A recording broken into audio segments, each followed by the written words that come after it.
that it's, that's him 100%. I mean, without me hearing his voice, I'm like, it's unconfirmed. But if you got friends that knew him and grew up with him saying it's confirmed, then I gotta say, hey, yeah, this is probably Brian Koberger. But I did send it into the FBI. I did clip that. I also went through 80,000 phone calls, found the number, sent it into the FBI as well, and they have that, and hopefully they get down to that information. Good. Do you know that they are in receipt of it? Did they come back to you at all?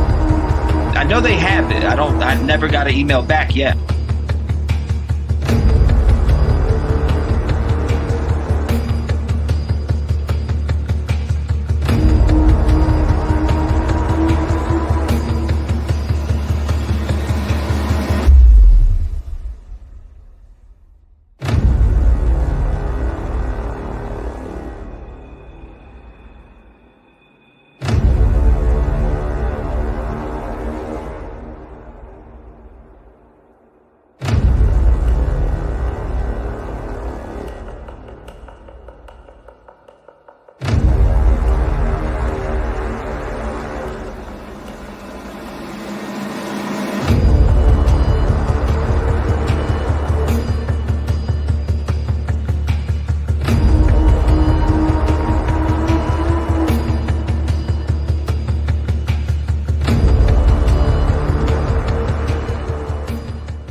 What is going on, ladies and gentlemen? Welcome to the stream. It is 4/9/2024. We are coming off another day. It was day 43. We're into day 44 now. Now, welcome. A lot going on here. A lot of people are talking about Proudfoots, the lie detector test. Well, let me give you a little update here. As far as I know, Seth takes a lie detector test tomorrow. I don't know if any of y'all forgot about that, but tomorrow, Wednesday, Seth is supposed to take a lie detector test. Listen to me. A lie detector test on Nancy Grace. So I don't know if any of you guys forgot about that, but that's coming up too. So we got Seth taking a lie detector test tomorrow. And then we got a new video here to touch up on with Nancy Grace. But today is day 44. Sebastian Rogers went missing from this location in Hendersonville, Tennessee, and nobody seen this kid once. There's been a bunch of possible sightings. The sighting at Speedway ended up being nothing. We talked about it last night, but I'm going to say it here again today, as I know more people are coming in, or some people are coming in that haven't caught it. There was a alleged sighting on the 26th over here. It was the 26th of March. It was at a Speedway. Now, I figured out last night that Seth was on the phone with Pascal on an interview, and Seth told him, or actually got a phone call during the interview about that footage at the Speedway. But what's going on? Did they check into the sighting at Gatlinburg that we got here, that was sent in to me, that I sent over to him? I hope they checked into that too, and it was a dud also. Or was it him? But again, hopefully they're checking into all the possible sightings like we talked about yesterday, right? What's going on off the record? Nice to see you. Glad to have you all here. Make sure you hit the like button as you're coming in. Make sure you turn on the notification bell for all live streams, as I'm live practically every single day. So if you don't want to miss any of those, I'm random with the times that I go live, but definitely. What's going on, Kimberly? Nice to see you. Ray Gay Queenie in the building. Love the name, by the way. Glitter, how you doing? Glitter says, hi, T-REV, Red Game family and mods. Let's hit that like button. Is that a piece of Glitter B? Glitter B made this right here. You see this on the wall back here? Glitter B made that. Let me see if you can see it fully. There it is right there. Glitter B made that while watching live streams. I appreciate that. For people who want to send stuff like that, you can. Thank you, Glitter B, by the way, for sending that in for the Red Gang family. That's been on the wall ever since I got it. I do have a mailing address that people can, or I'm pretty sure Mar knows what it is. Maybe some of you have it also, but I do have where you can send me some mail, and it's a PO box. So definitely, you said confirmed by the real estate agent that the Proudfoot house is on the market. Really? Send that. Let me check that out. You said 3, 2, 1, take off. Yeah, we're here. We're here. What's going on though? Angela, how you doing? Nice to see you. T. Kelly, how are you doing today? Pam, nice to have you. We're going to jump into this new video Nancy Grace brought out, but I did want to just touch up on a few things about a lie detector test that Seth is taking tomorrow. From what I know, I'm just saying those are the things that I heard. Also, again, the sighting or the alleged sighting out there, it's the Speedway that most of you all heard about was no. They checked it and it wasn't him. So I'm glad you do. I'm glad that came out. At least they're checking into it, right? Or at least Seth and them went to check into it. What's going on, Wanda? Welcome to the stream. Lord, nice to see you, by the way. Jackie, Debbie says lots of what? You said lots of info came out last night. There was a lot of info that was coming out last night. Amethyst, nice to see you. A&B, nice to see you. All right, let's lock into this new interview real quick. The bio dad and grandparents of missing autistic welcome. boy Sebastian Glad you're here Rogers too. hold a vigil where everyone vows You know me. that Sebastian will be brought home safe. Hold up, you didn't know what? You didn't know that Seth was taking a lie detector test? Seth needs to be okay with his meds he's taking. Yeah. You know, Debbie, that was a concern that I had last night when I heard him on the show, on Pascal's show. I heard him super tired and, you know, I did hear that. So I'd back off a little easy on my questions while my man was on some medication at night and relaxing. Because you know how things can get. You know how things can get when you're wore down and you're on medication. Especially if that medication is making you daisy, you never know what you might say in that mind state. And I agree with what you're saying, Debbie, 100%. Pin a rose on your nose. Glad you're live, T-REV. Much appreciate all you do for these cases. Pin a rose on your nose. You've been here for a long time. I appreciate you. Thank you so much for the kind words. I do appreciate that. Angela says, love to you, T-REV, for all you do. Hold on, I'm just making sure I miss nothing. Ronay, isn't that how I say it? Hopefully I'm saying it right. Good gracious. I know you'll butcher me on the next phone call. She says, Trev, I love you all. I'm actually internally bleeding, so I'm very weak with the doctors to get blood. Oh my God. I'll catch it later on TV. Stay cool. Internally bleeding. Chat, put some prayers in there for Ronay. Put some prayers down in the chat for Ronay. Internally bleeding is nothing to play with.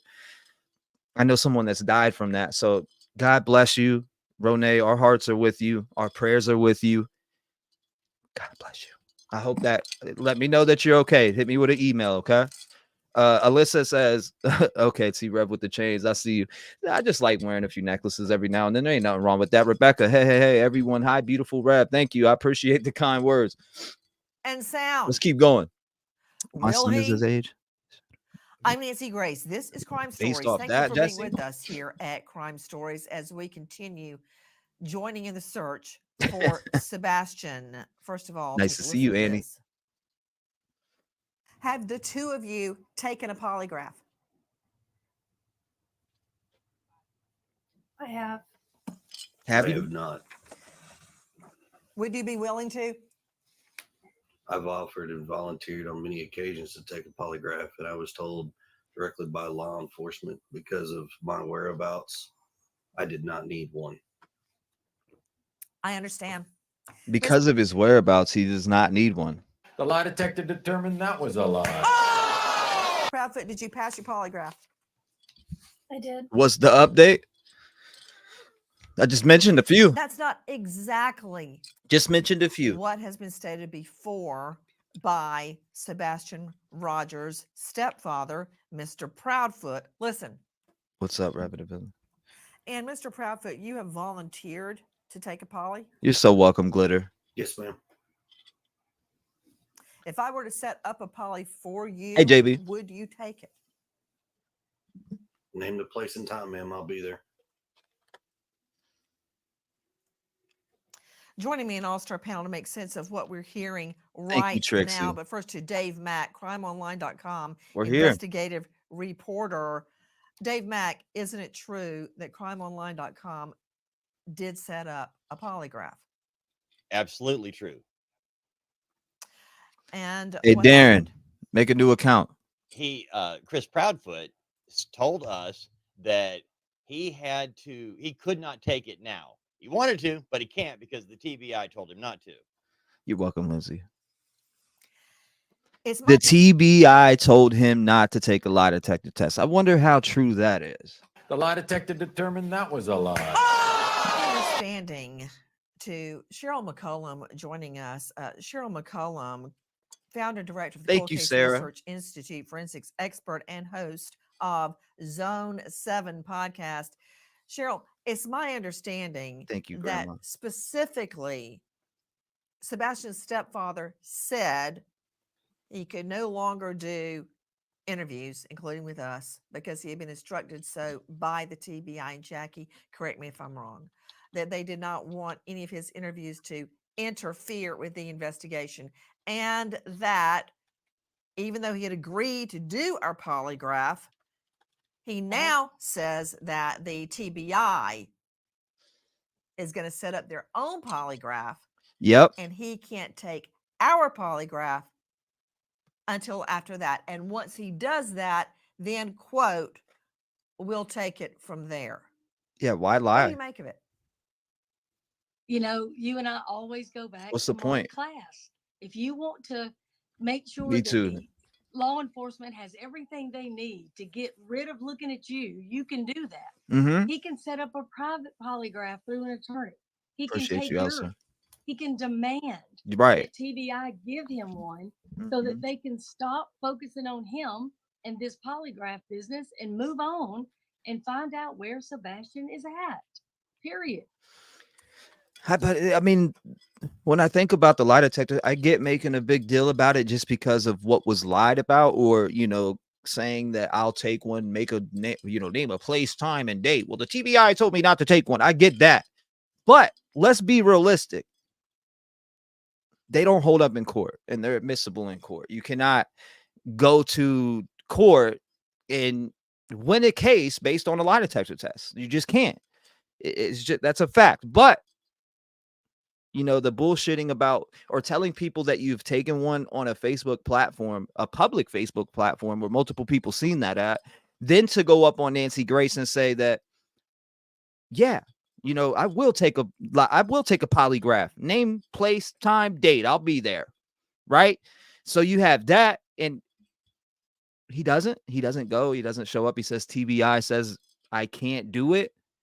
I don't know. That, I mean, it is super sus. That is weird that you would say that. Why don't you just say from the get-go and then leave out the point? I don't need to take one. Law enforcement already knows where I was that day. I'm good, lady. You know what I mean? I respect that more than just saying, yeah, I'll take one. And then when she calls, nah, cold feet. TBI told me I can't do it. It's weird. That's weird. I mean, Cheryl Super McCollum, weird. you and I can go right now and pay for a polygraph. They'd be happy to take our money. Hey, just put it on a credit card and here's take the a other- polygraph. TBI would be happy to No, he accept said those funny sound results. A polygraph is a polygraph. And the examiner, that's who you're relying on. So you've got somebody that's going to be willing to testify and put their reputation on the line. Again, he could make this happen today if he wanted to. Mm-hmm. Let's go straight out to It's a Joseph fact, Lindsay. Scott Morgan, professor of forensics, Jacksonville State University, author of Blood Beneath My Feet on Amazon, and star of a hit series Body Bags with Joe Scott Morgan. Joe Scott, thank you for being with us. You know what? This is like static in my ears because I know tick tock, tick tock.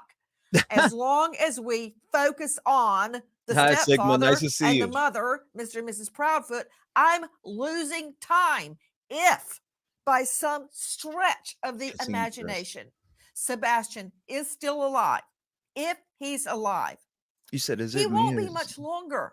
What do the stats show? What is your opinion? I need it, and I need it now, Joe Scott. Before we listen to Joe Scott's opinion on what he's about to say about the case, I want to, Lorraine said, is it me or does it sound like the TBI is protecting Proud of Nothing? And if we look at it like this, doesn't the sheriffs count, or doesn't, what is it? Hendersonville sheriffs, don't they have control of this case? Or Sumner County sheriffs, I'm sorry. Don't they have control of this case?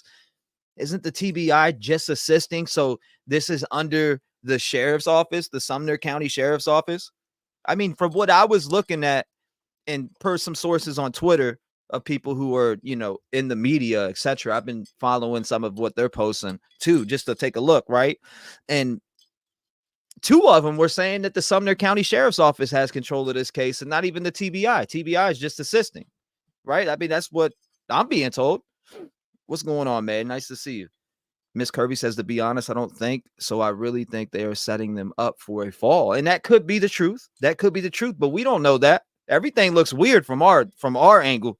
You said, let us be honest, or let us be honest. Not all parents have the child parent bond. And that's a fact too, Christy. Yeah, the That's a biggest fact thing too. that we're looking at is this idea of time. We're talking about a young man that went missing back in Agreed. February, Nancy, late February. And as we move down that timeline, Chris is the frantically odds searching are Google. stacked against him. Oh I my think God. one of the most important pieces that's kind of arisen out of this, other than all of the comments that have been made to this point relative to polygraphs and those sorts of things, are those eyeglasses. And I love the shot the producers put up of him standing in front of that rack. Look at that boy right there. Eyeglasses, because that's going to tell the tale. I think if they can specifically tie those to him, that's very important. They can take that script off of those glasses, determine if they are his. Look at I that don't boy. think they're his glasses, Joe Scott. I don't Well, think they're his glasses. At this point in time, you have to work with what you have. If they're not his, then that points us down Look at a that poor different boy. road, doesn't it? And sometimes, Okay, let's go with Right? they're not his glasses. And I'll tell you why I'm saying that, Joe Exactly, Scott. I K-Pick. was thrilled. That's kind of what I'm trying to tell people, because I thought the same thing as a lot of other folks. You know what I mean? I've thought the same thing. I thought TBI's throwing the ball, they're dropping the ball, but it's the Sumner County Sheriff's Office that has control of this investigation, as far as what I know. So, here and I've heard things like this too, and I don't know if this is true. So don't take this as me saying it's true, ladies and gentlemen. The comment that's on the screen, he said he's friends with the Sheriff's Office, Internal Affairs, should be in that office. And I've heard the same thing. Allegedly, I don't know if that's true or not whatsoever. I really don't. But I've heard that from several people. I don't know if that's a rumor started. I don't know where people are getting that from. But if it's true, show me the connection. Call in today and say, hey, yeah, he's friends with this person, or show us the proof. Drop some receipts that he is friends with people there. Because I can hear that all day, but if I don't see the connection, then I can't connect it. That doesn't mean that it ain't happening either. Chris and his family are friends of many cops in that county. See what I'm saying? I keep seeing these same comments. This is the only channel saying possible sightings, bodies found. What do you mean? Who said you? What? Are you kidding me?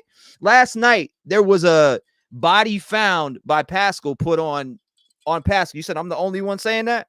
There was a body found. Look it up right now. It is in Kingsport, Tennessee, about 4 hours and 47 minutes from this location. Maybe 27 minutes, actually, the shortest one. So if you actually look that up, you'll see that I'm not joking. And that body was found on Sunday. Now, there's reports of it being a male, but nothing to identify that 100%. And there was a possible sighting sent into here, just like the Speedway tip that was sent into JLR. Possible sighting in Gatlinburg, Tennessee. 100%. Not the only channel saying that, by the way.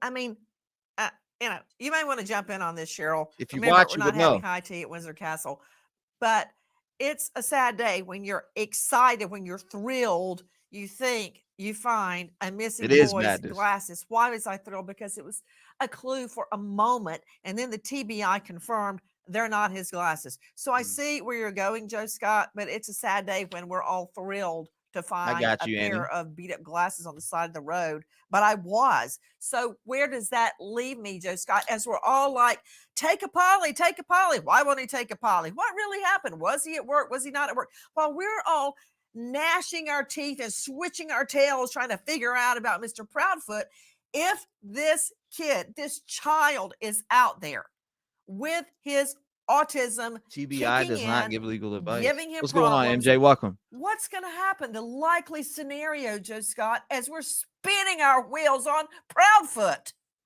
Yeah, if this is, we're talking about Hendersonville, Tennessee, Nancy, which is 10 miles outside of Nashville. But, really quickly up there, that area becomes very rural. And so if he has wandered off or been taken off in any number of directions, his ability or survivability is greatly diminished here. And what the police are doing right now is, if you think about the last known location of him, that's the center of the target. And they're working from concentrically to eccentrically. Yes, I do got it, out Andy. in these big circles, but it's such a broad, densely wooded area. This is a Herculean task, to say the least. I think that some of the answers are going to rest in the idea that whoever had control over him, his comings and goings. We're talking about a kid Yeah, he is. that has been diagnosed with autism. Whoever had control over his comings and goings, their electronics need to be tracked, Nancy. Those ideas of where did they go at those times when he was. And you know what? Speaking of that, I'm not going to let off the gas of that possible sighting in Gatlinburg until I know it was checked. So once I hear the Gatlinburg, Tennessee sighting has been checked, then I won't post possible sighting no more. But until I know that it was checked, just like the Speedway footage that was checked yesterday, it was posted one time. I've asked about this possible sighting that was sent in to me so many different times. I've sent it in. I've sent in the copy. I've copied and pasted direct email. I've screenshotted it, the number of the person who sent it in, etc. Until I know it was checked, I won't stop talking about it. And if you want to know more information about it, it's actually on my Twitter right now, or X. I'm sorry. You can go to my X and look at it. So until I know that this possible sighting in Gatlinburg was checked, then I won't stop talking about it. Again, this is a missing 15-year-old autistic boy who has been missing for the last 44 days since February 26th when Madeline Soto went missing. So until he is found, until I know that this sighting has been looked into, I won't stop talking about it. Simple as that. Last seen alive, and that's going to be one of the threads that you're going to want to pull in this investigation. Bing bong. You know, Cheryl McCollum, host of Zone 7, is a forensic expert. As you know, Joe Scott Morgan. What's going on, Nina? Welcome. Cheryl, you've had quite a lot to say online. What about now? Cat got your tongue? Because I don't like that. You're pretty bold when nobody's questioning you. But what about now? I want to hear your analysis. Here's my problem. I did. You've got inconsistencies. As soon as somebody changes their story at all, they should become the focus, period. Mom has said different things. Now you've got a stepdad that looks like he's co-signing with everything that she says, but he allegedly wasn't there. So how can he agree with anything that she's saying? You've got mom saying she heard a thud. I don't like that word. That sounds like a body hitting the floor. When people use the word thud, that's not sounded like he hit the wall, sounded like something. No, dropped. it's never a good thing. It's usually preceded by an adjective, sickening, a sickening thud. Right. Oh, no, you're good. I don't care. I'm just speaking on it. Mom saying he went to the end of the driveway to put out the trash. And then you've got law enforcement searching a landfill. They're searching lakes. They're searching ponds. If you're watching and paying attention to law enforcement, I see this video. It does not seem to me that they are looking to recover a child alive. They are searching for remains. Exactly. You and I both know, and Joe Scott knows, when a child goes missing, the first 3 hours are critical. We're at 6 weeks. Exactly. 6 weeks that this child has not been seen or heard from. Okay, not one time. Why are you saying, Cheryl McCollum, that you believe they don't expect to find Sebastian alive based on their actions? I'm talking about LA law enforcement. Their searches. They're searching landfills, lakes, ponds. That is not indicative of somebody that is alive. And again, you've got a child that has gone 6 weeks without his medicine, 6 weeks without food that we know of. He didn't have a source, no shoes. And mama herself says, oh, a flashlight's missing. Again, that's such an odd thing. The mother didn't hear anything. That's what I'm saying. Until they show her video that looks like a flashlight. And then the stepdad says, well, we'll be watching it. Sure hoping it was, but we're sad to report it wasn't a flashlight. Well, if you've got 2 flashlights out there, why are you glad? Yeah, we checked it. We checked into it, Cheryl. I found out that it was a male. And actually, some people must have not have watched last night's live, but we covered it last night and ended up finding that out, where they said that it was possibly a male. From what they were hearing, possibly a male, but I haven't checked into it today since I woke up. So, but again, they were saying that it was possibly a older male. It's not that. That to me would signify You're welcome, that Ashley. somebody was out there in the wee hours of the morning with 2 flashlights, meaning 2 separate people, the night your child went missing. I mean, it's just odd. What do you make of a 3-hour conversation held between Mrs. Proudfoot and Mr. Proudfoot the night Sebastian disappears? The 3-hour phone call bothers me because Katie again, knows where that's he's at. a long time to be on the phone. And, you know, you're hearing your son supposedly, he's answering you supposedly during that time, but you don't go check on him at all. You know, did somebody leave their phone just on while they went and did something else? I'll I don't ask. know. But I agree with Joe Scott. The electronics are going to tell the story. When his mama first entertained the idea that somebody had him, what did she base that on? His phone's not missing. He didn't take shoes, didn't take clothes, didn't take money, nothing on his cell phone, nothing on his computer says that he's been talking to anybody.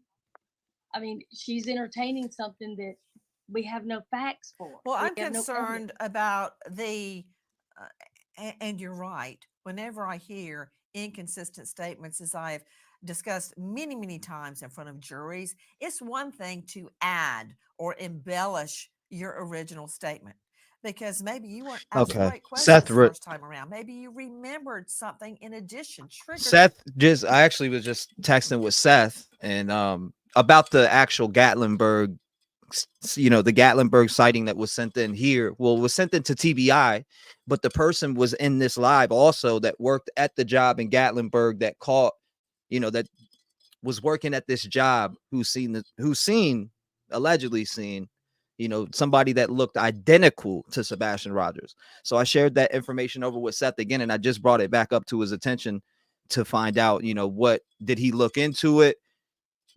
And he said, let me make sure I haven't been notified. He said he hasn't been notified by anyone, law enforcement or otherwise, about that. So, I mean, that's what he let me know just now. He says, I haven't been notified by anyone, law enforcement or otherwise, on that Gatlinburg sighting that was sent in here. So he does have that full information. Hopefully, he might be looking into it even more now that I brought it back up to his attention. You got to remember, ladies and gentlemen, Seth has so many people hitting him up. There's tons of different, you know, YouTubers, searchers. I don't know if he's talking to the United Cajun Navy or not. Whoever he's working with, he has a whole team out there, so he's very busy. I brought it back up to his attention now, so he may be looking into it more like they did the Speedway footage, and we're able to find out that that wasn't him at the Speedway either. But you said, have remaining medication dosage been accounted for? I'll ask Seth Rogers that. I will ask Seth that. I don't know if it has been or if it hasn't been, but also for people coming in, Seth said last night also that he was checking to see if those last pair of clothes that Sebastian was wearing were accounted for also. So I know that was a lot of your questions, and those questions have been sent to me via email, Discord, etc. He asked TBI if the clothes that Sebastian Rogers was wearing that night were accounted for. And that's a question we all want to know. And after this, I actually got a video that I'm going to play that's from Chris Proudfoot, and it's a new video, and we'll be checking that out, then opening up the lines. By questions. But when you change your story, that's a problem. To Joe Scott Morgan joining us, professor at Jacksonville State University. Joe Scott, let's look at where the searches are being conducted. Thank you, Jersey. Yeah. We know the law enforcement search has been scaled back. I want to hear, since you are a death investigator, we all three have been on many, many searches for missing people and who we believe to be dead. I want to hear your analysis. What can we glean from looking at what law enforcement is doing? Back to Cheryl's point Absolutely, about Cheryl. landfills and ponds. Ponds, or water, bodies of water. You can think that, well, you have people that can just wander into these locations, okay? Particularly somebody that might be in a compromised state, like this young man, from a mental and a physical status at this point in time. But when you start to talk about landfills, Nancy, this is a rather dark thing. I've been to landfills multiple times conducting death investigations. Oh, wow. And those are locations where we're talking about the discarding of remains. Now, here's another interesting point. The fact that the landfill is all the way up. You mean in he Kentucky. didn't just walk into a landfill and fall over? No, and certainly not in Kentucky. This is specifically targeted. Now, from my understanding is that landfill is What's up, used Combat to Drummer? Nice to see you, brother. serve this particular area. And landfills are very complex environments. They're gridded off. Essentially, they know where they're going to do dumpings. It's not like they randomly go into a lie detector locations and just back the truck up. They go to specific locations. But with landfills, they're highly complex, they're layered. And so as you begin to stack items in there, God bless you. then run over them with this heavy equipment. And it makes the going very, very tough. As a matter of fact, anything that gets in there begins to degrade and decompose very quickly. That's the purpose of it. And so that is not a good sign, Nancy. And the fact that they are searching a landfill is rather ominous to me. Nancy, I want to To jump in Dave here real Mack, quick. I don't Crime wanna be Online. rude. Just saying. No, but- I was just coming to you because I wanted to talk to you, Sorry. Dave Mack, on 2 issues and whatever else you want to interject. Right. Please, I need everybody's thoughts. One, I want to 3-hour get from phone you call. any previous inconsistent That's been talked statements about a lot. as correctly stated by Cheryl McCollum, and 2, Mhm. allegations that Sebastian, this autistic boy, was Mhm. molested have emerged. Let's start with the inconsistent statements very quickly. From the very beginning, Nancy, Chris Proudfoot made statements in interviews Mhm. online claiming he actually said somebody asked the question, was a polygraph taken and has it been passed? Yes, I didn't specify who or when, but what I can tell you, everything has been vetted completely. Polygraphs have come back as passed. So I'm confused as in why they are all wondering if myself, my wife, and the biological father took. Okay, we know that's a lie. We know Right. that's absolutely a lie because Exactly. Katie told you on your show. But you're saying that that's what Proudfoot said, that he had taken a polygraph, he and his Word wife, for and word. had been, quote, He vetted. did. Okay. Yes. He did say he took a polygraph test on Facebook. Yes, he Allegedly. did say that on a podcast. Go ahead. Okay, and then we also have the belt. You know, we have hitting Sebastian with the belt. I don't know if you caught this, but you know, when Seth Rogers was on your show last week, when we were talking about the belt, he started crying. I saw later Seth referred to it as he wasn't aware of the corporal punishment that Chris Proudfoot was handing out to his son, to Seth Rogers' autistic son. And you know, we pointed out that he Proudfoot claimed it was years ago, and it was one spank with the belt on his butt, but through clothing, which makes no sense to any parent in the history of mankind or any teacher at school that they would actually look into something through clothing like that. But they couldn't remember when, how long ago it was. And in another interview, he said Right. 15, which And the means it had to flashlights. have been in the last several months. So we've got a number of Didn't serious issues Sebastian here. turn 15 in December? Correct. Mhm. And it went missing February 26th. Search for something not lost. He's So if tucked he away was 15 somewhere. when he got a whack with the belt, that would have been in the last few months just before he disappears. So which one is true? Was it 3 She years sounds like ago, one of or those. was it when he was 15 years old? Another question. Thank you, Jalen. I Allegations appreciate you. Thank that you. Sebastian was molested have now emerged. Mhm. What can you tell Right. us? From Seth Rogers. Sebastian's biological father, Seth Rogers, said that when the Proudfoots, when Katie and Chris You're welcome, Proudfoot Tiffany. and Sebastian were living in an apartment in California several years ago, that Katie Proudfoot allowed a boy that was 5 years older than Why can't that Sebastian boy be to prosecuted? play with Sebastian, and the boy was 13. Sebastian was 8 at this time. She allowed it. Seth Rogers said that Katie Proudfoot allowed a 13-year-old boy to play with Sebastian, who is 8, What's up, without Adrian? any kind of involvement from Katie Proudfoot, and that during the time, this 13-year-old molested and raped Sebastian Rogers. Mm-mm-mm. That's so It sad, man. seems the more we investigate, the murkier the facts become. This is what I know. Every Welcome, day, welcome. literally every hour that Sebastian Rogers is missing is 1 hour closer to him being dead. Can we tune out all the static and the noise and try to focus on finding this autistic boy? And to you, Mr. Proudfoot, our offer is still on the table for a polygraph, free of charge to you. I'll pay for it out of my pocket. I'll pay for it out of my pocket. You heard it. So we just watched the new episode of Nancy Grace. And after this next one, we're going to be opening up the lines because I want you to hear this. Narked Divers, okay? Narked Divers right here. The channel Narked Divers, Sebastian Rogers, Christopher Proudfoot phone call, okay? He just talked to, this was uploaded 14 hours ago, and this is someone talking to Christopher Proudfoot. Now, this is the link to the video. Make sure you subscribe to the channel, as he is over there talking to Christopher Proudfoot on there. And he also has been diving in and searching over there also. I've seen this guy around. I think I seen him in the Riley Strain case also. But here is a phone call with Mr. Proudfoot, a recent phone call, by the way.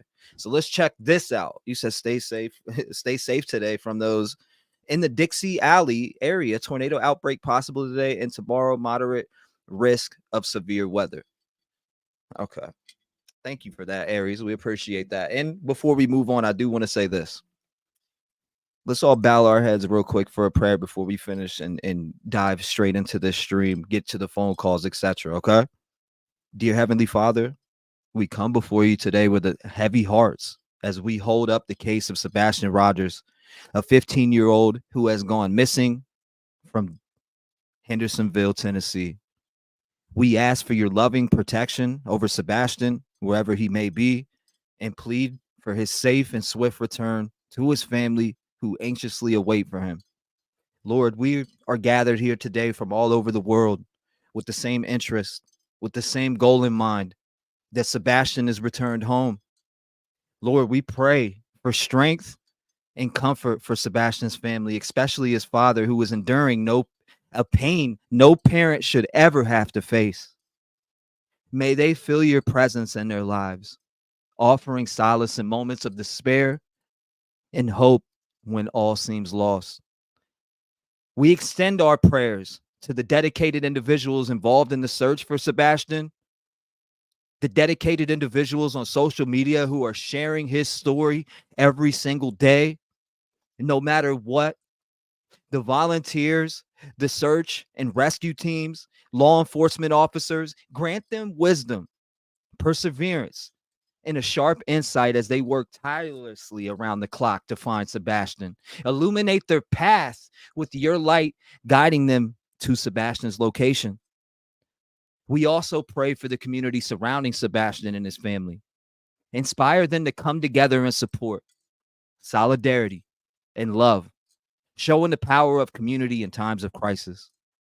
May this situation remind us of the value of every single life and the importance of looking out for one another, Lord. Finally, we ask you, Lord, for healing for all of those affected by Sebastian's disappearance. Bring peace to their hearts and minds, and let them find strength in you and in each other as they navigate this challenging time. We place all our trust and hope in you, Lord, knowing that you are with Sebastian and his family every step of the way. We pray for a resolution that brings Sebastian Wayne Drake Rogers back home safe and sound. In the name of our son, Jesus Christ, amen. All right, ladies and gentlemen. Woo! I had to take you to church real quick. Sorry. I had to take you to church real quick. All right, let's jump into this. Here is the interview. This guy's talking to Christopher Proudfoot on the phone. So let's check it out. Yeah. There's a lot of BS out there. People saying there was no dogs in. That's what I heard. And then I read the article from the actual news, and it said that the dogs got a scent that they from an article clothing or something, and then they tracked all the way here, like several times. Well, here's a better one. There was the dispatcher. The call got released from the dispatchers to the deputies and the responding units. In that release of information, you can clearly hear the dispatcher and the cops all say the dogs got sent is over here at this pond. Okay. Thank you, Miss Clem. And I mean, I appreciate it. Say no, it didn't. Now you're yeah, and that's what deputies said that shit in the dispatch. And that's what everybody kept saying. And I'm like, there's got to be some truth to this because that doesn't make any sense. Like, so yeah, they tracked here. So yeah. That's something my Mima would say to me. They tracked So if you're in that subdivision, directly the next subdivision over to the left. Again, to give context for those who just are joining us, this is a new phone call with Christopher Proudfoot. This was done by Narked Divers. I'll share the link in chat. Again, Narked Divers, he did an interview with Christopher Proudfoot right here. I've dropped the link in chat. This is credited to Narked Divers, who was on the phone with them.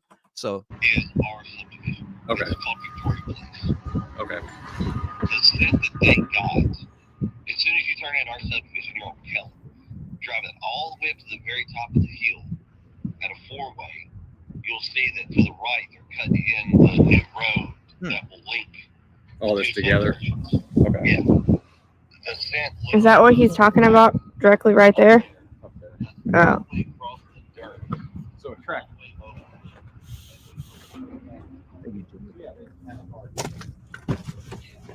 Let me catch up to you guys in chat. You guys are moving fast. Andy, thank you for the 12 months. Thank you so much. Quiet, Andy.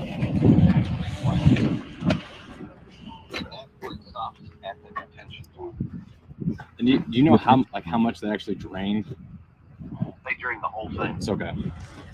They drained it all? When they went over to look at it, it was only knee deep. From the picture that you showed me, there's a lot of new runoff. Yeah, that's what. Thank you, Blue Eyes. Trying to figure out. I was like, I don't know how shallow it was before or after. Yeah. I'm 5'9", and it was knee deep. Okay. So, and they even drained it and still walked it. Okay, so they actually walked it. I didn't know that. Yes, sir. Yes, sir. And that is actually information that was told to me by law enforcement. Yeah, so they actually. Because I went on interesting. Me and law enforcement, they could put me in a vehicle. Right. Drove me around and showed me a bunch of stuff. I'm the only one that they got. Okay. So I can actually give you a little bit more information than what everybody's out there running their mouth. Yeah. No, I'm not going public with it. No. Quite honestly, I'm tired of the BS and the rumors. That's what I kept trying to tell everybody. I was like, it's, the kid. Anyway, I said he left the house, and then the internet went crazy with rumors and speculation. And I was like, I don't go off of rumors. I go off of what we got now. And I said something about that pond. I said, and it just stopped. I said, so that's where. So the rumors and speculations and allegedlys and all that could be killed off. I mean, it usually is when you see parents of missing children. I'm just saying from a person who is watching, from a person who follows these type of cases and looks into these type of cases, and whether it be an adult missing or whether it be, it could be a 27-year-old adult, a woman that's missing. And that's happened before. I've helped find one. It could be a 27-year-old adult. Both of the mom and dad, they were separated, but you know what? They were out there looking, and they sure as hell weren't scared to talk about it. And they sure as hell weren't ducking no lie detector tests. And they sure as hell weren't, doing any of these weird things. I feel like, allegedly, in my opinion, the Proudfoots had lost, the public's backing, for the public to have their back, just because of the way it is. 241 miles away, after the fact that he walked out of the house barefooted. That's what doesn't make sense to a lot of us. Where I want to go, that's where I want to search and try to figure this out. And then, so to work backwards from the pond, okay, if you were to walk from the pond, go straight up into the construction site, you'll see where they cut the road Love you back. left. If you walk that all the way back, runs you to our subdivision. Okay. If you go down Kelly, all the way down to Stafford, and walk down towards Stafford toward our house. From our house, if you're looking at my house, I'm going to tell you where the dog scent went. They started on the front porch. Okay. Because off the front porch, the dogs cut to the right. They go all the way down the side of the house along the fence. So they went to the back side, or the back right to the north. If you're looking at my house, okay, it's going to be the right hand side. The dog goes all the way down the fence. The dog comes all the way back up into the yard, and then it cuts diagonally to the house next door to us through their backyard, and that is the direction which the dogs take off. Now after that, that's where they get over to the main road, go up Kellen, and head over to the other subdivision. Okay. I know. I mean, they've had dogs. I mean, how many? Yeah, a lot of dogs. but day one, there was 5 dogs. There was a Belgian Malinois, a blue heeler, 2 bloodhounds, and a blue tick. I know with good dogs, like they'll do the track that's on the ground, and then if they smell a stronger scent in the air that's closer, they'll go to that direct scent. So if all the dogs were tracking actually on the ground, then I feel like this is Thank you, Libby Live. Spot to figure it out. Because if he would have cross tracked, like actually like headed back, they should have been able to pick up on it. Like, you would think so. In the 8 days of the variance in searching, in the 8 days, on day 1, the 5 dogs did that. Out of the 8 days, 3 different dogs from 3 different groups. But you said thank you for offer. I don't need it. I'm working with the dive team now. Pray they find Sebastian. What's the offer? Thank you for offer. I don't need it. What do you mean by that? I'm confused by that, but I appreciate the support to the channel. You said thank for the offer. What did I say? I'm trying to catch what you mean. Thank you, Nancy. Welcome to the Red Game family. On day 1, 2 of those dogs did the same path. Okay. And I'm pretty sure that was the bloodhound and the blue tick. It was probably the better dog. Yeah, those 2 were probably the better ones. Now, the guy, man, I can't remember this guy. I called him Michael, but I think they call him Michelle. Okay. He's out of North Carolina, I believe, and he trains. He teaches he trains trainer or canine handlers. Yes. They brought his dogs out, and one of his dogs did that same path. From what I was told, that's why I was like, well, there we go, folks. That's why out of all the dogs, there's let's see what 3 consistent hits that do that right. path. And then what are the strongest path? Yeah, the strongest, most recent scent. And there was a couple dogs, like one dog went over to Long Hole Pike and got there and he lost his scent. All right, the rest of the dogs all picked up scent. Thank you, Summer. Go in all different directions. They lose. Well, I appreciate your information, and I'm gonna try to figure this out. And so as he's talking about the hit on this pond, I thought we've heard from Seth. I'm hearing about the hit on the retention pond, but I thought we heard that this was a complete false hit. Is this an old recording? Is this just the other day? I thought that retention pond was a false hit. They even drained it out, but I've heard also that it was a false hit though. Am I the only one that's heard that? Or is it just me? Is it just me? We said what parent? Well, and thank you, by the way, Summers. I appreciate the kind words and shout out to everybody in here from Canada because I know I got a lot of Canada folks and I love you guys.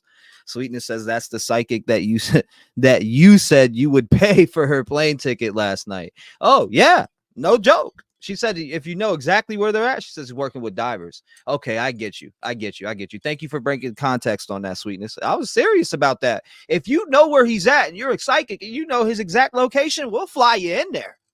We will fly you right up on in there. Take him right to Sebastian. We just want Sebastian to be found at this point. We want him to be found. I want him to be found alive, but I want him to be found in general. That's the whole point here. Let me make sure Seth ain't hit me back here. He said, okay. So he's checking into the thank you. Seth is checking in to the possible sighting. Again, the sighting that I've been talking about for days and days and days and days that everybody says is clickbait. He's checking into it further now. The Gatlinburg, Tennessee sighting, the possible sighting of Sebastian Rogers that was sent in to me from 3/20 of 2024, which again is March 20th of 2024. This was sent in by somebody who was a viewer here. He is checking it himself because he said he don't know. He hasn't heard nothing from TBI about anything, so he doesn't know, but he's going to check into it.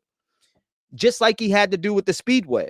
Remember the Speedway stuff came out yesterday, or actually the day before. It came out on Sunday that allegedly Sebastian had been seen at Speedway. So they went, checked that out, and it was nothing. I'm glad they're looking into this Gatlinburg now, or that Seth is looking into it. I let him know. I brought it right back to his attention because maybe he did overlook it because I copied, paste, screenshotted, sent him the information. So he has it. I'm glad that he's looking into it. because I know how busy that he is right now. He's getting a lot of text messages from people, calls around the clock. He's out there searching for Sebastian Rogers right now as we speak. And make sure you guys support that.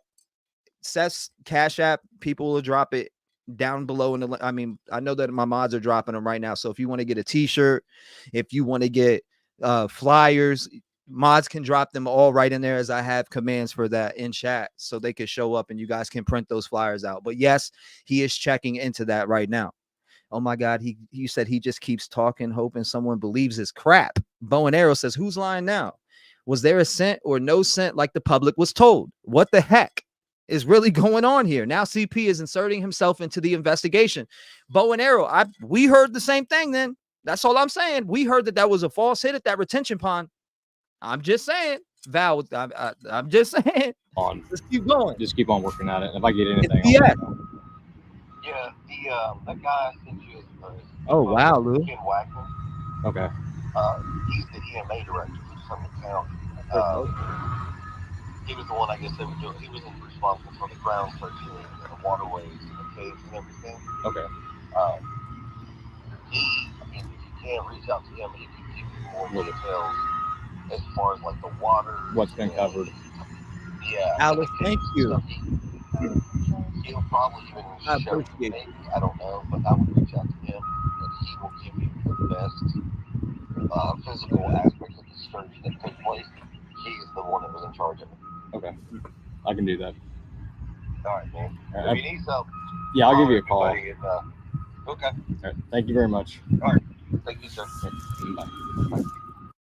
Okay, so you just heard the interview with Christopher Proudfoot. I'm gonna open up the lines right now, 219-885-9693 as we cover. We just watched the new Nancy Grace interview. We just watched Christopher Proudfoot talk on the phone with a diver out here. Now, Christopher Proudfoot is saying that, yeah, they emptied out the retention pond. They got a hit there. Well, a false hit. We know that they got a false hit, at least to what we're being told in the public. Again, the number is pinned up top in chat. The number is above me right here, above me up here. You can see it. So if you want to call in, 352, I'm on with you. Talk to me. How you doing? Hi, T-REV. This is Regina. I want to call in. I've been watching you, and thank you for all the work you've done. Yes, ma'am. My thing is, I believe, here's my theory. Mm-hmm. I can't prove it, mm-hmm. but I believe that Katie, there was some kind of altercation with Sebastian at home. And I believe, if you remember in some interview, they said they had a bed in the garage. Mm-hmm. They put Sebastian out there to punish. Right.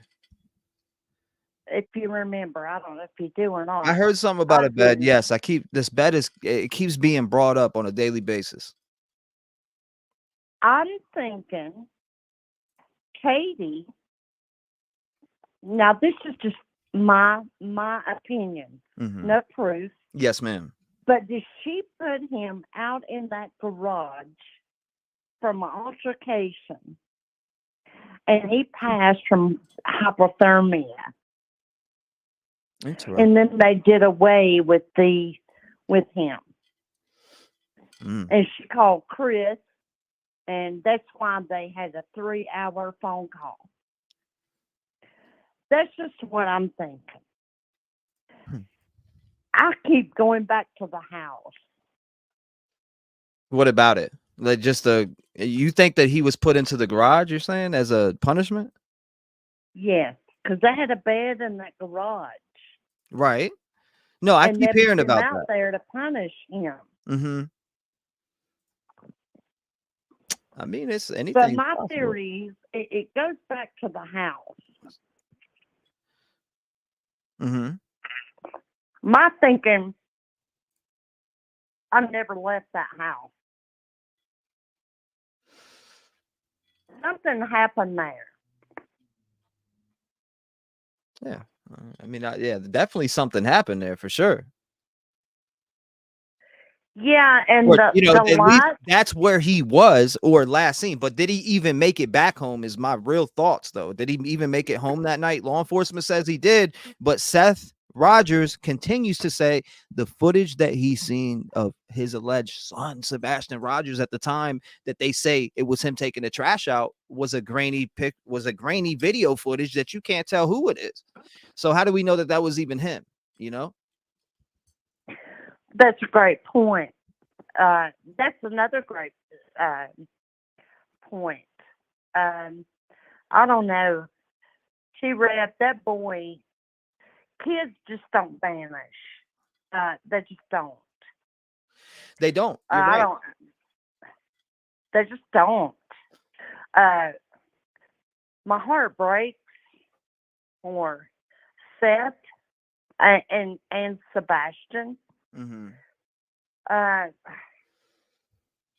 It all goes back to Katie, if you ask me. She was the one that had him with her. Mm-hmm. It all goes back to Katie. And everybody wants to ask Chris questions. Why don't they ask the mother? Mm-hmm. He needs to step out of the way, get his arrogant honey out of the way, and let the mother speak. Because ultimately, it boils down to her. And I don't know, but they know. T-REV, they know. Mm-hmm. They're just not speaking. Well, yeah, I mean, you got one half of, you know, Sebastian out here breaking the walls down in Hendersonville and going all over and searching these different areas. Then you have CP and KP who went 241 miles away over here to Yogi Bear Campground to do what? I mean, why aren't you not searching for him or, you know, nothing because of what? Why?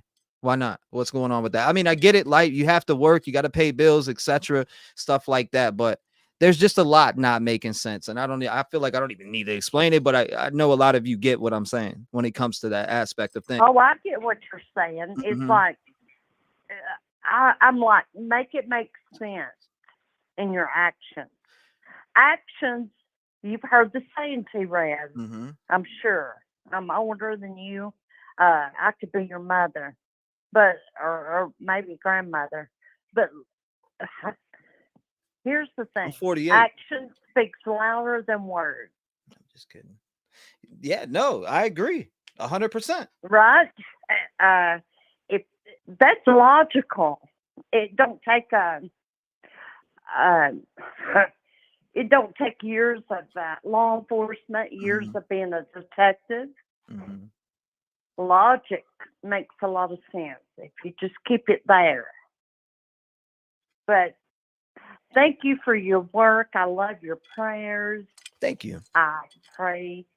Oh man, I love your channel. Thank you. And I really do pray for Sebastian and Seth. But thank you for the time, and thank you for taking my call. And I'll let the next caller come in. God bless you. I hope you have a wonderful day. Make sure God you lock bless your you, doors T-REV. and you stay vigilant in this cruel world we've been living in. Up to her. Good phone call. 219-885-9693. And I think it was Kim or somebody just said something about the Gatlinburg sighting. Well, actually, Steph's checking into it. Oh, I just had talked to him a couple minutes ago via text message. He's checking into it himself right now. So 540, you're on the show. Talk to me.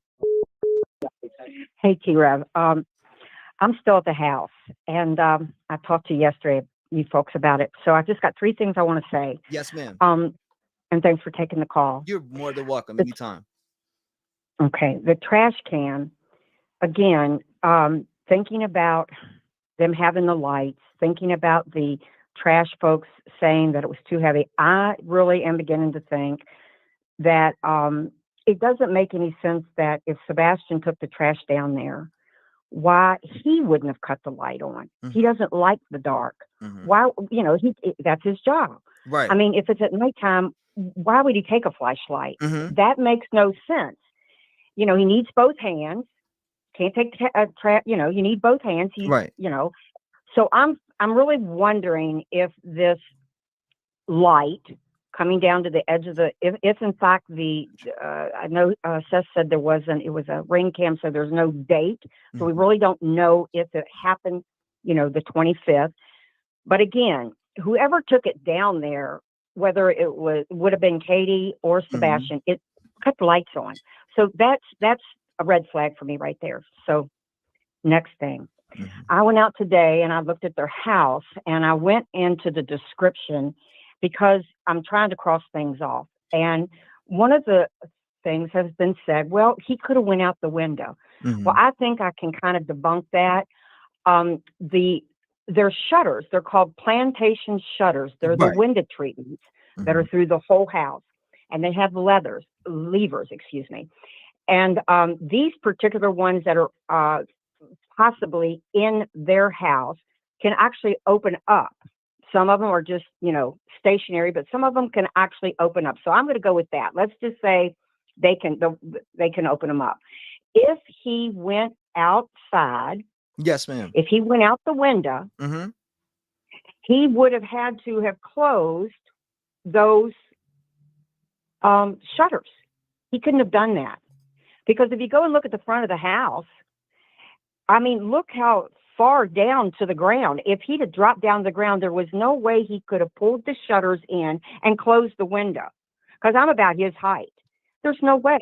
I do not think he went out the window because, like I said, I'm still at the house and I'm still trying to figure out, how to get out because that's $1 million question, how to get out if he got out, which I don't think now that he did. But third thing, the lady that called in the other day, if she just so happens to be on the live right now, please call back in and tell us, because she told us that her model house was just like theirs. There's a false wall. I tried to look into it. If she could just call back in and tell us where is that false wall in her house, right? Just so we know where that location is at, because I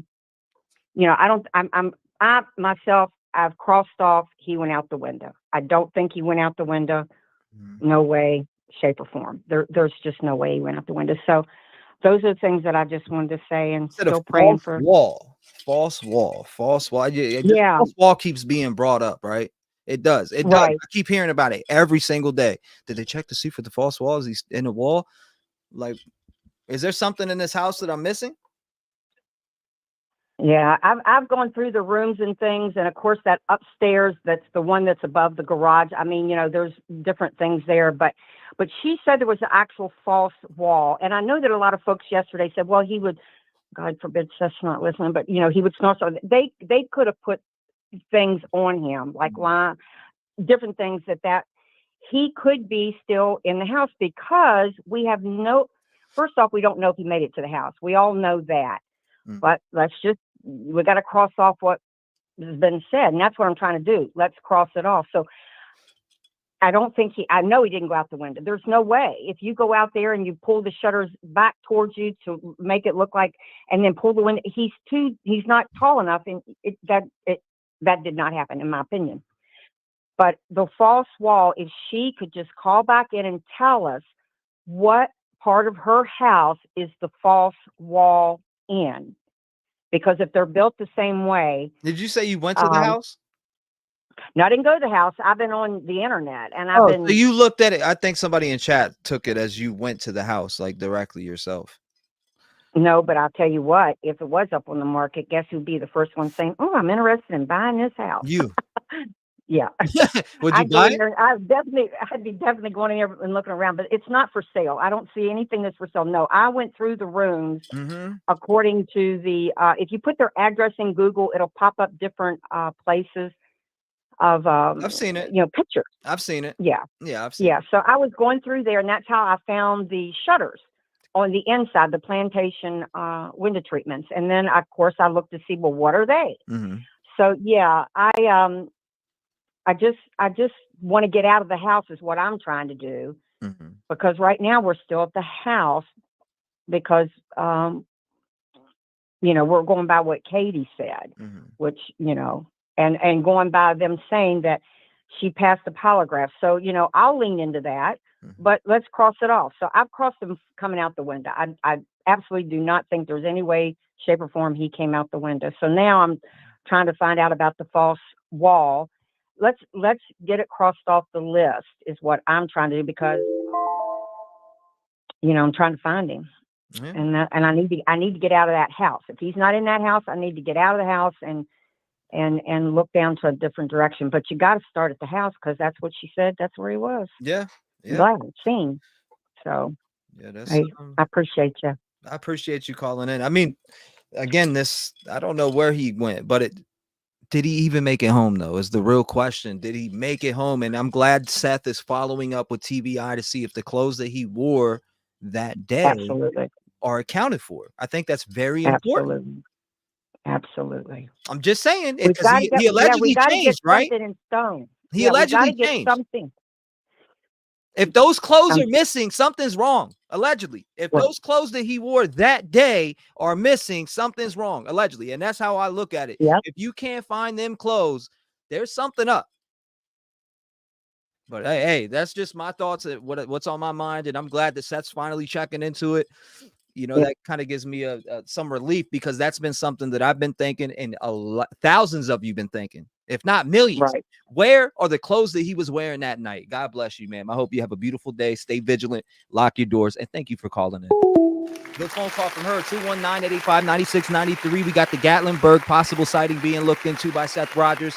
The Speedway sighting was already debunked. It was not Sebastian Rogers. But I'm glad the Gatlinburg one is being looked into by Seth. There's allegedly been another Gatlinburg sighting. I don't know much about that, but 404, you're in the door. What's going on? Talk to me. Hey, T, it's me, Tiffany. How are you? How you doing, Tiffany? I'm good. Appreciate everything that you're doing. Yes, ma'am. I was going to call in yesterday, and I know a lot of people don't want to talk about this, but this is why I like your show. This is why I support your channel. The reason why we're not able to find Sebastian is because law enforcement, the system failed this child. Bottom line. If Seth was informed of the case from the get-go, he would have been able to go petition the court for an emergency hearing of Sebastian temporarily. And he would have been able to have Sebastian. We wouldn't be in this situation. Okay. Once a child or anyone is missing and there's an open investigation, it should be, you do not leave your house. You do not leave the state. Better yet, all the way to freaking Alaska. Yeah, what's going on with that Alaska trip? You know, like that one gets to me too. The Alaska trip, and allegedly going to TBI and being upset that they had to go to TBI because it was vacation time. All right, excuse me. You could proceed. No, you're fine. No, you're fine. But see, that's the problem. That's, you know, y'all are all like, some of y'all content creators are getting like this huge, like facts. Okay, let's go to the facts. If the grid search exploded, like this child could be anywhere from Hendersonville, Tennessee, all the way to freaking Alaska. I mean, where do you start? DNA. What vehicles did they take? Campers. People has left. Did they get on a plane? I don't know how they got to Alaska. You know what I'm saying? Right. We're hearing a bunch of different things. And it's like, I feel like the Proudfoots did this on purpose to make this so overwhelming that law enforcement doesn't even know where to start. You get what I'm saying? I mean, you got the house. Did he make it to the house? Why doesn't FBI or TBI take over, though? Why does the Sumner County Sheriff's Office have control of this case? What's going on with that? Goes back. That's what I'm talking about, because my thing is, okay, we got the house. Then, okay, what's up with, you know, I sent the thing about the medication.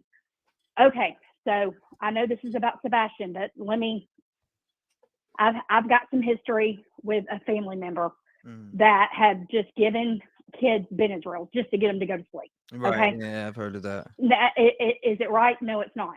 Was he overstimulated that night? Did she allegedly give him more medication than what he was supposed to? Was that the thud? I don't know. The house, I don't know if he even made it back to the house. But the thing is, you close in the walls. You have to start from somewhere. But you've got people packing up, going to Memphis. Exactly. You've got people going to freaking Alaska that apparently, allegedly, I don't know if this is true, but the step grandmother was in the house the day, like that Sunday. Have you heard anything about that? Yeah, I've heard a lot. I've heard everything that you're telling me. I mean, So what haven't I heard?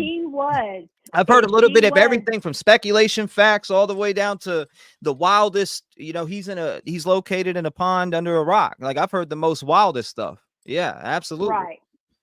But if it is a fact that anyone was in contact with that child within 24 to 48 hours of his disappearance, they should not have been allowed to leave the state, better yet, all the way to Alaska.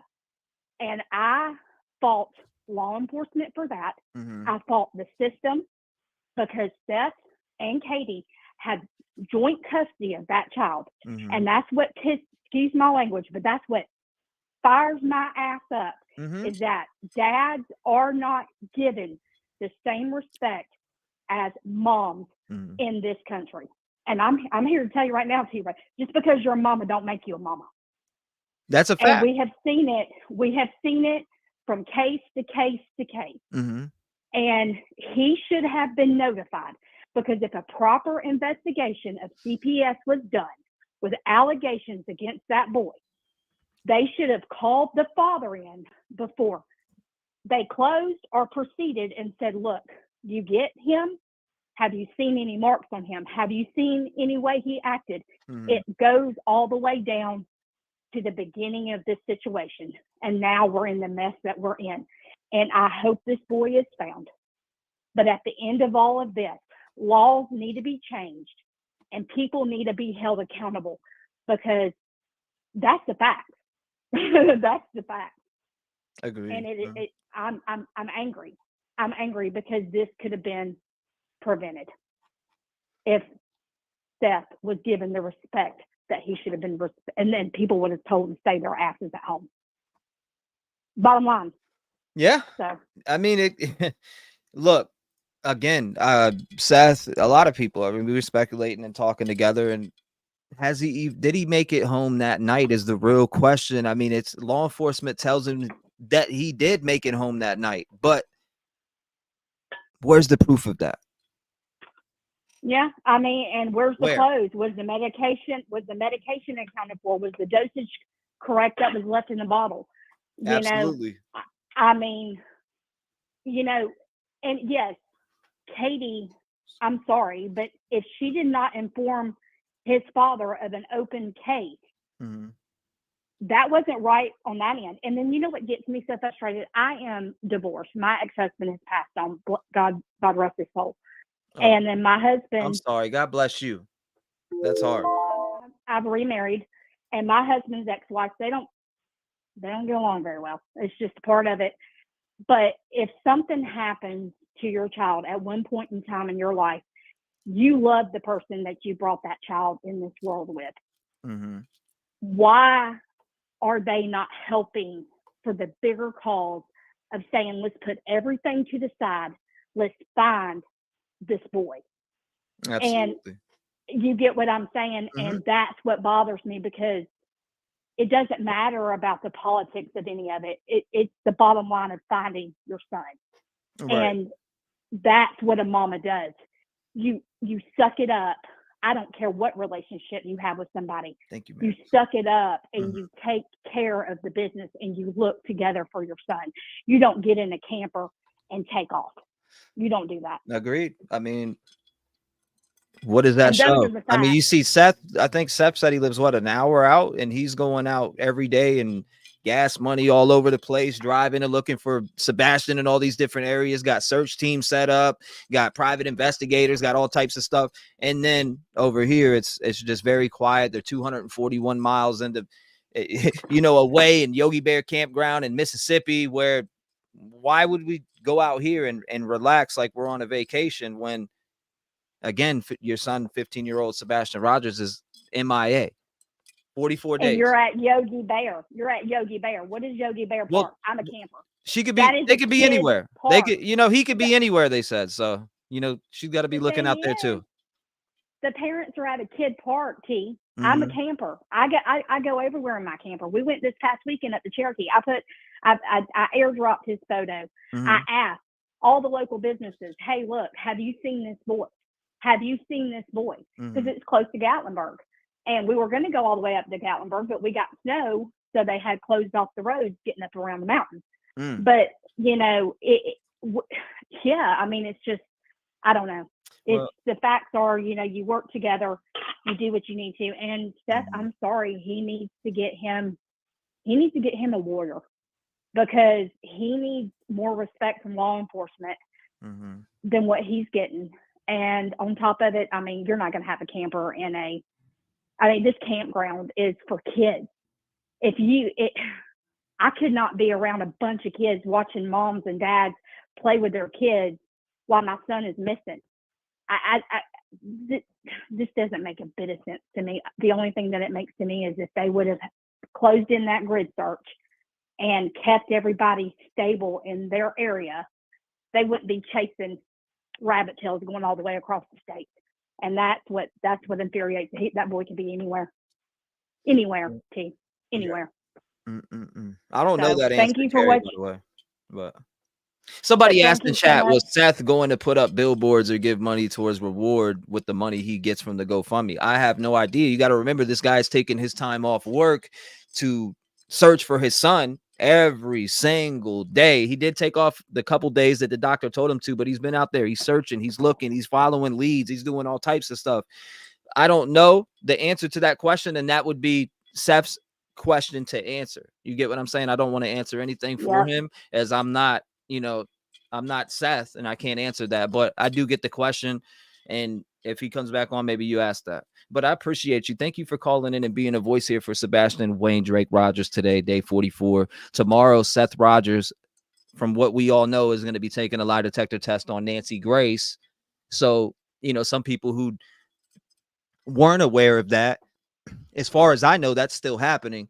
And just to let everybody know that. But again, lie detector test tomorrow, Nancy Grace, Seth Rogers. God bless you, man. I hope you have a beautiful day. Make sure you lock them doors, stay vigilant, and wonderful phone call. I love the passion. Love the passion. Keep it up. Good phone call, 219-885-9693. What's going to happen tomorrow? Tomorrow, Seth is going to take that lie detector test. Christopher Prout taking a lie detector test. It looks like it. Nancy got it set up. Nancy ain't speaking on that because Seth is following up with it. 845, you're live. Talk to me. Hi, T-REV? Yes, ma'am. Oh, this is Maggie from New York. Maggie, can you mute the background for me before we start, and we'll be good to go? Oh, I'm sorry. The listeners can't hear it. I appreciate you. I'm doing it right now. God bless you. If these searchers are still out there, yes, in the woods, they really should be using some kind of megaphone. Okay. Don't you think? Because if that happened, if he ran to the woods and he was afraid to come home, he's not going to answer anybody because he thinks he's in trouble, you know? So even the searchers could say, I'm a friend of your dad, Seth, you know? Something like that. But this is funny. 5 days ago, I was trying to get in touch with you. I couldn't. I finally gave up. I Googled Chris Proudfoot, and there was a whole page. It was him. It was definitely Chris Proudfoot. There's a whole page of a lawsuit he had gone through with against another company. He won $1.7 million in this lawsuit. I don't know if it was 217 or 219. I went back to look again, and it also said in Google that he admitted to throwing out Sebastian's clothes. That's what it said in Google. When I went to try to get back, because I wanted to make sure I had the right, number, 217, 219, everything was gone. Everything was gone. Really? Completely. Everything. And then all he had up was pictures of Sebastian, his interviews. That's all. That's it. That was all. But it did say that. I read it because then I really wanted to talk to you, and I couldn't get through. And You're welcome. You could check back with Google. That's what it said. but he won Interesting. $1.7 million. So these people have money. I mean, they're Oh, not I've just. heard that. I've known they had money since pretty early on. You know, I've learned that fairly fast. I won't say The through only where, thing, but I mean, you know. the first thing, I really thought he ran away. I'm praying that that's the case and they'll find him. Mm-hmm. But now I have a different view about her. What's that? Totally. After watching those clips from Nancy, Mm-hmm. they're just hanging around the trailer. He's cleaning a dog thing, and she looked like she was smiling in that video. You know, Right. I have a different view. I think that this was completely set up by the both of them. He probably said to her, "Look, I'm not putting up with this anymore. Not only your kid, I don't want to be with you anymore." You know, this lady doesn't look like she's going to walk away from money. A lot of women are like that. You know what I mean? A lot, you know? So she's going to try to hang on to him any way she can. She likes the luxurious life, the camper, the house, you know? It's just, you see it all the time with women. You know, they'll hang on to that guy till the bitter end because he's got money. But this guy will leave her in 2 seconds for somebody else. She just doesn't know that, you know? Mm-hmm. It's just a feeling, you know? And poor Seth, this poor guy, you know, I pray for him all the time. And I still say Sebastian's going to be found alive. I really do. But check out that Google thing. You'll be very much surprised. So, and I love your show. Yeah, And I that's love what you're interesting. doing. That's interesting. I talked to you about the little boy that was outside my house. Yes, ma'am. And I was like, you better call that in. You know, I went up there you're the after best. I went up there, and they already have charges against him. I didn't even have to finish the address. He told me the address. He said they're one step away from getting the kids taken away. So I signed papers, what happened, and I'll leave it to them, you know. Mm-hmm. But I thank you so much for saying that because I was really sick that day, and I just, you know, and the funny part is I've been in bed for a month. I couldn't even walk. But I'll tell you something. When I saw that kid, the grace of God was behind me. I ran down the stairs. I didn't walk. I ran down the stairs. I said, "Oh no, this is not happening." You know, after Sebastian, we're not having another one. Sorry, but you're so great, and I just love you. I wanted to tell you that. Thank Okay. you so much. Okay. I'll be talking to you again, T. God bless you, and thank you so much for calling in and being a voice here today for Sebastian Wayne Drake Rogers. And God bless you for what you did for that little boy. Imagine if you didn't see him in the street and didn't Right. bring him back to his Right. parents. Imagine there could be a case going on right there in your neighborhood. So There is. God bless you and your heart for being an angel. Oh, God thank bless you. You you. were I an angel for just, that boy that day. You know that? You really were. yeah, You were an angel for yeah, him. And if it yeah, wasn't for you, he could be completely gone right now. That 2-year-old little completely. boy that you saved. So Yep. God bless your soul. Oh, thank you, and I love you. I love you back. God bless you. Thank you so much. I Bye can't say bye. it enough. Stay vigilant and lock your doors. I appreciate you. 219-885-9693. Again, Seth Rogers takes a lie detector test on Nancy Grace tomorrow, from all we know. Chris, if he took a lie detector test like he said he was with TBI, setting one up. I wonder what the results of that one was. The lie detector determined that was a lie. 607 sent from heaven. What's going on? You're live. Hello, this is Grandma. Grandma, how you doing, Granny? I'm doing all right. This is hearsay, and I don't know if someone already told you. Did you hear that they were gonna put this case with Sebastian, like, criminally, like, not. Sorry, my ticks are bad. It's okay. You know what I'm trying to say? Don't Like, apologize for that. That's something that you can't help. But I get it though. Yeah, you know, because they're not really pointing the fingers at the parents, but now they're good. Somebody told me that they're gonna turn it into a criminal investigation. And I don't know nothing. I heard about that, so Did you hear anything like that? I've heard so much. What haven't I heard? I know, darling. You know what I'm saying. What haven't I heard? I've heard the most wildest theories, all the way down to, the basic information that we know about this case right now. I mean, you see these Oh, I families. cannot sleep. I close my eyes and think, where could this little boy be? I wake up in the morning just to find any information if they found him, or this case has my heart for some reason. And I just wanted to let you know that you guys are all amazing. Thank you. And Trev, when you do your prayer, I could feel the prayer like in me, like my skin is just it's just a wonderful feeling, and you mean a lot to all of us. You're amazing. And keep up the good work, and I love you. I love you back, Reddy. Thank you so much. And don't ever apologize for your tics. That's something that you can't control, and we understand that. So I know, but I told you why I have to usually wait until they're not as bad. Yes, because ma'am. I got made fun of in quite a few chats on the internet, on YouTube for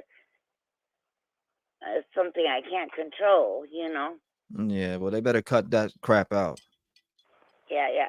All right, honey, I love you. Tell everybody you're amazing, and you guys are all dear to my heart, and God bless you. And thank you. Let's get to the next caller. Let's find this boy. God bless you. Thank you so much for calling in and being a voice here for Sebastian. We appreciate you, Granny. God bless you.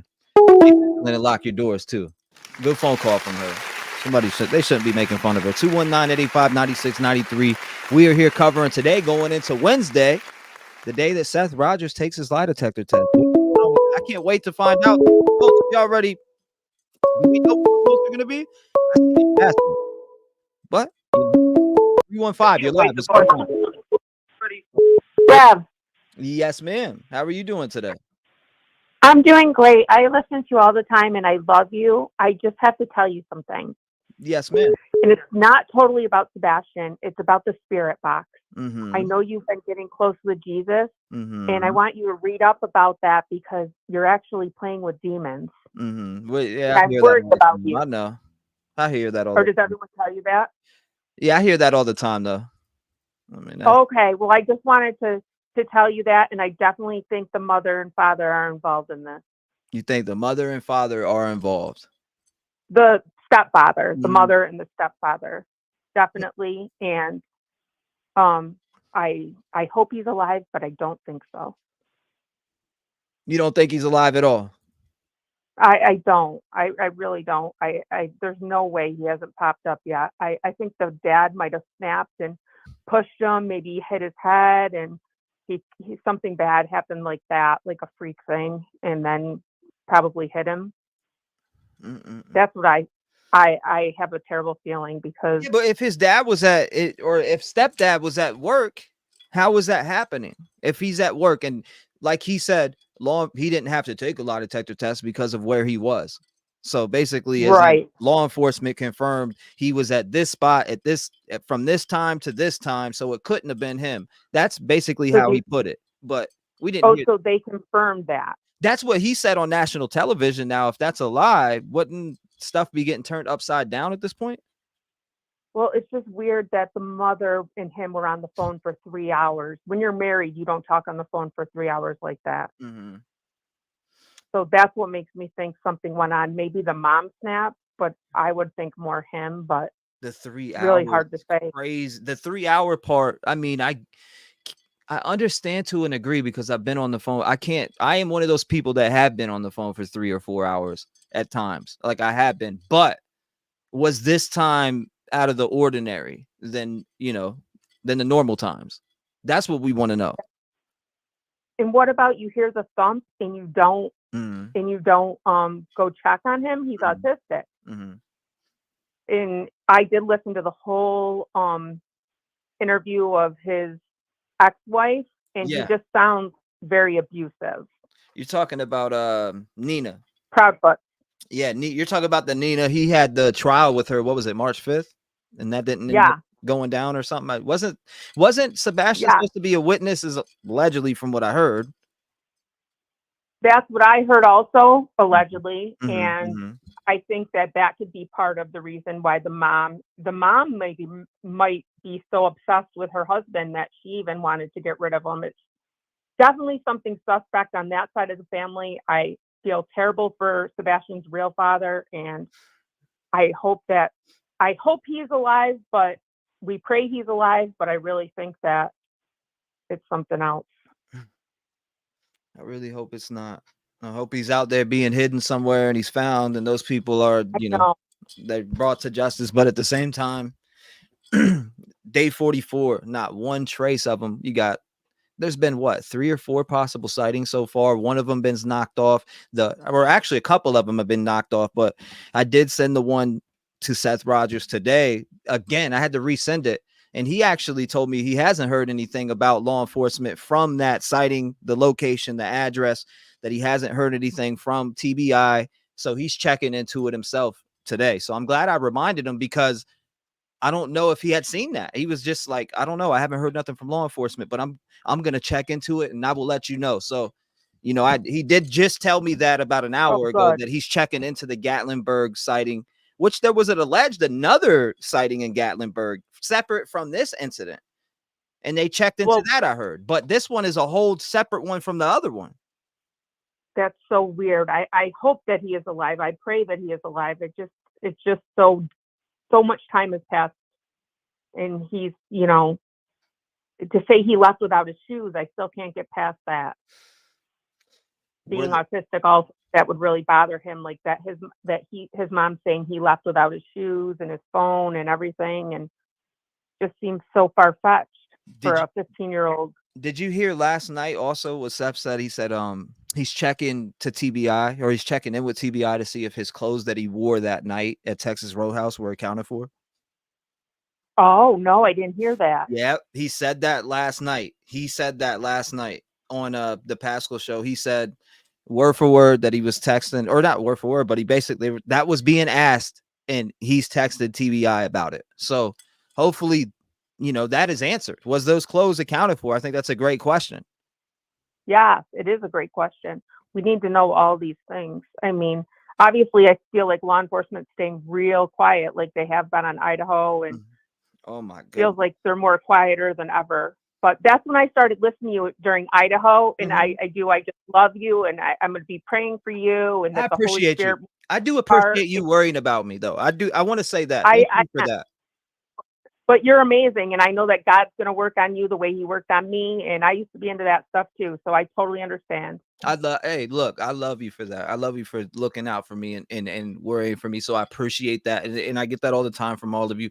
I appreciate all of the Rep Gang family who worries about me. Thank you so much for the kind words. We love your prayers. Thank you. But again, Sebastian Rogers, you think that this is foul play? Yeah. I hope it's not. I really hope it's not. But what else is it? Day 44, not nothing. These possible sightings, one, they're already being confirmed. One, again, that Speedway one, if people are worrying about that, which I've already got an email. I guess they didn't listen to the live yet. Somebody said, you need to cover the Speedway sighting. Well, the Speedway sighting was debunked, so we don't need to cover that no more. Thank you, ma'am. I appreciate you. God bless you. Love you. Bye. Love you back. Lock your doors. 219-885-9693. The person who sent me an email on my old email saying cover the sighting on Speedway. The Speedway sighting has been debunked already. The sighting of Sebastian Rogers was not Sebastian Rogers. False. They got the footage and were able to confirm that. 816, you're in the mix. Talk to me. 618. It's never too late. You're live on the air. Hi, T-REV. How you doing? I'm doing okay. I'm hanging in there talking to you now. I've been watching this I started out with you watching the 4 in Idaho. Oh, God. And I loved your music. Oh, my gosh. It's so good. Thank you. Thank you. Yeah. Oh, man. I love it. But, I want people to have hope. And I was watching this kids that have gone missing that have been found like 5 years later. I know that's terrible, 5 years, but like a 14, she ran away from home, and like she's 19, they found her. And there's like cases where kids have been found, that did take off, and I'm hoping that's the case. I mean, these parents, I don't know. I have 5 kids. I could never imagine leaving my home while my kid's out there missing somewhere. And nobody could stop me. I would be out there searching left and right, looking for my child. Absolutely. And I don't know where I heard this, but I heard it in the very beginning that the grandparents left for Alaska. They drove there actually, and I'm wondering if that's true. And I'm wondering if the grandparents or his sister has something, like they have him and they're hiding him out. What do you think about that? That's that's something that's been speculated upon so many different times. And you know what? It's not out the realm of possibility that he is being hidden out. It's really not. It is really not. So, well, I'm really hoping that that's the case, and that way, because I mean, it's too heartbreaking to think he might be, passed on, and for Seth, because I just the love I see in him, it's on. Oh my gosh, it's just heartbreaking. It breaks my heart to see him in that condition. And when he's putting his arm up like that, that kind of worries me. I wonder what's going on with his arm. He keeps like raising it up when he talks on interviews, and it's like, is his arm hurting? Is it sore? What's going on? Because I would imagine he's under a lot of stress. Yeah, that's I don't know. Like when it comes down to him, what were your first thoughts when you first seen this guy? Seth? I'm talking about actually CP on these interviews, like the first, the second one, the first and second one that came out that initially started everything, and then the interviews that CP and KP did on Smiley's page, or just the interview, that long one. Well, see, there's 2 totally different stories. That's what I don't get. I've seen the very first one, and it's not the same as the second interview at all. Exactly. And I watched those guys that do the body language thing.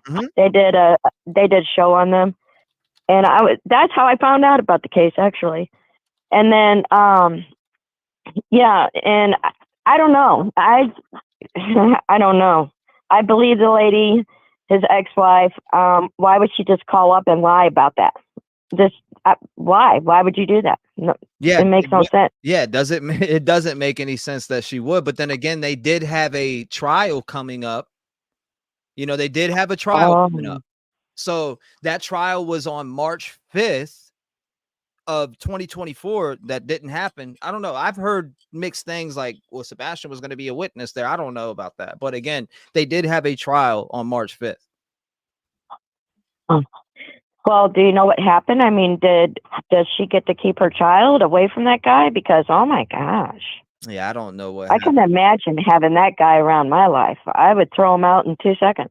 I would not put up with that. Yeah, I don't know what. I'm just one of those people. All I know. But I can tell you one thing. I can tell you one thing. I grew up in foster homes, and the foster homes were really, really bad places, right? God bless you for going through that. I'm happy you made it from that. I ran from every single foster home. I literally. You're breaking up. And I was a ditch ducker. Say it again. And I ran away from every single foster home, right? Yes, ma'am. And it's called ditch ducking. Anytime like headlights would come down the road, you would just roll off into the ditch and hide and wait for the car to go by.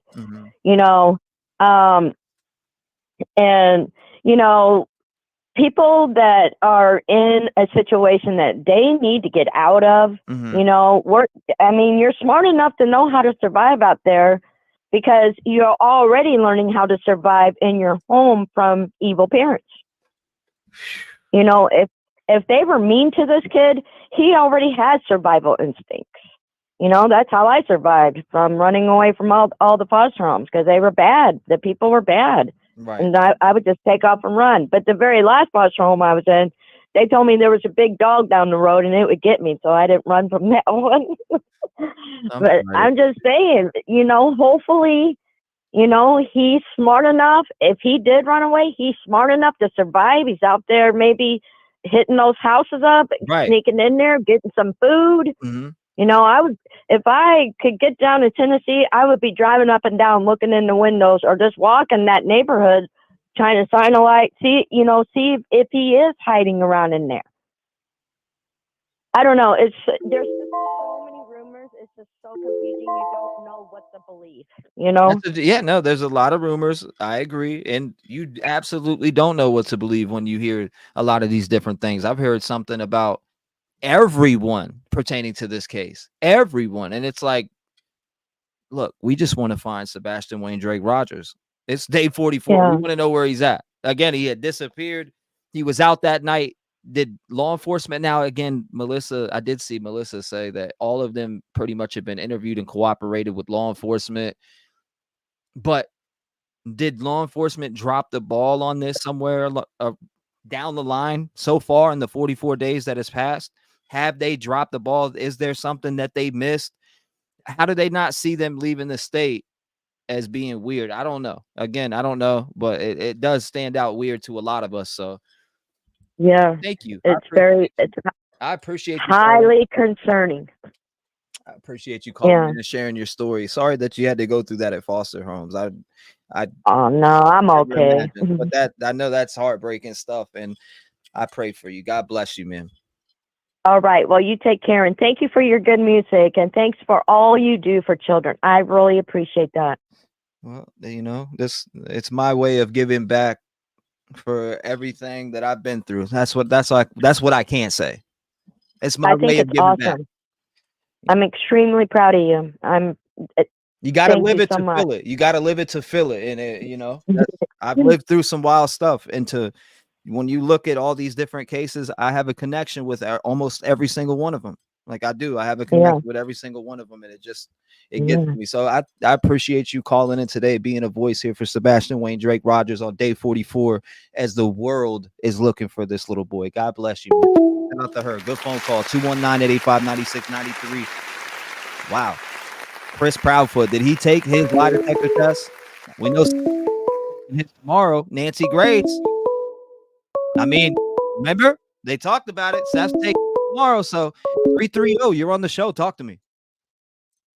Yes, this is Connie from Ohio, and I'm sitting here watching your show, and this is going back a ways, but I was just thinking about the guy across the street that they found Sebastian hiding under his car.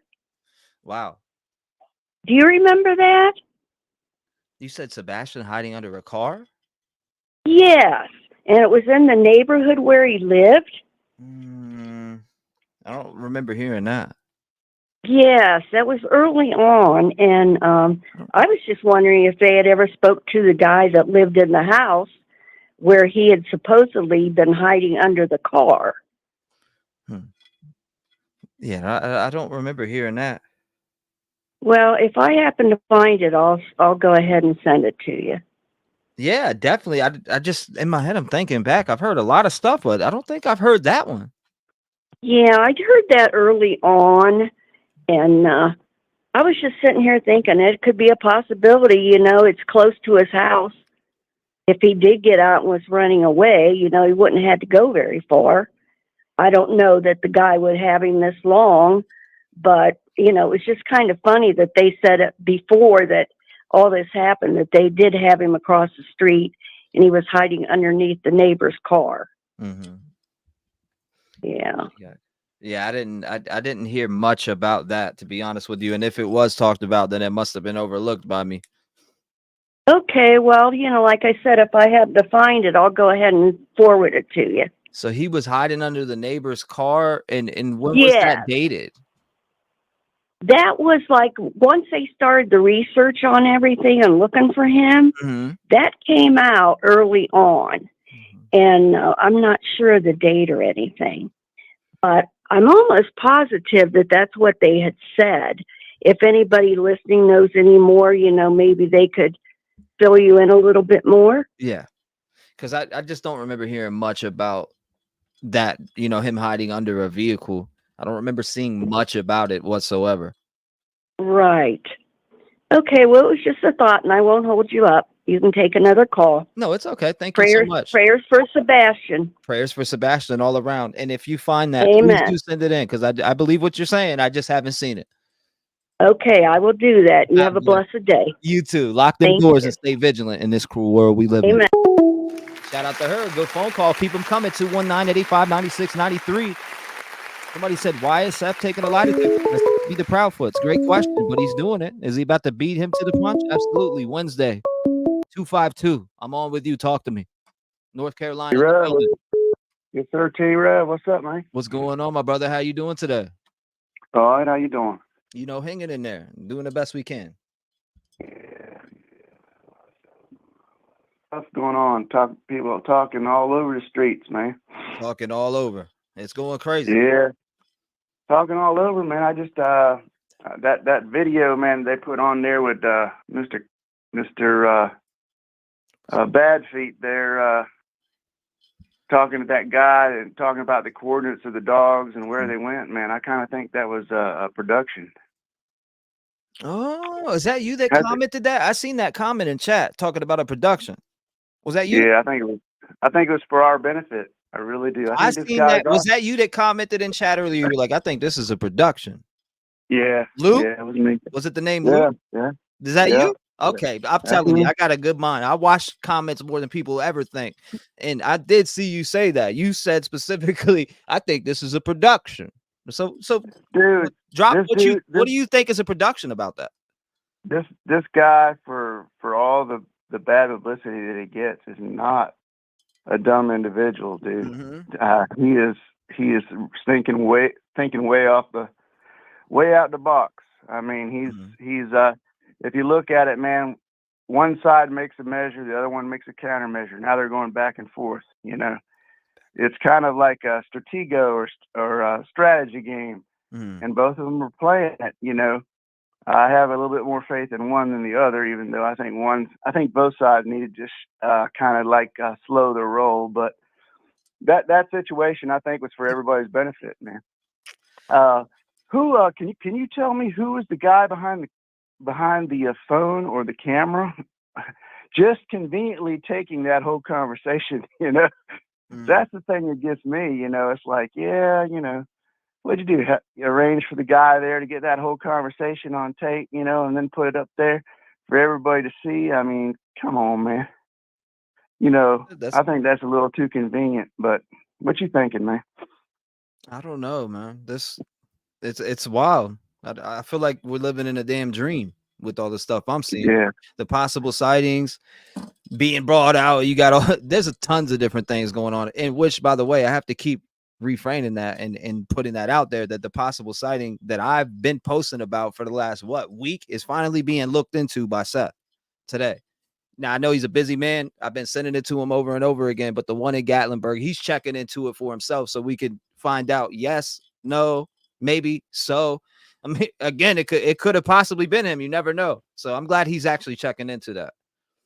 But what I think, bro, I think at this point, 44 days, he's either being moved around or something bad has happened to him. Simple as that. Oh yeah, yeah. I mean, I've never been on the team of he's being moved around or hidden, but now I'm getting to be more so. Honestly, as a more real possibility, for whatever reason, whether it's somebody odd to the family or whatever, but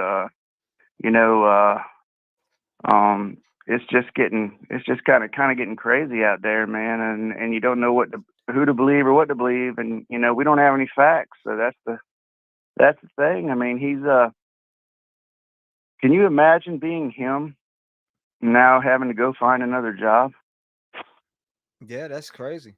I mean, it'd be like Koberger getting let out of jail right now. Say, yeah, go back and get your master's, man. You can go get your job. No, man. I mean, he's And I hate that. If he's totally, absolutely innocent, the whole world needs to give him a super apology, even if he has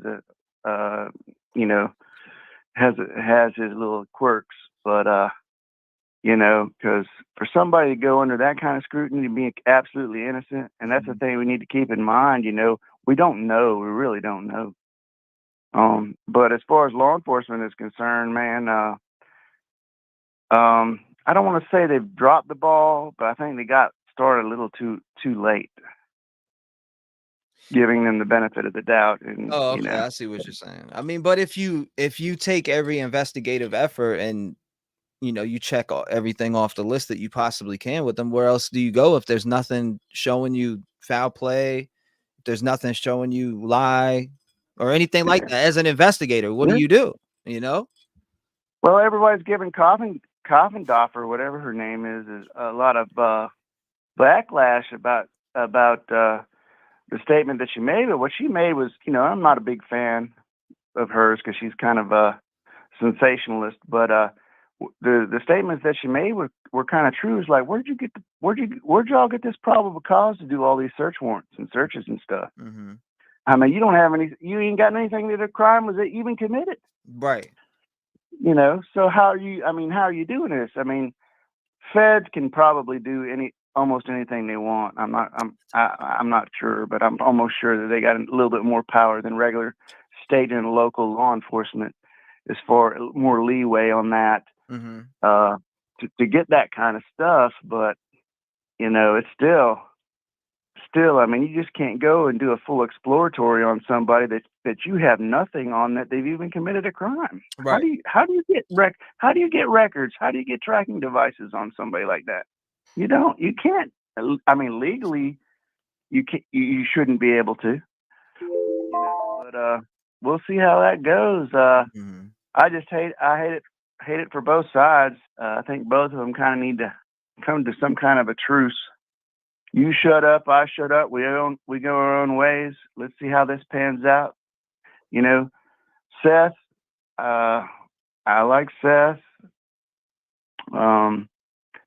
I think he needs to have something preoccupy his mind, go back to work and preoccupy his mind. Maybe go out there on weekends or whatnot and keep informed or whatnot. And be less involved before he has a stroke or a heart attack. Something worse than the shoulder. Mm-hmm. Yeah. But yeah. This one's wild, brother. I'll tell you that much. Yeah, we heard it. Snarky had his phone call filmed. Of course, it was scripted. So let's check Eastwood. So it was a production. That's I see what you're saying, East. Yeah, it was to give something for everybody to feed on. Yeah. I think. I mean, it's allegedly my opinion only. We're gonna check out this. There's a video. Hold on. Where's it at? I just had it. There's a video. And you said something about Nancy Grace. When is that coming on? I haven't kept up with that, dude. It just came on, but we just watched it before. You just watched it? Yeah, we just watched it before. Okay, I'll have to go back and catch it, man. So was it anything good? It was Nancy just talking about the Proudfoots, etc. So are they going to is he actually going to do it for the second time now that he's promised to do the polygraph with her after the TVI? We'll see. I mean, we'll see. She offered again in this video. So, but do we know that he's had a verbal acceptance yet? Well, we do know that he said to somebody in the Rev Gang family, which sent me the screenshot over, supporting that he actually is going to take, or he's taking one with TBI. That's what was said. But as far as him taking one, I don't know if he did or not. Right. But he was going to, as far as I was the understanding was he was going to take TBI first, then go on Nancy. Yeah. Well, I don't know. I didn't see much more on that. We'll see. I know Seth takes one tomorrow. Yeah, that could be a little interesting. Seth takes one tomorrow. As far as I know, tomorrow, Seth Rogers is taking a lie detector test. Remember? Because it all just depends. talked about it. Right, because it all depends, because they don't just ask you 3 questions. They ask you a whole pile of questions. Right. But I don't know that would ever get leaked out. I mean, I don't know if they would, depending on who is Nancy's person that given his. Mm-hmm. Nancy, Is it her? somebody, I don't know who it is. I have no idea who it is, but it's definitely somebody Nancy knows that's a professional. Oh, so if it's Nancy's, it'll be publicized, the result. I'm pretty sure. We'll see. We'll see. If it's law enforcement, just like if Chris takes one, you'll never hear a thing about it. Bro, we'll see what you'll have nothing. You'll have nothing. I mean, they won't even tell you. They probably wouldn't even tell you that he took it. Mm-hmm. So yeah, they don't tell keep you. on doing. Huh? They usually don't tell you that they took them. Not until, I mean, you'll No. hear about it later on, but again, they put that out that they took lie detector tests. So we'll see what happens from it, brother. I appreciate you calling in. Shout out to my man from North Carolina in the building. Make sure you lock your doors. Stay vigilant, brother. Look forward to hearing from you again. He said that's a production. We're going to check this out, though. I see a video that was sent in to me. I'm going to pull it up here in 1 second. Where's it at? I just had it. What are we doing? 1 second. Right here. Okay, I got it. Here it is. Okay, so Sebastian, some of the, you said, hold on, I'm going to read the email real quick just to make sure. You said here. So I'm not worried about that, Jessica. You're all right. And won't write it in chat. The dispatch details people, you said details people keep referring to are from my video I posted on Sunday night. So here it is. People keep referring to this. Jessica is in chat right now, and we're going to play some of this. So let's listen to it. Again, she got some of the dispatch calls, and it is in here. Here we are. We're going to check it out. And by the way, it's from Jessica Danielle in chat. She made this video. So shout out to Jessica Danielle. She actually does make very good videos and deep dives into a lot of the cases. So shout out to her. Make sure you subscribe to her channel. And I appreciate you sending this in, Jessica. 1008 Capricorn Hendersonville. Caller advised that a 15-year-old male is not in the bed. Here we go. We have white male, 3 blonde hair, approximately 5 foot, 120 pounds. I was going to be wearing a black sweatshirt, black sweatpants. 2 male does have a form of autism. This is the first time it happened. I was going to be in the home before midnight. The doors are locked at this time. Just born around. Central to 47-180, Warren 12. Juvenile left his son at the house. The mother is driving around looking for him in the Victoria Place subdivision, and she is driving a baby blue Infinity. Interesting. Let's sit there and see what's going on. Go around searches of residence. We'll go from there. I'm in the area. Interesting. Check on hold up. Same houses. You can text me as this file en route to the missing juvenile. I said, there's no medical center ER, Center Station ER, Center Regional ER, anti-line, all clear of the juvenile. You can see that the code red has been launched at 7:45. Code red. Well, hold up. Enables emergency notifications by telephone, text message, email, and social media of time-sensitive information, emergencies, or urgent notifications. Next big track back up, going into the construction site over here, back towards the beach. Interesting. Awful muddy. Do you see any footprints, anything? Couldn't have any shoes. I do have some Yeah, it is a footprints. good video, Jessica. Right there where you're standing. Yeah, leading right over here to the retaining. No shoes, just footprints. He literally dove into it. Next led me straight to the retaining pond. He dove into the water. Have you seen any footprints around it? There was a few footprints in some of the softer dirt. So they have headed straight this way on the track that he was running. Do we have a picture yet? That's simple. What was that heat signature at? Where the riprap is, where the trees are, 25 feet maybe out in the middle. Hey guys, the construction zone, there's another pond. There's somebody standing in the woods. It looks like a person. It is a person, we know, but there's another pond. He's standing back there by himself. Past the construction zone, in the same area back there. Yeah, the north end of it, yeah. Down over here, go straight back. There's a person in the woods by that pond. Past the house on the other side of the tree line. Going back toward the beach, or going on the back side. Yeah, on the back side, and he's not moving. He's just standing there by himself in the woods. It's Hendersonville 517. I'm on the northeast corner in the cemetery across the tree line. Am I close? No, it's outside. Mickey, if you can, do you have anybody there with you? Stand by. Let me see if I can find it on my map. I got my drone grounded for the moment, and I'll see if I can do it. Target's over it. One of the two. I'm in my truck. Two, there's 4 of us on foot coming across the yard, start directions. 19's on the screen. So they're talking as if there's footprints or they're on a truck. What? This is crazy. Straight in, straight in. Keep it on. Go left, go left. Just come back, you passed it. Right, won't be there. Won't you going into the woods? It's woods. This is crazy. You should be about 15 foot from it. What's the child's first name? Should be all over it, whatever it is right there. The 2 people walking the woods. It's a mannequin. Sorry, guys. Look just like a person from the air. I think it's another 66. What's the name of the child that we're looking for? First name is Seth. I'm sorry, can you repeat that? First name is Seth.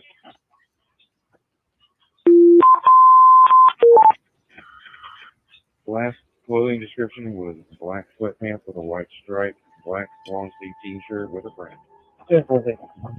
Mickey, how many drones do y'all have up? 1 at the moment. I've got mine grounded. Olivia, this is the timeline of the timeline of the first 11 hours. This part is the dispatch that I'm watching right now from Jessica. Shout out to Jessica. Yes, sir. I'll be back in the air momentarily. 29 Central on scene. Put 2 out here with me. 10-4, has anybody been there since the initial? There's a whole bunch of people here now. 4 in the morning. Can you help me listen to the radio on the north end until we wrap this up, please? Yes, sir. Brandon, you've got Hendersonville Mounted Patrol coming up there, and Joe's sending some more cars if y'all want. If we can start from the beginning in the original house and set up a new plan up there. 10-4, that's what we're doing now, sir. Thank you. One all year, so neighbor advised that he's found the child under his son's car, which is across the street, 2 doors up. So be sure and search under cars and under things. Who do you want to go with this other K9 search and rescue? I just talked to the GC, the construction back here. He's going to start getting the word out to all his crews that are out here working. Everybody. When he went missing? We can get a game plan. All right, so this is the morning after when they called for him. So you remember the police were called at that time? What was it, 6:20? Right? I guess everything started transpiring after that. Reconvene. Oh, Target, can you put a drone right over top of this trash can, this dumpster? See if there's anything in it. 188. Van 184 is going to send you a picture. You send a code red for 1008 Stafford. Code red was sent out at 0745 this morning. 2-4. We will send that in good. Can we retry that, please? 10-4, will do. 12 188.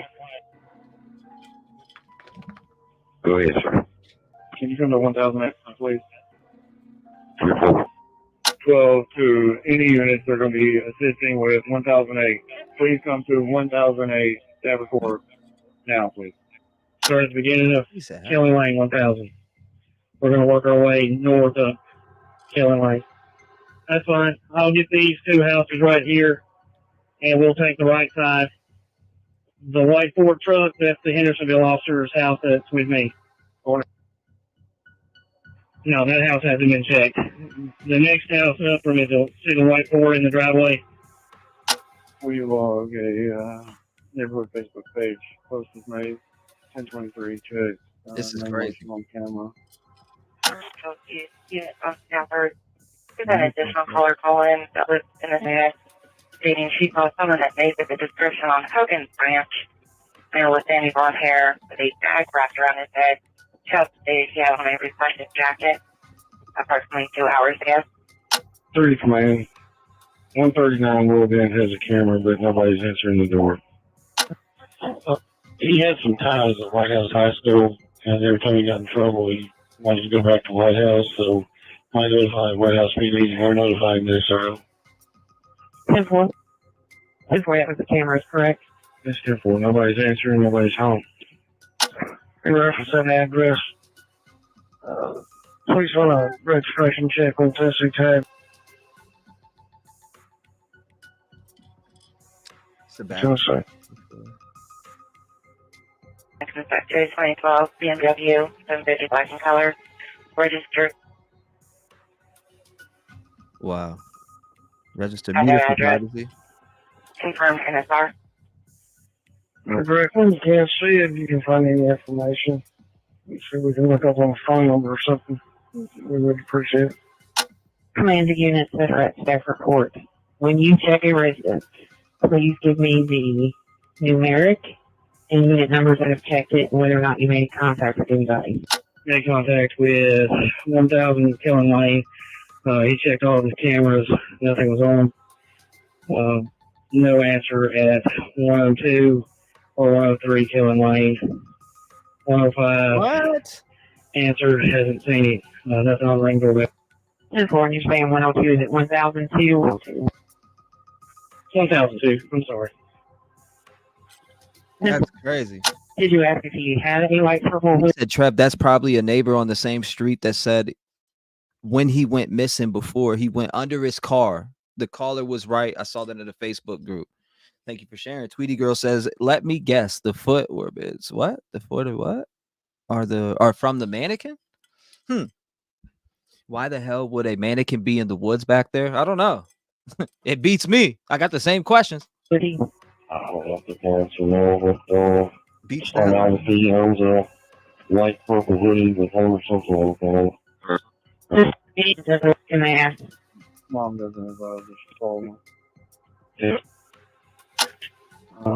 They were at Striking Square last night. Bad case.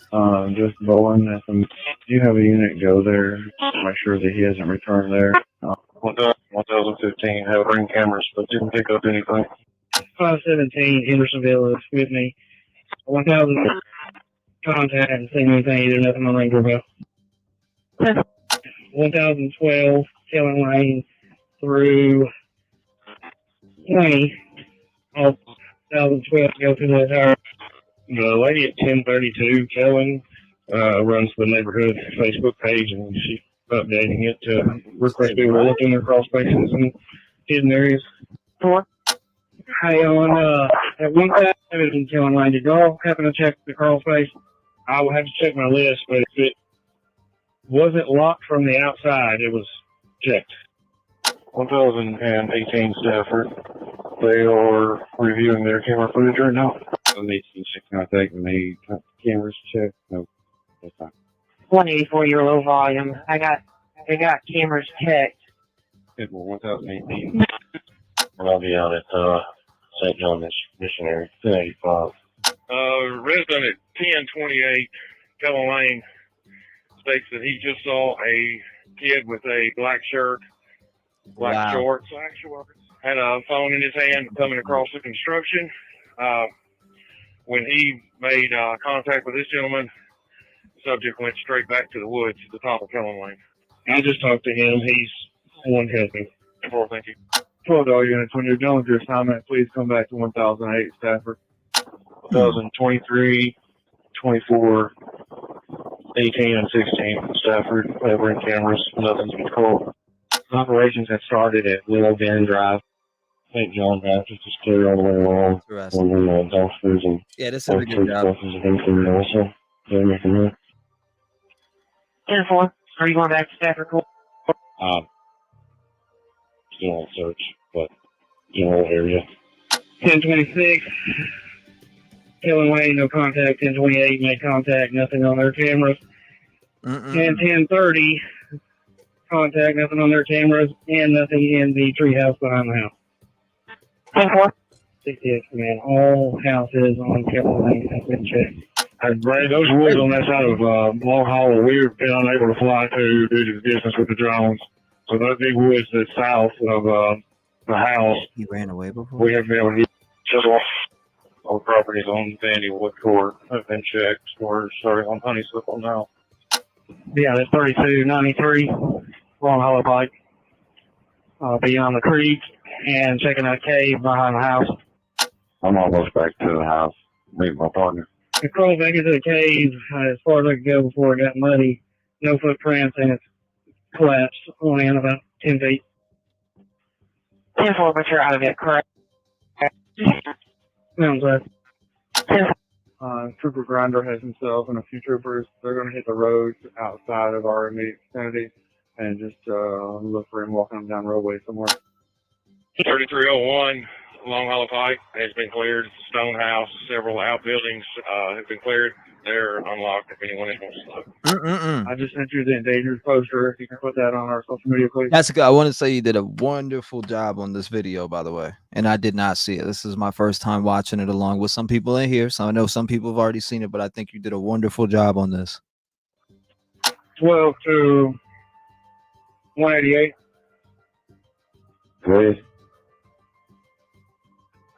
Did y'all check inside each one of those buses behind T.W. Hunter? What? 1047, we checked them all. Okay, well, we're about the three closest to the building. Will you ask Transfield to respond to the area of National Pike and Carrying Road?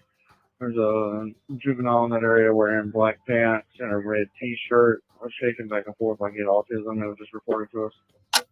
Outside of What? Hold up. Run that one back one more time, please. Respond to the area of National Pike and Carrying Road. There's a juvenile in that area wearing black pants and a red T-shirt. I'm shaking back and forth like he had autism. It was just reported to us. Oh my goodness. Outside of Long Hollow from Killen Lane to Center Point has been checked. Can you check the field houses that are up on top of the hill by the practice field back behind T.W. Hunter? I don't see that Creole lady said, when was this? This was the day that he went missing.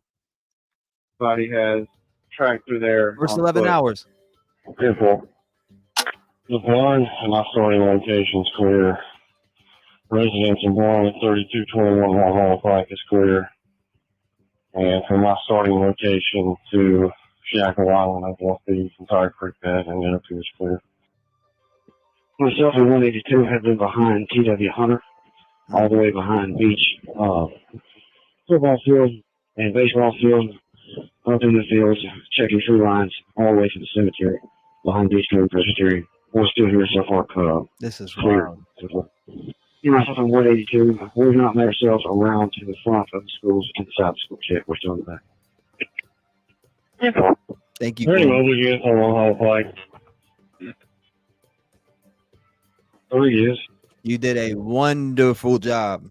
By the way, people are saying, who's this? What's this? What's this? First of all, this is the first 11 hours. This is a video that Jessica took her time to put together, to put visuals out there for us to get a look at the first 11 hours, the timeline of the first 11 hours that Sebastian went missing with dispatch.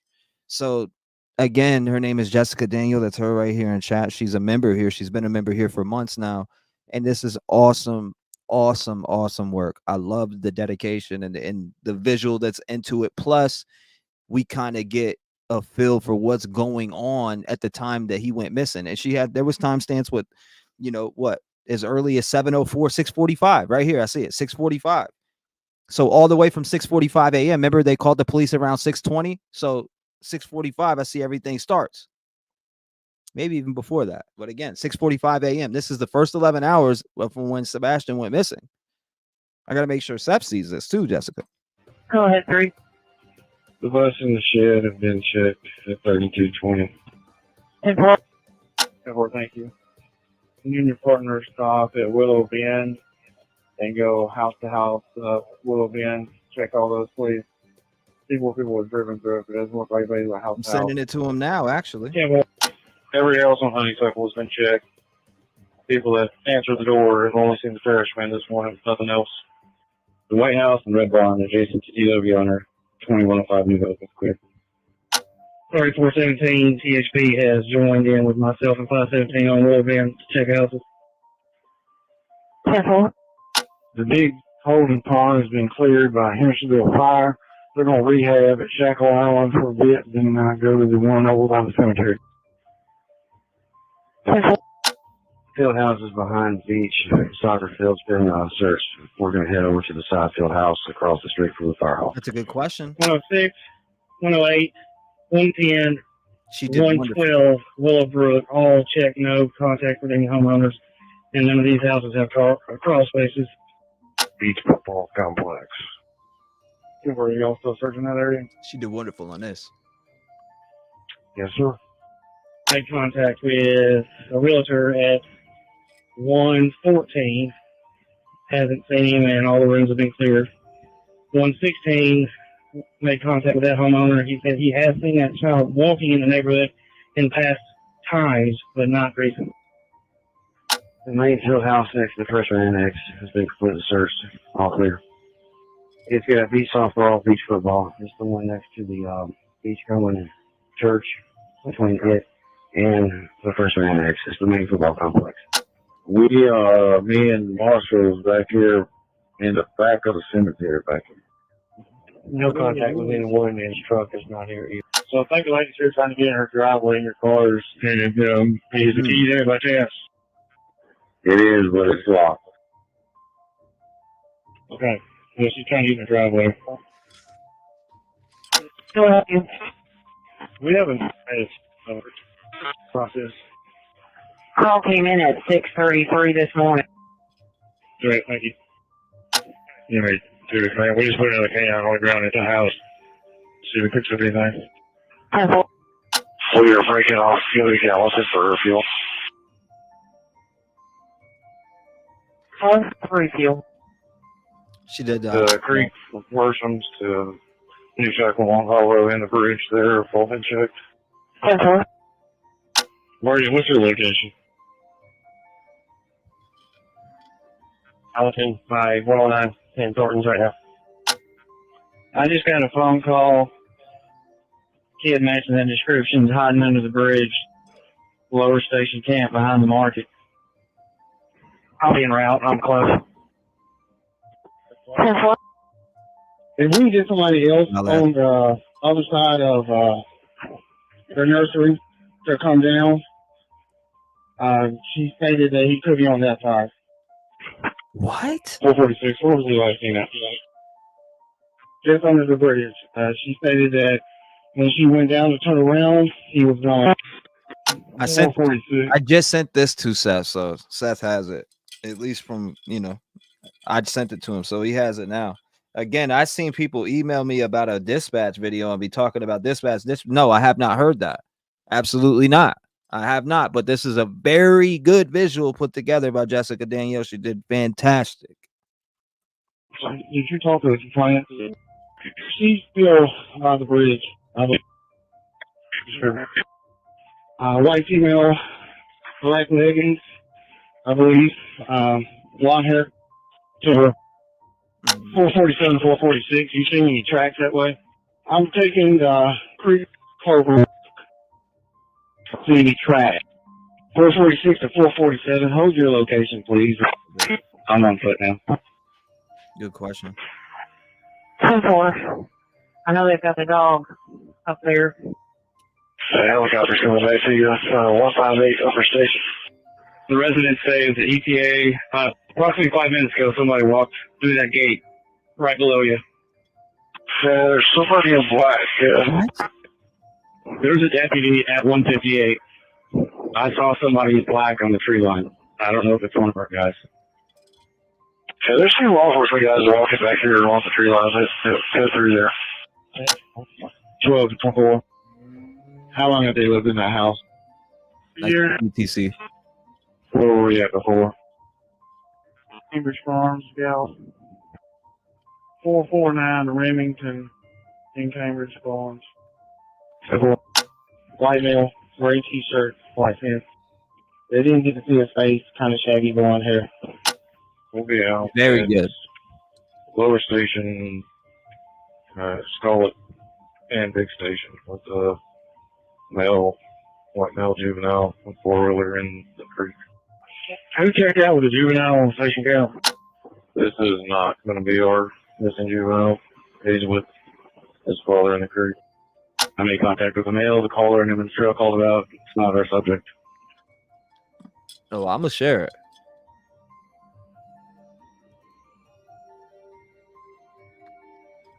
For legitimate tips? Yes.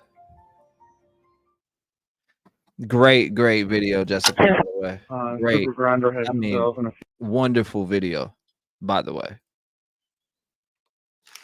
Got to give her a round of applause on that one. That was the dispatch from the morning, the first 11 hours again.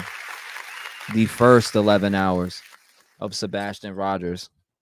I didn't want to keep bringing up comments and putting them over the captions while they were coming up. That's why I didn't try to bring them up that much. But shout out to all of you. This was a good video. Good gracious, the timeline. It was the first 11 hours.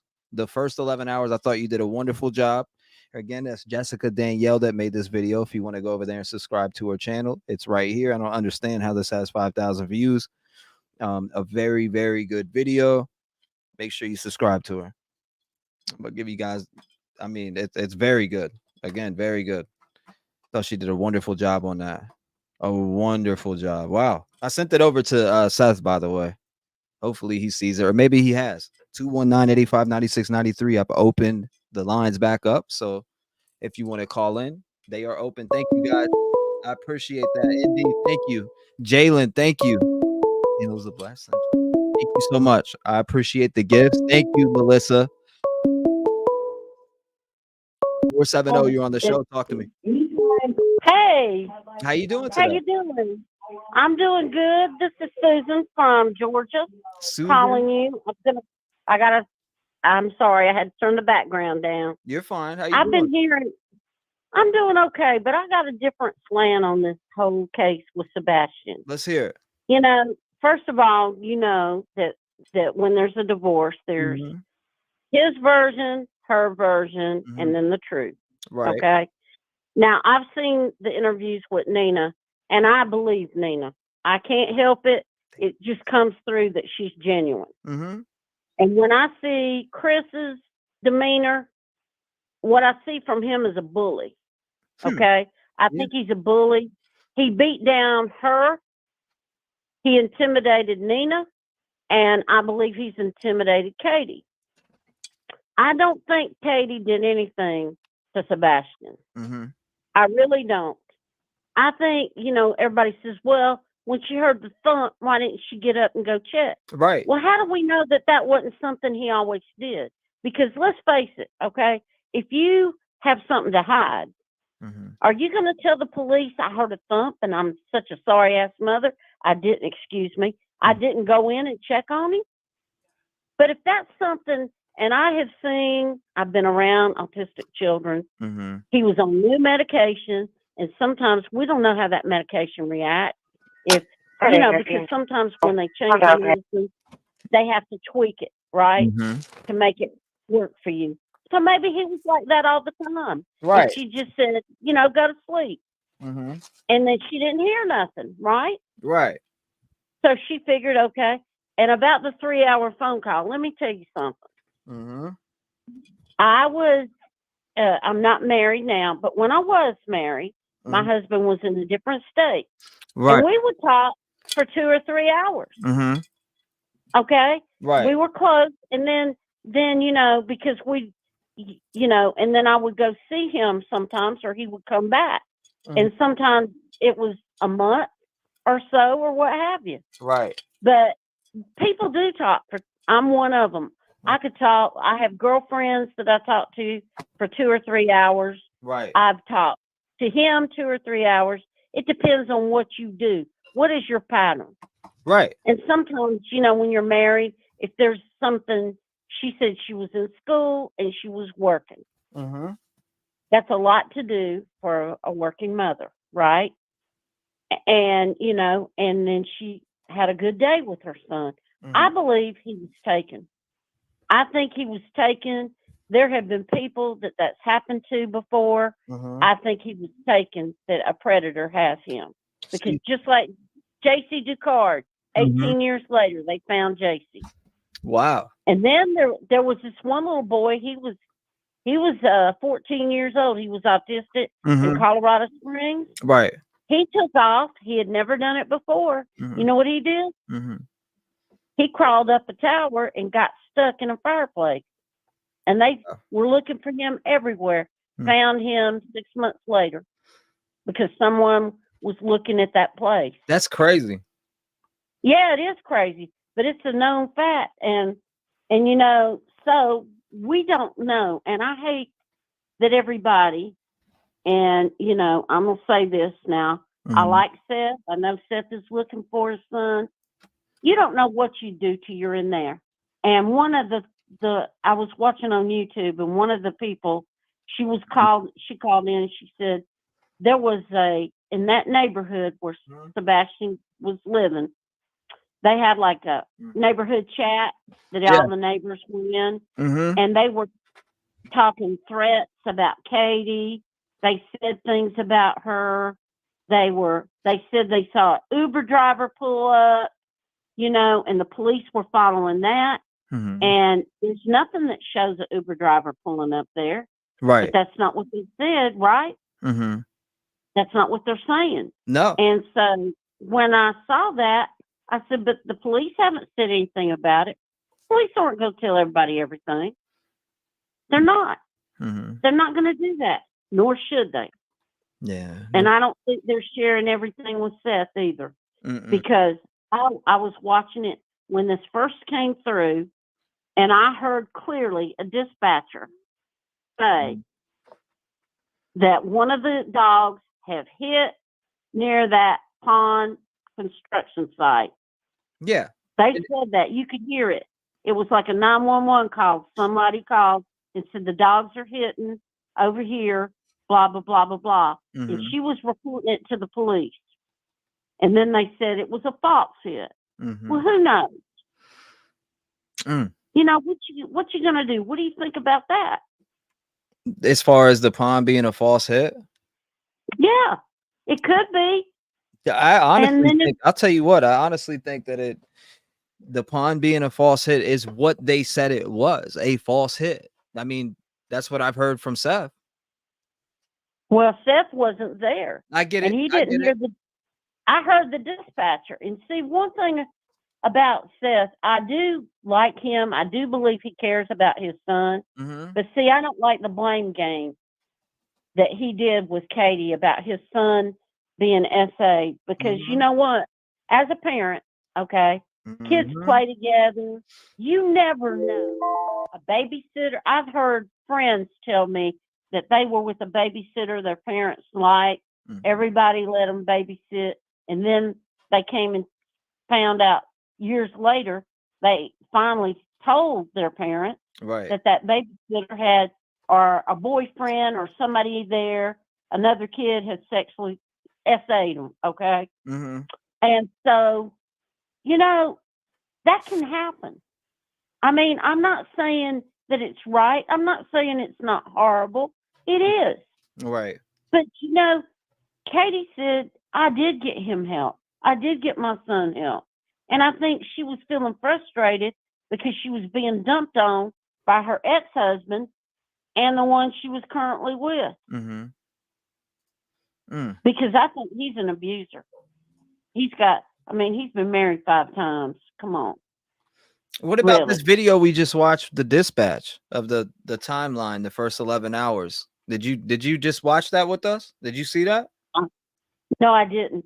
Tell me about it. We just watched it. It's a lot. I don't know. There's a lot to take in. I'm gonna have to watch it a couple more times. There's just a lot to take in the first 11 hours from when he went missing, and the dispatch starts as early as 6:45 a.m. And they talk about a lot of stuff. They're obviously looking for him. So right now, it seems like, just from watching this, I take it as they're looking at it like a runaway. Well, see, I remember the mother. They said the mother is driving through the neighborhood because she thought that he had left. Right. You know, she thought that he had walked out, and he could have walked out, and somebody could have been in a car waiting on him to pick him up, because that's exactly what happened to JC Descartes. But the only difference is JC was there to catch the bus, and the guy came by and they threw her in, and it was a man and a woman that did it. We don't know. That could have happened to him, because you don't know if that medicine had an adverse effect on him. Maybe he tried to go to sleep and he had heard, or somebody had contacted him. You know, they can do that through those video games. We don't know. You know, you don't know what teenagers do, because every day you hear about girls, people that get on the internet that that find somebody, they go out and meet them, and they find out it's not a teenage boy, it's a 30-year-old man after them, right? Yeah, that happens That a has lot, taken them. unfortunately. If you watch It, Web of Lies, I seen that on there. yes, sometimes. yes, I do. Oh, and when you're talking about the dispatch, I did see the part where it said that the dispatcher was saying the mother's driving through the neighborhood. Yes, I did hear that. And I heard that Chris had called the sheriff there. Here's my thought. Okay. I know at first that they thought it was maybe a runaway, right?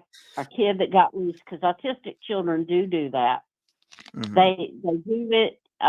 One of my best friends had an autistic kid, and he charged at her. He knocked her down and broke a rib. You know, and they had to call the police to take him and to sedate him and get him help. You know, and everything. Get him on medicine that would help him, calm him, and everything. But here's the thought: what if something like that happened? I don't see Katie as being the person that would hurt her child. I don't see that in her. I know a lot of people say, well, she's not crying, she's not boo-hooing, she's not out there searching. What do you want her to do? I've never seen one mother go searching on a search for her child. The only one I did was Natalie Holloway, because her daughter was in Aruba, okay? Most mothers, they stay at the house. But the reason I think that Katie didn't stay at that house, she said she wanted to. I don't think Chris would let her stay there. So do you think that this was? Do you think it's foul play, or do you think that this is a runaway? I don't think it's a runaway. I think it's a foul play. I think somebody enticed that boy out the house and took him. So I think different from everybody. Yeah, we'll see. We will see. We will see. I do think he's alive. I know a lot of people don't, but I get the feeling he's alive. Well, I have hope. I have hope. I hold out hope for, just to getting to know Seth off the air and talking to Seth like I have, and just having a couple conversations with him. It's like he's not out here saying that he's a perfect man. He's not saying that. I'm not saying what he's that saying either. No. I'm not saying that to you as if you're saying that he isn't. I'm saying in general, in general, to me, when I'm talking to him, he's not saying that he's walking on water. He's not saying that, you get what I mean? He just wants to know where his son is. That's it. Oh, I get it. Period. And he's willing to go to whatever ends, no matter what he has to face to find him. Exactly. So, again, for me, you got one doing that, and then you got the other being combative. They're 240 more miles away over here at the Yogi Bear campground, and just left the house, and people are like, what the fuck are you doing? You left the house. What if he comes back? You're not there to answer the door. So it's just a lot of things going on. And Susan, I appreciate you coming in. Thank you so much. I hope you have a beautiful day. Make sure you lock your doors, as we got to continue to take calls. But Susan, anytime you call in, you're more than welcome. And I know you got a lot on your mind, so you might need. I'd see a lot, and there's a lot of people that do. And I appreciate you being. And I have been praying for Seth and Sebastian. I know. God bless you. Shout out to Susan. Shout out to Susan. She's passionate. She's fighting for that time on the phone. She ain't playing. She's like, I need my time. She was like 13 minutes in. 219-885-9693. I know we got a lot of passionate chat. I get it. 904, you're in the door talking. Hey, T-REV, it's Dee. How are you, honey? Relaxing. Just trying to figure out what's going on still. I mean, after watching this dispatch, I've never seen this before until just now with you guys. Yeah, I'm a little surprised by the dispatch as well. Can you hear me? Yeah, I can hear you very well. Okay. I just want to make sure. I'm at work and I don't get good service. I had to step by the door. But yeah, the dispatch confuses me a little bit. But I just wanted to, I've been thinking about it and I haven't been able to get through to you. But I know several of your viewers and watchers have heard of the case with, oh goodness, Michelle Troconis. So what's bothering me is I can't remember the lady, one of your subscribers that's kind of out there watching. What's that? No, I said, make sure you get your shirts. Mine came in. If you want a shirt, again, I'll get what if you're local and want shirts, I'll get with Seth on that. I didn't mean to cut you off, but get your No, you're shirts. good. Mine just came in, Sebastian Strong, and it has again on behind it has the information of everything that you need. So I'm just making sure everybody can see it. Make sure you get it. Mods will keep dropping the links. Make sure you order. If you're local, Seth has somebody local that does shirts. But if you're out of town and you're like, damn, I want a shirt, there it is right there again. Keep going, ma'am. I'm sorry. Oh no, you're good. Yeah, definitely get them shirts. I saw where one of your subscribers in the chat actually wore her shirt to Walmart, and several people stopped her, and I think that's absolutely amazing. So yeah, definitely get your shirts. But so going back to what I was saying, I can't remember the lady's name, but she's called in a couple times. She sent you some videos, I guess, of the campsite or the campground where they're staying at in Mississippi Nancy or Drew. whatever. Yeah, Nancy Drew. Yeah. So I guess she spoke to somebody, and I don't remember who she said it was. But anyway, long story short, basically they haven't came and like reviewed the video footage or anything. So my thing is, if they haven't reviewed that, like, I'm worried, like, you don't have to have a warrant to view like street cameras. Like, I can, in my town, I can pull up my street cameras and look at the the city cameras live, like now. And in the Michelle Troconis trial, like, they literally sent officers to like the rest stops and to like all these different places and pulled from, when she went missing to basically when Sebastian went missing up until, whenever they could look for all the vehicles. Like, one guy, I can't remember the investigator, but anyway, the investigator, his assignment was to go to the rest stop and look for, these 3 different types of vehicles. And every one, like, he clipped, and then they were able to zoom in and like look at the plate. And I just don't feel law enforcement is truly putting in the effort that they should. If they haven't even went out and looked at, the cameras out there where he's been supposedly staying or was staying. So you can look at the traffic cameras without a warrant. And I know law enforcement, keep things close to the vest. They don't have to tell us anything. I get that.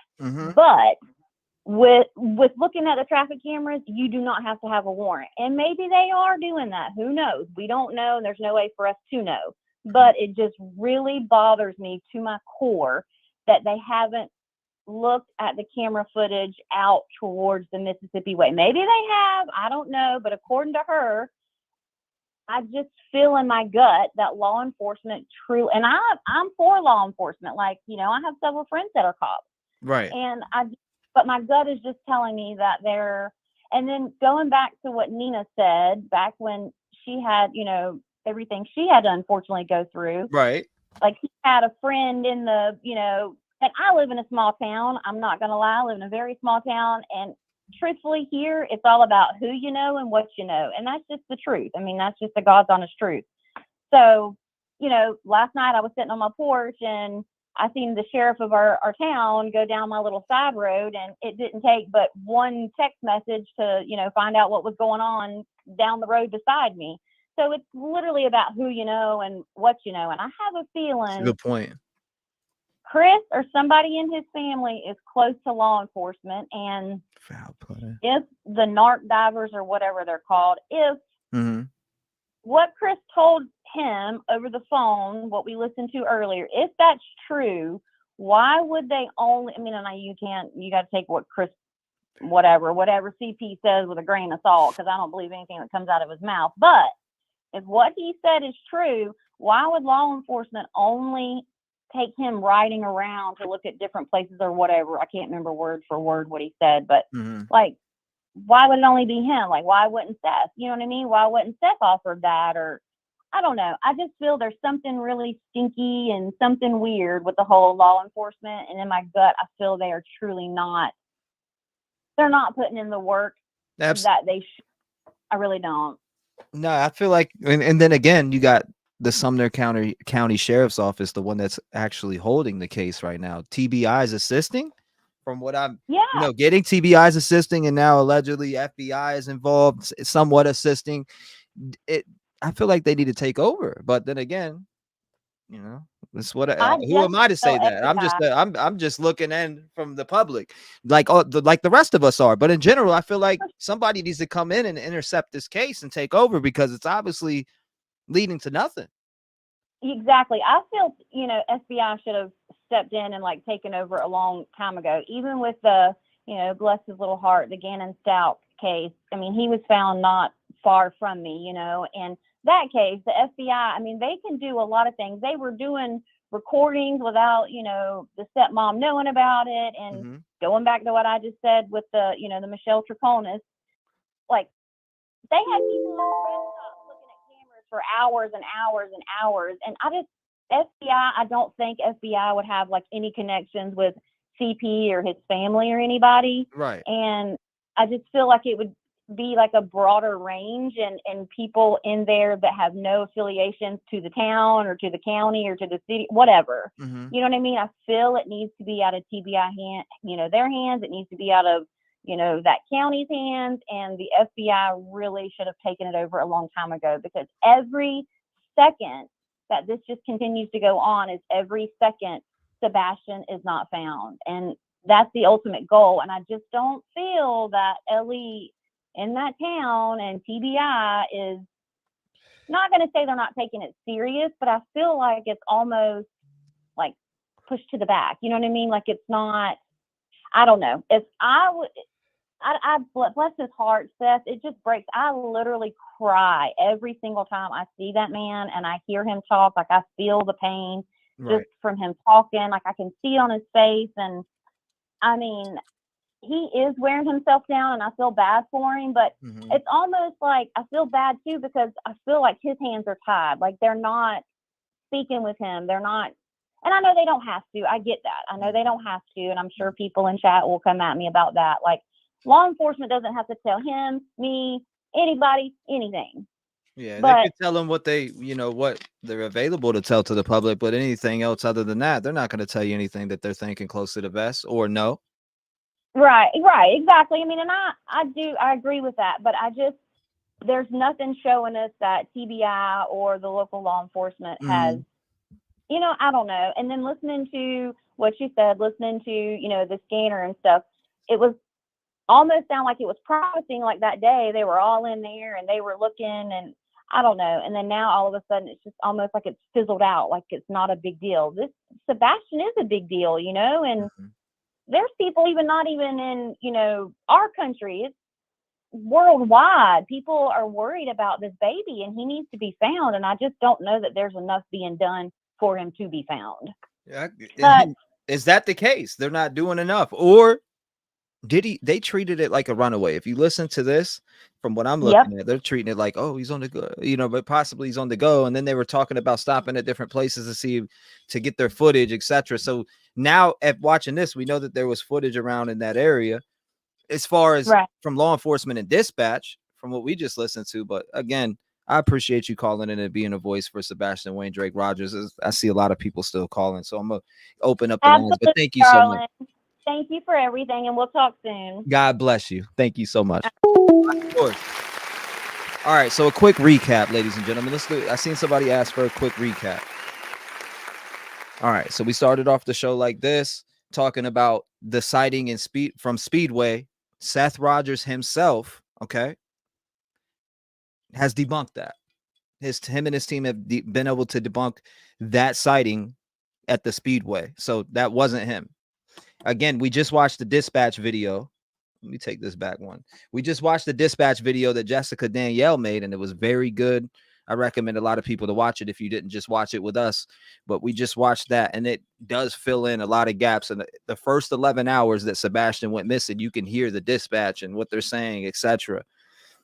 But again, the start of this show, that was debunked. Now, also, Seth messaged TBI to find out if those clothes that Sebastian Wayne Drake Rogers was wearing the day that they went to the bowling alley, BJ's, etc. He's seeing if those clothes are accounted for. So we know that's going on. I'm waiting to see an answer from that. Seth Rogers is taking a lie detector test tomorrow with Nancy Grace. So we have that also. So now we have the Speedway being debunked. Seth Rogers taking a lie detector test.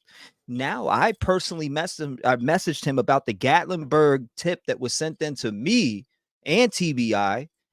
I also sent that into Seth himself, and he messaged me back today and specifically said, he goes, I haven't been notified. I asked him, I said, can you please check on that Gatlinburg sighting that I sent you, the email, etc. He said, I haven't been notified by anyone in law enforcement or otherwise. I said, I just wanted to make sure because the person contacted me and said they swore it was him. He said, if I find out anything, I'll let you know, and that he's checking into it. So now he's checking into the Gatlinburg sighting that we've been talking about here for days. And this is hitting his radar from platforms like mine, JLRs, and other people who are, possibly sent in. I've seen him here and there's footage. So I'm glad that he's actually checking into that. And as far as right now, there's been no update to confirm where Sebastian is or where his whereabouts are on day 44.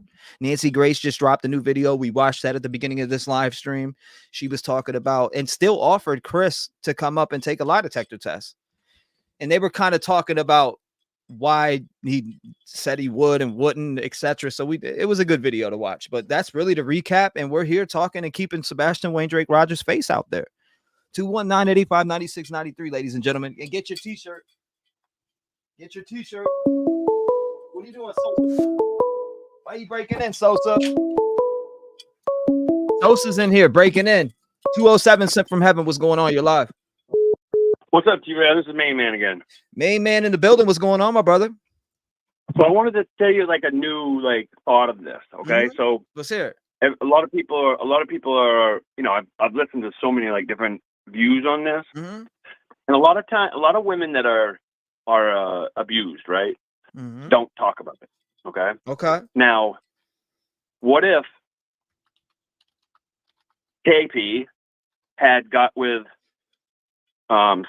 Sebastian's real dad and knew that there was a problem and she was scared to talk about it, right? Because of TP, right?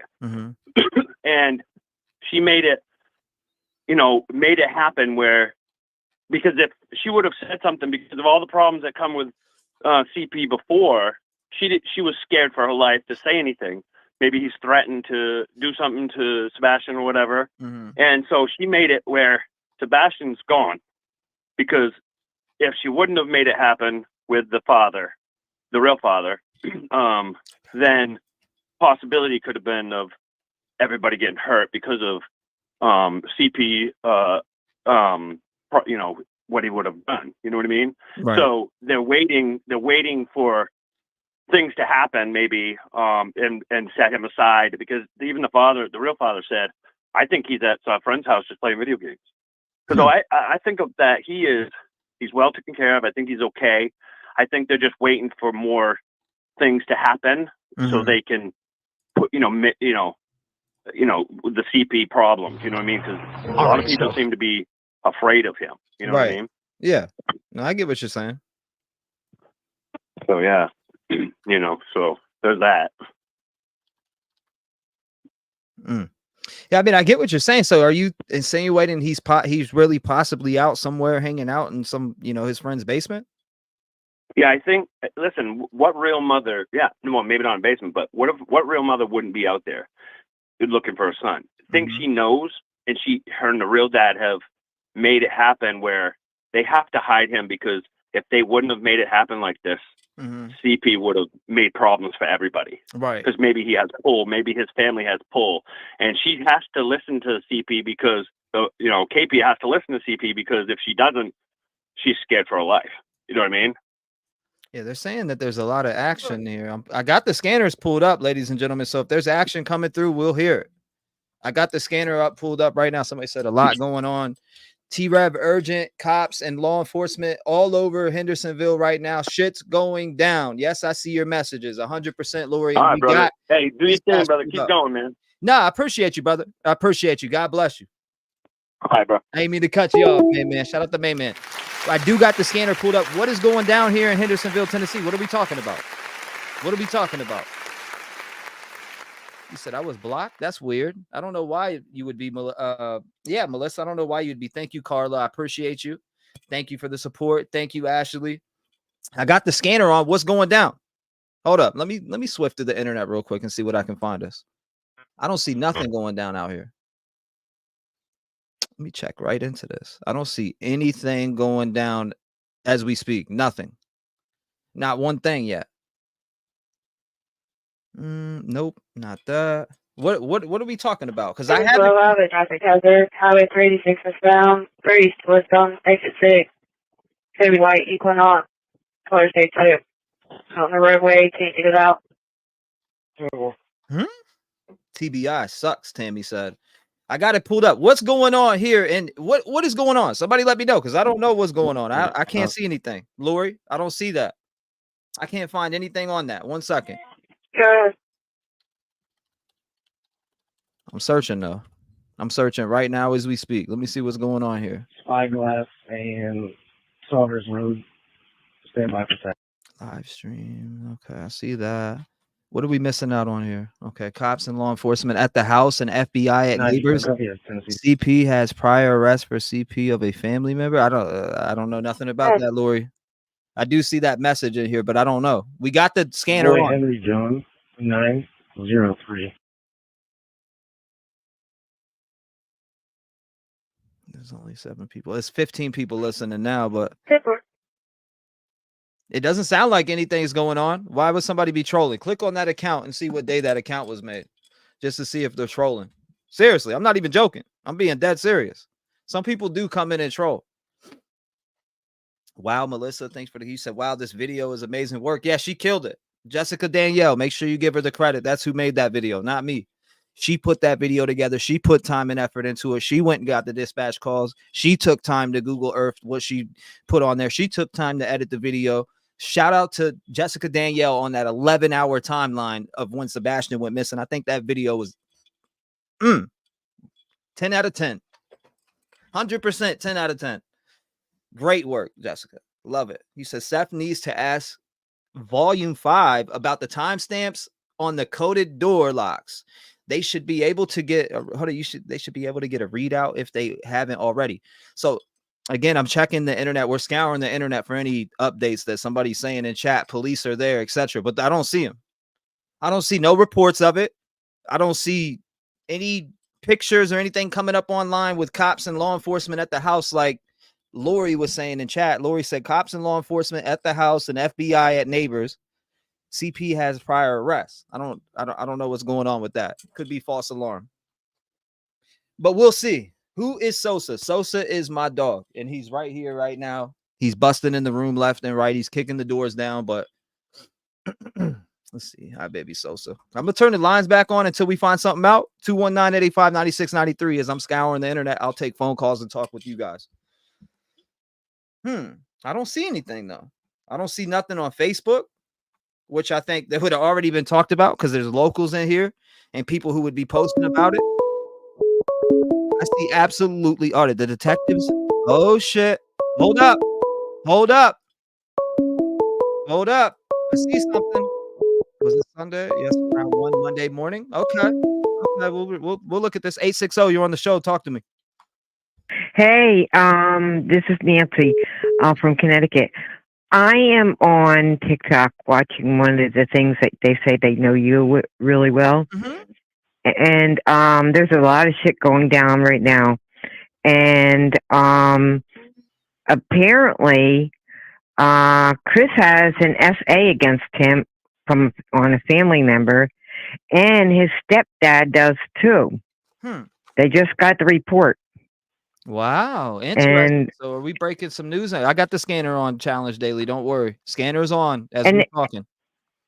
And they said there was a black, big black SUV, not in Chris and Katie's house, but a few doors up.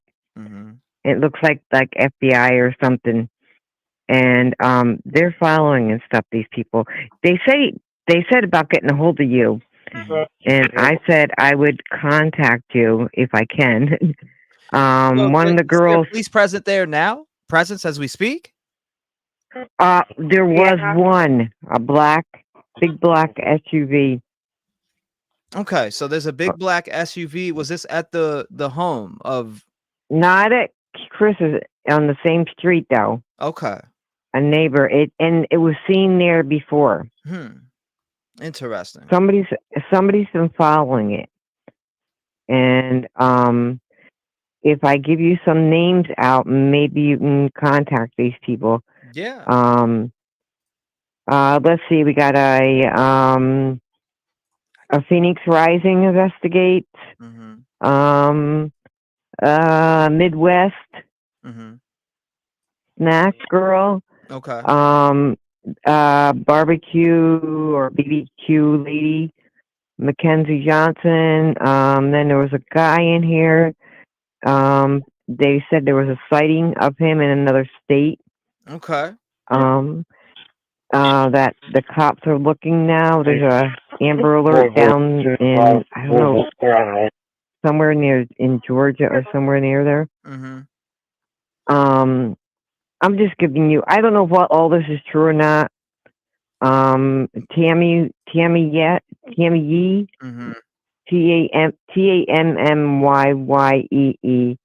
They're all in a group right now on TikTok. Yeah, we can't. I'm what? I don't see. I mean, the only thing that I see is here.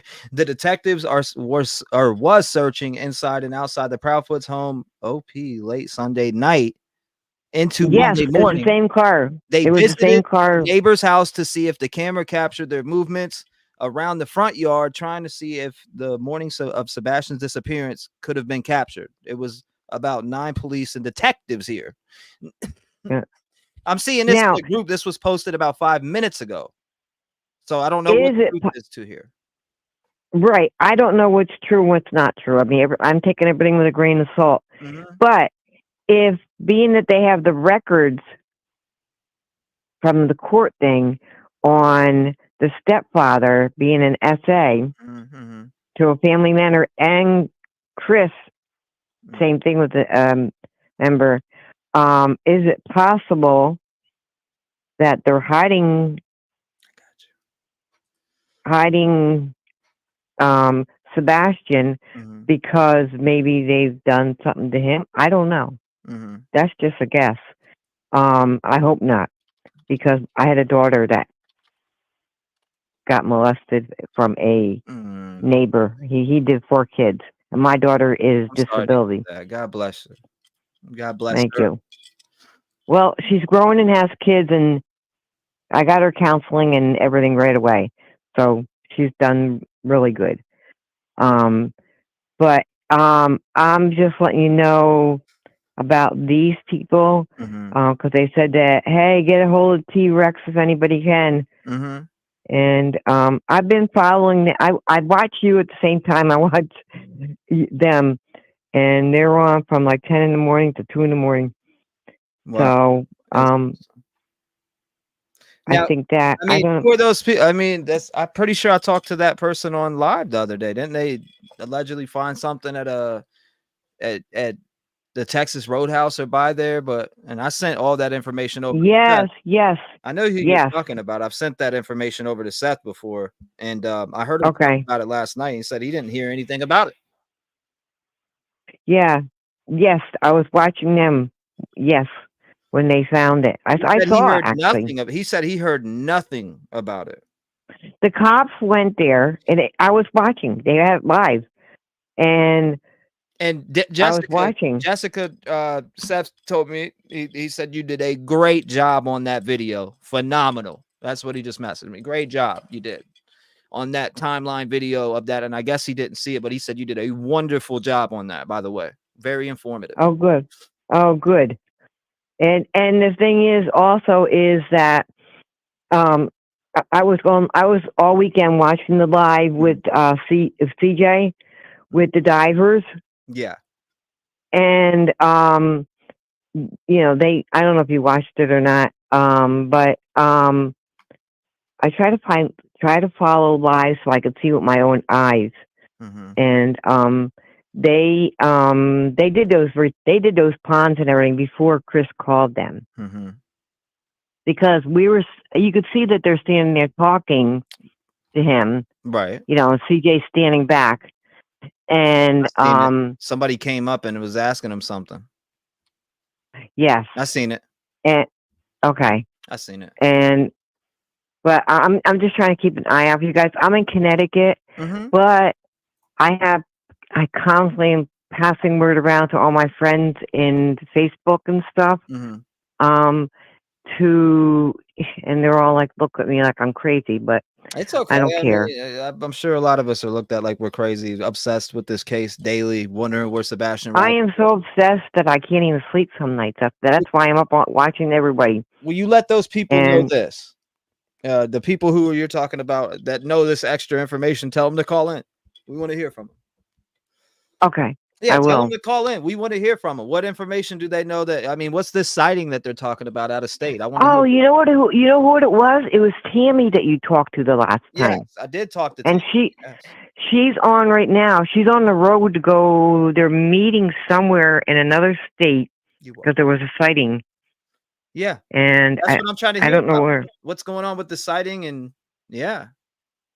That's So what we I don't know. I don't know where, but because they're not saying, they don't want to say exactly where because they don't want to throw off whoever has him in case they're listening.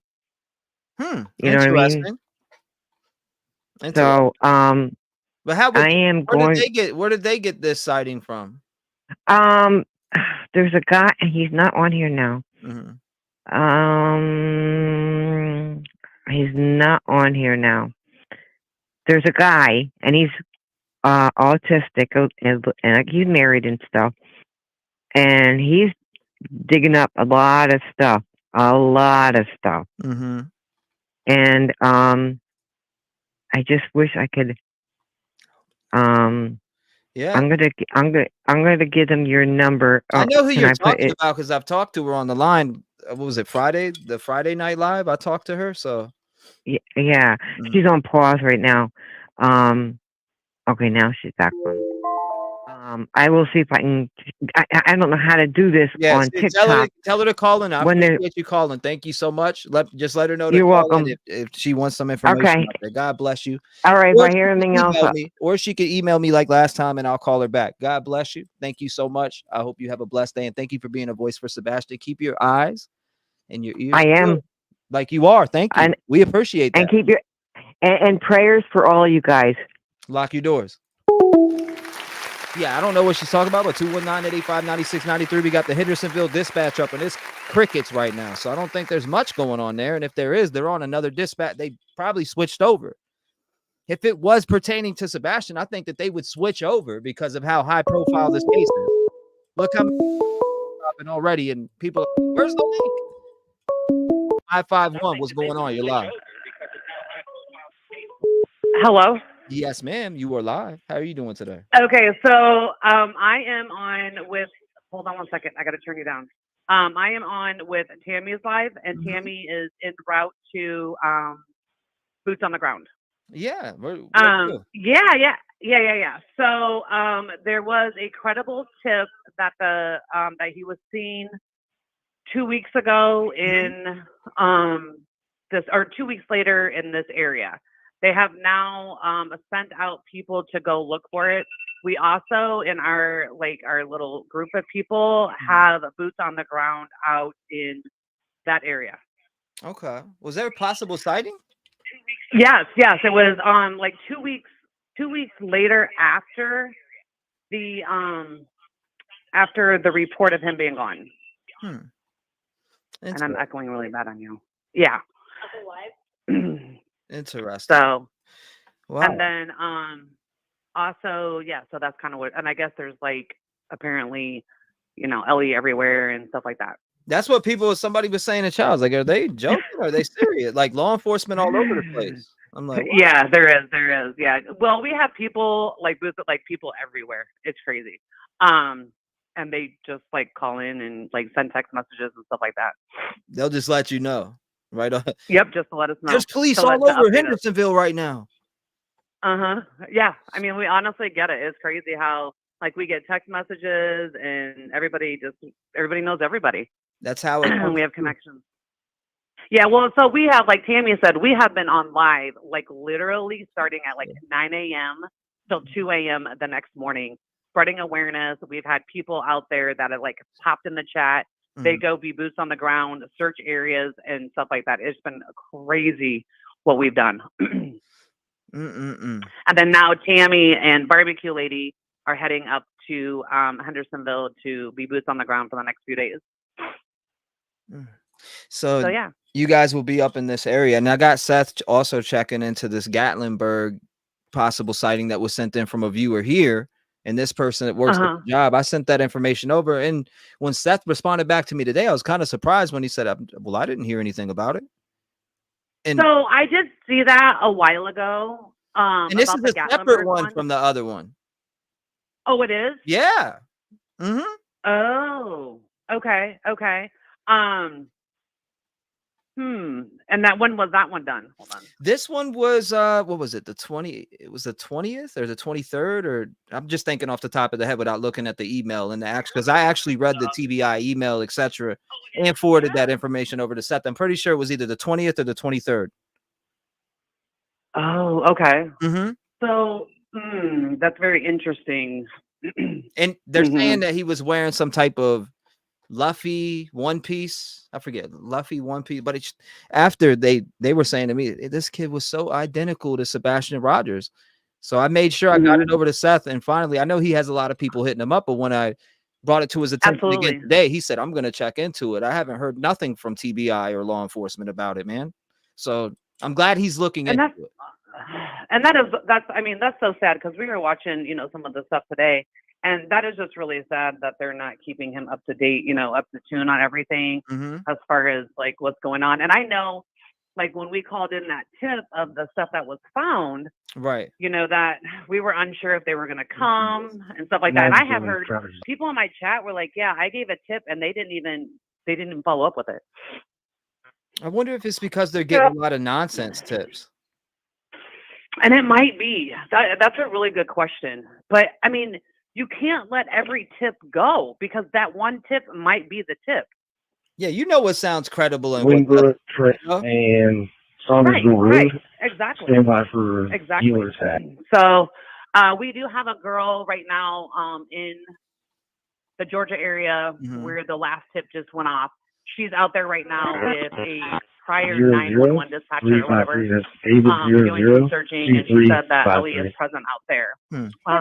It's nothing. So yeah, and I mean, feel free anytime. I can update you as we go along. Yeah, definitely. Hold up, I'll save you in here, and that way I know. Yeah, can keep in contact with you guys just to see we could share information, because I know there's a few people that send me stuff too, and you know how it gets. You see all types of stuff out here.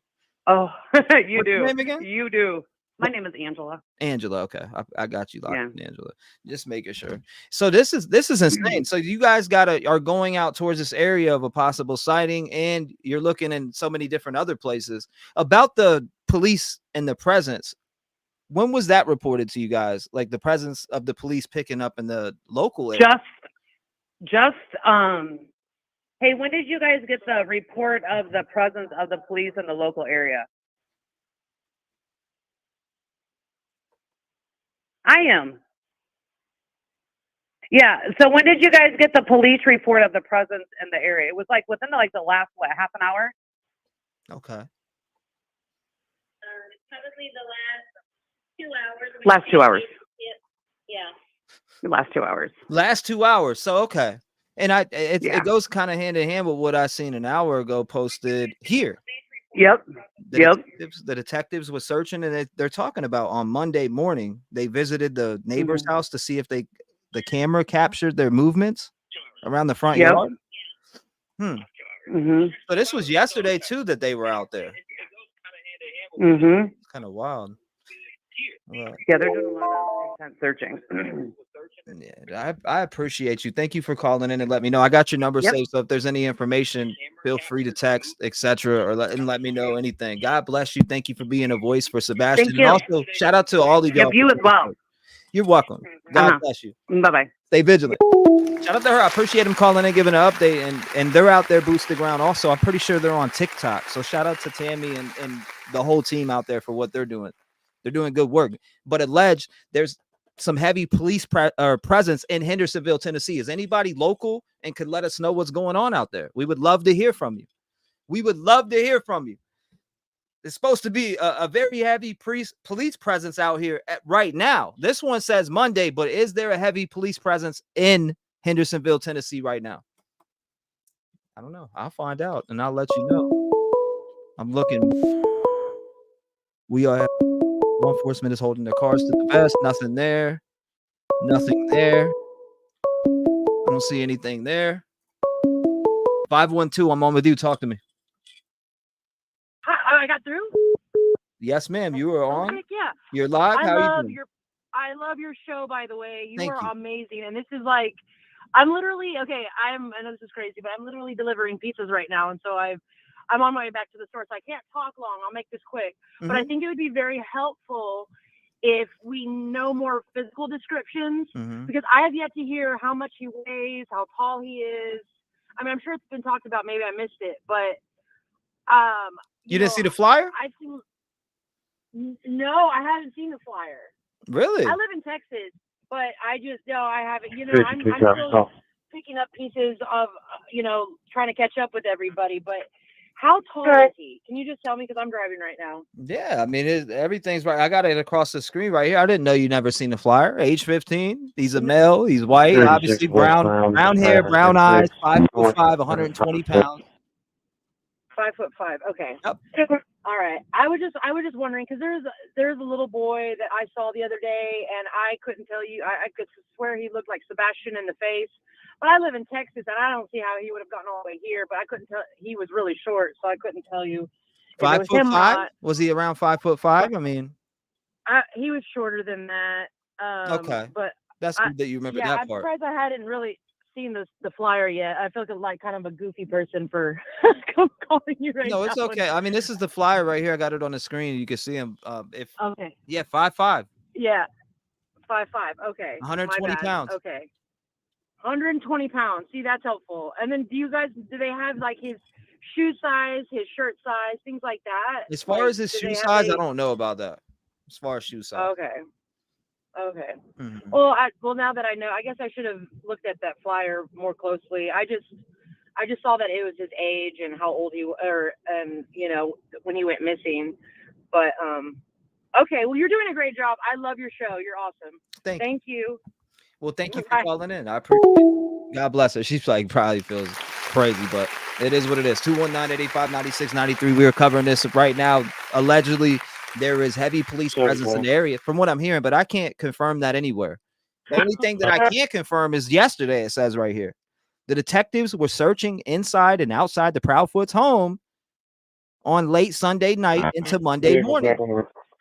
So they're saying that they were searching in there. Were they searching for those clothes? Were they searching to see if those clothes were accounted for, ladies and gentlemen? I don't know. It's possible. Anything's possible. Anything's possible. Trev Midwest from the chat will be calling from NY number. I'm waiting. Send me an email. I'll call you back. Now a criminal investigation according to the Hendersonville. I didn't see that. Where's the criminal investigation? Somebody send me an email. Criminal investigation. Did you hear what he just said? We now know this is a criminal investigation. Yeah. Okay, well, who are they investigating? The circumstances. That's not a criminal investigation. They did say that it had turned to a criminal investigation. It went from a search or recovery or whatever. That means a crime's occurred. They have probable cause to believe that a crime has occurred. Then they come back with. Hold up. But we don't have any evidence of foul play. We don't have any evidence, that there wasn't foul play. But they have evidence that a crime has occurred because it's a criminal investigation. I'll play it again. Sebastian Rogers from Sumner County. Today, the search continues. The case, though, we know is now a criminal investigation. It couldn't be any clearer about that. So somebody behind the scenes talking to the media, i.e. somebody on the investigations. So they are saying what criminal is it a criminal investigation? I don't know at this point. I really don't. I don't know. Hold up. Wait a minute. Exactly. Hold up. Wait a minute. Something ain't right. Somebody sent that in to me. I don't know what's going on. You said gave us the not today. I got it pulled up. We'll be waiting to see. I'm waiting to see if anything comes through. I'm scouring the internet. I don't see nothing. Up to that. Hold on, let me pull this up. No. Nothing. Nothing there. Nothing here. Nothing there. Nancy Gaze reporting. Okay. Yeah, we heard that part. We've heard that. Okay, I don't see anything. As far as this, I don't see nothing as far as police in the area. Where's everybody in Hendersonville? All right, I'm opening the lines back up. 219-885-9693. Got the lines back open. I don't see nothing, y'all. I don't. Melissa, thank you. I appreciate you. Thank you. Palm Tree Lover. We should be wearing shirts for all the missing. Agreed. Keep going. Challenge Daily. Thank you. Turn on scanner. It is on. I appreciate you. Rook says hi, Sosa. CKI. Hi, Sosa. Trees for Sosa. Appreciate y'all. Thank you for the support. Sorry if I miss it and don't get to it right away. Melissa says, one opinion, which is mine. The entirety of this case is odd. It is. It definitely is odd. 734, you're in the door. Talk to me. Hi. First of all, I just want to say I watch you all the time, and you're great. Thank you.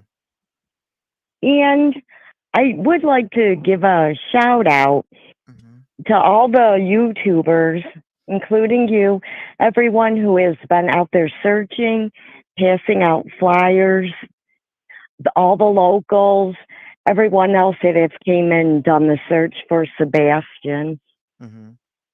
And earlier you read out one of my messages when I was asking if Seth was donating any of the money. This must be Carrie. I remember that. Yes. And the reason why I was doing that is because Seth had said, do not put any more money toward the reward. Something about a lawyer. So I was just like, that's why I was questioning that. Like, what was going on with that reward money and why did he not anyone to donate to that? I'm writing this down. I'll hit Seth up and maybe we reward money. Okay, so a question about the reward money and not. Okay. And you also said something about billboards too, right? Oh yeah. And I was wondering, are there any billboards up? Great question. Before? I will be asking him these questions. Yeah, and another thing, I don't think he should take the lie detector test, polygraph test, whatever it's called, because he is on medicine. You think they can give And I think he should, yes, I think he should ask his doctor first if he should take it, because we know he's on like pain medicine for his shoulder. And did the doctor give him something to calm his nerves down? I mean, he has nothing to prove to us, to anybody, you know, by taking that test. If he shouldn't be taking it in the first place, and he could get a false reading. 1 second. I'm trying to. Oh, it's talking.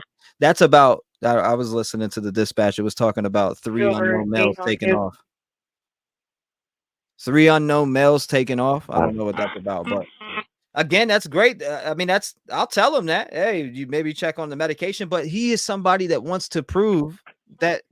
Look, I don't care what I got to do here. I want to find Sebastian, and if taking a lie detector test, whatever. I understand that absolutely. If that was your kid, my kid, anybody's, I mean, we would be in a panic, and that's another thing. He's so emotional right now. You know, he's sad, he's angry. You know, you probably go through so many emotions that, and then on top of medication, and I don't see anyone. Now he can hear you in chat, so he's actually in chat. I've just seen him. Okay, yeah, I'm worried about him taking that. I'm worried about him not getting any rest. I'm worried about when the doctor says, hey, look, relax for a couple days. I'm really scared for his health. Yeah. I know that's his son. We would all feel the same way, but he has to take care of him himself also. He does. I agree. I heard him last when I was watching Pascal and taking notes of some of the things that he was talking about, which I'm glad he's looking into the clothing that Sebastian was last seen wearing at the Texas Roadhouse. I'm glad he's asked TBI about that. I think that's very important piece of information. But yes, I did hear the same thing you heard last night. He was very tired out of it, medicine kicking in. Yeah. Questions and stuff at that time. I do feel I would have probably backed myself, but that's just me. Right. And even like the muscle relaxers. Yeah. And that whatever he's taking for his arm, a lot of that medication slows down your breathing. It relaxes you. I would just ask a doctor. I really would before I take that test. Yeah. Yeah. If it could affect the results. He just, he's just a man that's determined to find his son, and he doesn't care what he's I know. I know he is, and I feel so bad for him. We could tell him whatever we want till we're blue in the face, and he's just gonna do, he's gonna do what he wants to do. And that's searching for Sebastian, whether he's breaking his shoulder or whatever, he's out there doing it. So, and I heard about the meetup place. I think they covered every area around the rudder. So now that they covered every area around the rudder, they moved elsewhere. I don't know the exact, but they did move the meetup area, just for people that don't know that. Okay, and one more thing, if you're listening, is there any way, T-REV, that you could put all three on your show? Maybe it would help, his ex-wife, K and C. Maybe if they all talked together, maybe it would make them I don't know. Maybe it would just, we've heard so much, and this is really just about finding Sebastian, and maybe they would come and search. Right. I mean, maybe they would feel, I don't know, because I don't know why they're not looking. Yeah, I don't know that either. And again, I guess it's somebody's been sending me footage. I can't help who sends me footage, but I'm gonna look at it if it's sent. There's been a few people around that Yogi Bear campground that's been sending me long footage of them relaxing and sitting there. Like, I don't see them. They're just coming in and out. They're washing the dog cages out. They're just hanging out like any regular old day. And it's like, damn, when you look at that, yeah, I guess it is a little bit. I mean, could you say it's stalking? I don't know. It's just people in the community that feel like, damn, you should be out searching for your kid, and you can't make anybody do anything. Yeah. But again, people do feel that way. People do. Yeah. I don't know. It's just, oh my God. And he's out there every day, like nonstop, and all that pain and everything, going against what his doctor said. But I guess we all would do that. And I just can't figure out why they're not looking and searching. That's why I was just asking, maybe if you could suggest it that all three of them come on, maybe they would start looking. Maybe they would know that people aren't after them. Yeah. I don't know. I can't figure out why they're not searching. I kind of agree with that. Why not? If it's all, it should be right. All about Sebastian. Why not? Yeah. There may be grudges on one side where another one doesn't want to be around that, and that's cool. You don't have to search together, but you can, rip through the territory and cover all places as a team. Yes. Even if it's somebody mediating, it doesn't even have to be that. Somebody can mediate from one team, right? You could call in if yeah. info on. Yeah, and I'd just like to say thank you to Jessica and Nancy. They're really on everything, aren't they? They're good. Nancy Drew is definitely on it. Yeah, she is. But I really hope Seth will talk to his doctor first. We'll see. Just before anything. I mean, no one's accusing him of anything. The poor man, he's out there. I can't even imagine what he's going through. Well, we do know that he's been out there searching and searching and searching. His doctor had to make him sit down, and I'm sure he didn't even sit down then. No, I'm sure he didn't. It's a sad story. No, but yeah, and that's why I was making the comment. They only give you so many lines, and you can't say what you want. And I'm like, no, I didn't mean that. He just said, don't donate to that. And I was just wondering, like, why didn't he want that reward money? Like, why did he want that to end? Well, You know, and I know it was something about the lawyer. Well, I'll find out. I'll ask him. Or actually, he's heard me in chat. Maybe he's already answered, and I just haven't seen it. But and make sure you guys, yeah, that is his Cash App. That's Seth Rogers' Cash App, 100%. For anybody that has anything that you want to, whether it's a penny, a quarter, you can directly make sure Seth Rogers, the man, will get it himself if you hit that Cash App right there. Mods, thank you for posting that and keeping it rolling. By the way, Tracy says I am. Yeah, that's good. First time. Well, I appreciate you, Carrie. Good, good. You didn't think I'd remember your comment, did you? No, I was hoping you would. I'm like, please, I know you know my name, because I got like 80 messages after that. No. I'm like, no, that's not what, you know, that's why I wanted to make sure I called in, just to find out why, you know, was he doing it? Did he just stop it? Like, what was going on with that? I'm hearing not much is going on in the area right now, like some people were claiming. I don't know, though. We're keeping an eye on it closely. I appreciate you. Thank you for calling in, Carrie. I hope you have a blessed day. Thank you for keeping Sebastian's name alive. I see you all out there. So keep sharing, keep putting his face out there, keep liking the streams, keep liking whatever you follow on Facebook, all the way to Twitter, to TikTok. Keep it going. Keep sharing. Thank you so much, Carrie. I hope you have a blessed day and stay vigilant and lock your doors. Carrie. Wow. Wow. I don't hear anything coming through the scanner again. I've heard a few things, but about other people.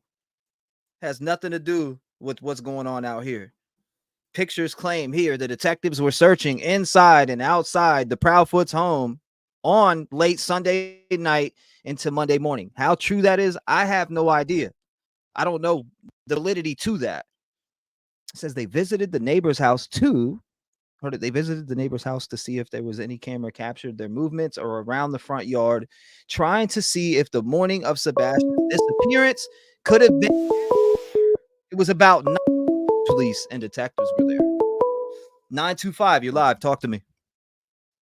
Hi, my name is Randy. I've been typing this in the chat a little bit. Does anybody know if someone has recommended to Seth to have this showcased on OP Live? Yeah, I've seen them. Showcase it to put it on what live? OP Live, On Patrol Live.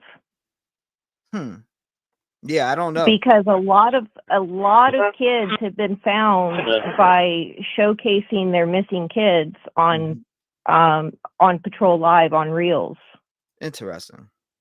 It's the old Live PD. Well, it used to be called Live PD. It's now called On Patrol Live. Yeah, no, I haven't heard of it, but I mean, everything needs to be used, right? Yeah, and that's what I've been thinking was this would be a great case to go on there because that goes out nationwide and there's a huge community on the Facebook page and, you know, I mean, just everybody follows that. Yeah, I mean, I haven't seen it personally myself. Maybe I have, and it's not ringing a bell to me right now, but all of it needs to. I mean, who do you got to get in contact with to get him on there? I would guess you would contact them through the Facebook page or through their web, or they also have a website. Yes, ma'am. It's just On Patrol Live on Reels. You just search Google for On Patrol Live on Reels. And the Reels is REELZ. Right. And so, yeah, I mean, I think that would be an excellent way to get this case out there. And you said it's the OP? Yeah, it's short for OP. The short way of doing it is OP Live, but it's On Patrol Live. On Patrol. Okay. Let me check it out. Haven't heard of it. What, Facebook? Yeah, there's a ton of Facebook groups for it. The easiest way to find it would their Facebook group would be to go through their website. I know you're talking about too. I'm actually pretty familiar with them. On Patrol Live right here. Yeah, maybe we can get a hold of them and put it out there through that. I'm surprised they haven't. Help us find missing teen Montez hurt from Kansas City. So yeah, they do put cases on here and they do share them, yeah, that Yep. why not?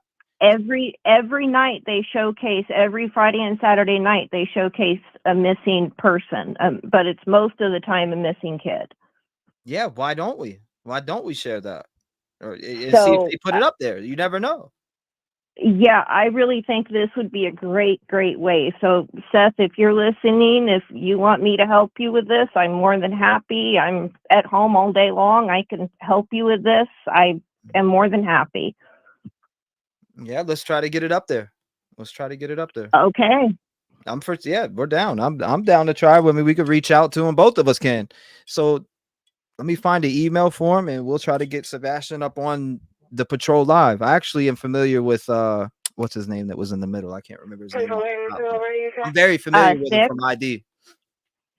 Are with Sticks or I remember his name, the guy in the front. I can't remember his name off the top, but I know who Dan? Yes, Dan Abrams. Yes. Yeah. Very familiar Yeah, with Dan Dan. Abrams. So Yeah. Yeah, Dan Abrams is the host. So yeah, I mean it's definitely a great way to do it. for sure it is. And we'll hit him up. We'll see if we can get him on there. Why not? We'll definitely All see if right. it works. And I appreciate you calling in. Thank you for that idea because I haven't heard that idea yet to try to get him up on there. But it's the more publicity, the better for any missing child, let alone.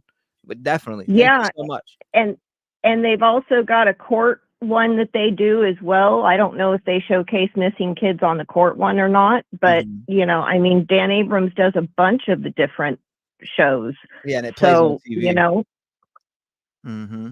It plays on TV too. So yeah, it would be more attention to Sebastian Rogers for sure. That would definitely, and I'm sure that they maybe even if Seth hit him up or contacted them also. We'll figure out the contact information and stuff like that. Thank you so much for that. We appreciate you. Keep being a voice for Sebastian Rogers and these missing children, missing people in general. God bless you. Stay vigilant and lock your doors. That's her. Good phone call. 219-885-9693. Somebody said they're heading to a sighting. I don't even know what sighting they were talking about that they were heading to. She did explain it, but 865, you're live. What's going on? Hey, got a question for you. Mary, what's going on, Mary? Hey there. Hey, Seth, if you're listening, you're in our prayers, and obviously so is Sebastian. Is anything in the air right now? As far as helicopter? Not that I've seen. Okay, I've been looking. I was just looking at flight radar before. I didn't see anything. I got about almost 70 tabs open. I can barely see what I'm clicking on. I'm sure. Well, and it may be if they got 3 guys running, that's probably your police. There's nothing over presence. Hendersonville right now. The only thing that I do see there is a Bombardier Global 6000, and that's flying over the historic Rock Castle. So it's flying over the historic, and that's all I see out there. And another one is just a regular plane going somewhere, a Boeing 717, but nothing in the air. I got flight radar pulled up right here, but definitely nothing over Hendersonville. Okay. I had a couple of questions. Do you know if Tennessee Highway Patrol, THP, is also, do they have a scanner? Is that something you can listen to other than just the Hendersonville police for the surrounding area? Who is it? Tennessee Highway Patrol, THP. Yeah, there's Tennessee Highway Patrol, 100%.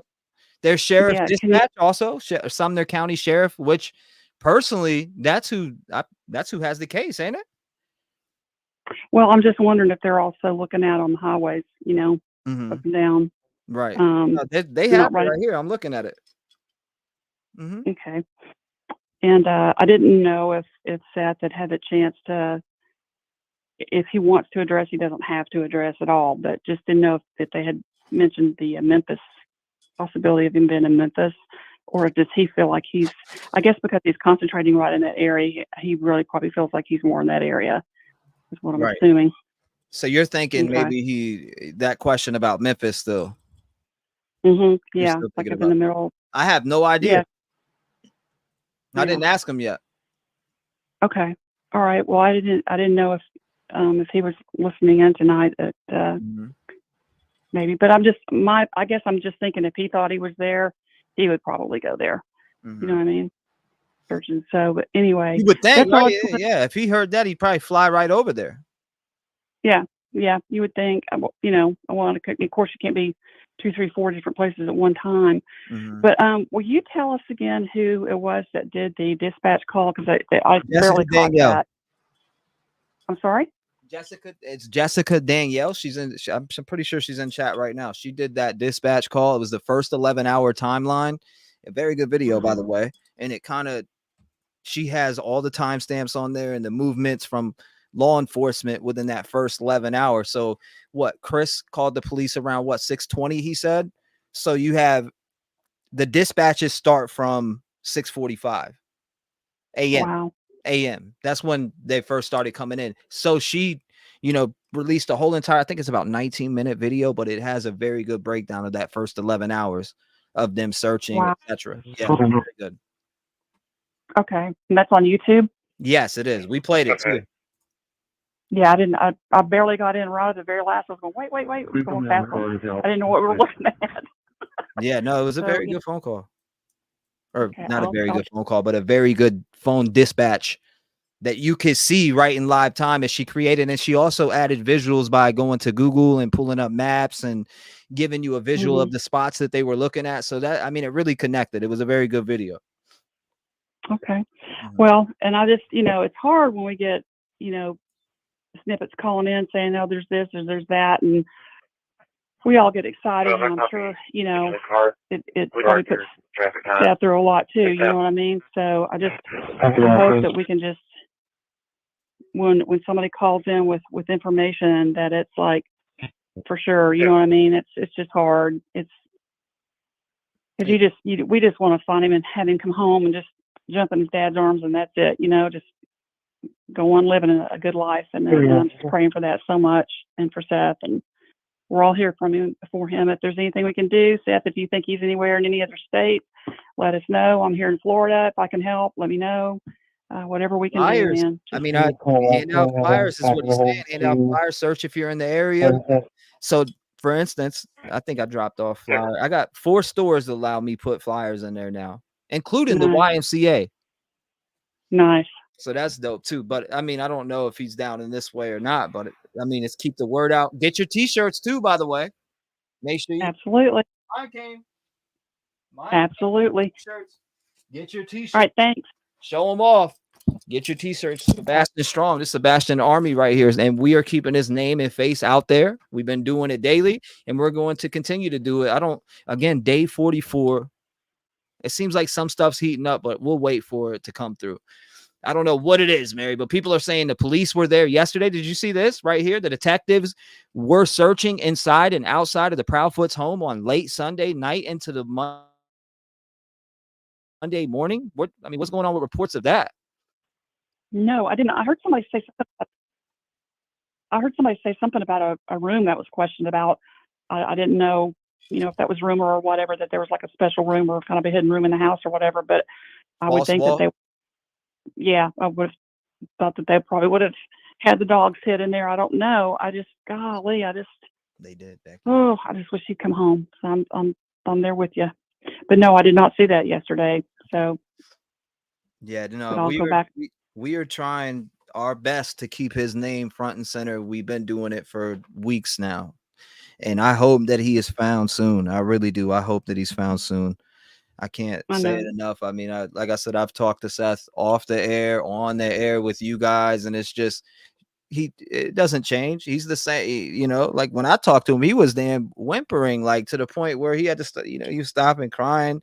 And I get it. Yeah. I get it. It's emotional. It's probably on and off toll for him. So anything that anybody could do, send their positive prayers out there. You don't have to, even if you can't send a cash app, positive prayers, liking, and sharing the flyer and videos that you come across on social media, whether it be TikTok or interesting video you've seen. It keeps Sebastian's name out there, and it keeps it going. And hopefully he's found today. But Mary, I appreciate you calling in. God bless you. I hope you have a wonderful night. And thank you for being a voice today for Sebastian Wayne Drake Rogers, day 44. Hold tight. Shout out to Mary. Good phone call. 219-885-9693. The live is going on. What? Plays on TV? Okay. We'll get down to the bottom of that. Thanks for letting me know, though, in that email. Appreciate it. Damn, the emails are going crazy. Too long on this call. That was about 6 minutes. She didn't waste all the time. And maybe you were talking about a different call. I am way behind though. Hold on, let me catch up to you guys. You guys got me at 5:57. Let me catch up. He said, Alicia, as far as I knew, the trial was pushed back because of all that's going on. What trial? Oh, are you talking about the Nina trial? Where are you at, T-REV? What do you mean? Where am I at? I'm right here in the studio. How could he, or he could be in Montana, ID, Spokane, anywhere along their travels? That's a good point. Never hear of OP. 352, I'm on with you. Talk to me. Man, getting to you is like looking for Osama bin Laden. Damn. I didn't think it was that hard. Bro. Yo, I think I've tried calling you 300 times. Really? I'm sorry about that. Nah, it's all right. I just want to say something. Because I've been following Seth Sebastian's case alongside with Derek Rosa, the kid that was accused of, unaliving his mom, which is not true. But I don't want to be a negative person, but I do want to share light in the fact that everyone is donating to Seth, which I'm a mom. I know he's a dad, but people need to be careful donating because one, he's a cop. He knows very well how to get things out of you. He also knows how to lie because being a cop, we see that all the time. That's their job. They lie to you until you confess. And yes, I can see that he's emotional and all that, but don't we see cops that try to do the same thing? Man, I'm trying to help you if you tell me this and that. Like we have to be careful donating. And if Seth has nothing to do with this, I apologize. I mean no disrespect, but yeah, but he's a correction officer from what I heard. What did you hear? Well, that he's like he has a role of an authority, like a cop, an officer. So I'm from the Bronx. I live in Florida now, but living in the Bronx, we saw we call them the pigs. We saw their dirt. We saw how they treated people to get stuff out. So I'm 35 now, but I was sexually abused when I was, I want to say starting from 1 year old to probably 12. I'm sorry to hear about that. Yeah, it's cool, man. It made me a better mom, a better person today. I have 2 kids, and I forgive my mom because what are your initial thoughts when you are talking about Seth and saying what you're saying? What are your initial thoughts when you have seen him? So the reason why, Javen, can you lower this? I'm on the phone. The reason why I bring this up is because it was my grandfather that did it, and I see. So as a 3-year-old, what I told my mom, and I'm telling you, as a 3-year-old, I can recall me asking my mom, why does Grandpa have a cigar in his underwear? Because I thought everyone have the same looking parts. And my mom told me not to repeat it. I then again told people in the family around 10 years old, and they all told me not to say it again because if something happened to my grandmother, it was going to be my fault. So my mom committed a crime. She did not do the time. My thing is this: if what you're saying, like I get what you're saying, watch out, we're sending this and the cash apps and this and that to Seth, but I mean, this guy is literally putting his job on the line to do what he's doing right now, searching for him. So wouldn't he, if that was the case, wouldn't he just go back to work normally and just say, "Kid, I'm not searching for nothing"? No, I would think the opposite. I would think that Because how he is he going to wants. know he's going to have all this support behind him? Well, what we know as a society is that if your child goes missing and you're in front of a camera, you're crying, you're pleading, which will be an act, people are going to be drawn to you. Well, You, guess you what? Well, understand? guess what? He takes his lie detector test tomorrow, Nancy Grace. So I mean, you know. And that's another problem. I worked at the hospital for 5 years. Being on medication, either like anything like, with the X to relax, to lower his blood pressure, that throws off the lie detector test. So, what I was trying to say with my experience is that not only my grandfather committed the crime, but my mom and my family members did too, because they did not speak. Instead, we see Seth and Chris together searching. How do you go searching for your child with a man that knew that your boy got violated and you're just searching?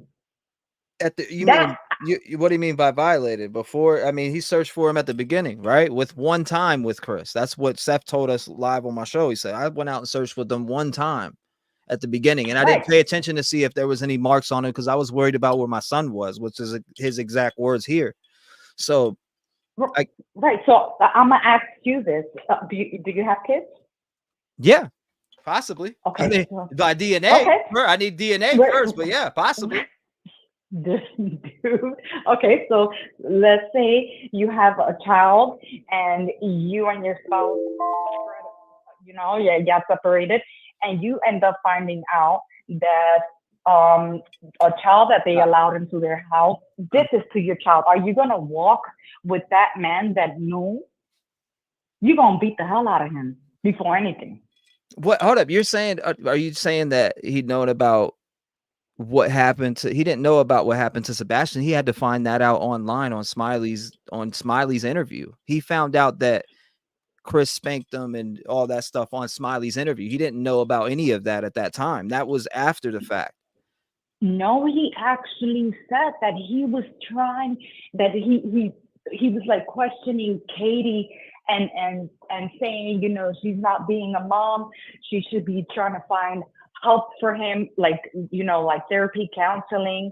So he knew about it because he's over here telling her, you need to look for help. Although, I'm sorry, but you're not a full-time dad if you haven't seen your kid in a while, or you see him, twice, 2 days, 3 days. That's not fair, for the kid, not for the mom, for the kid. But that's what he said, that he had told her, like, you're not looking for help for him.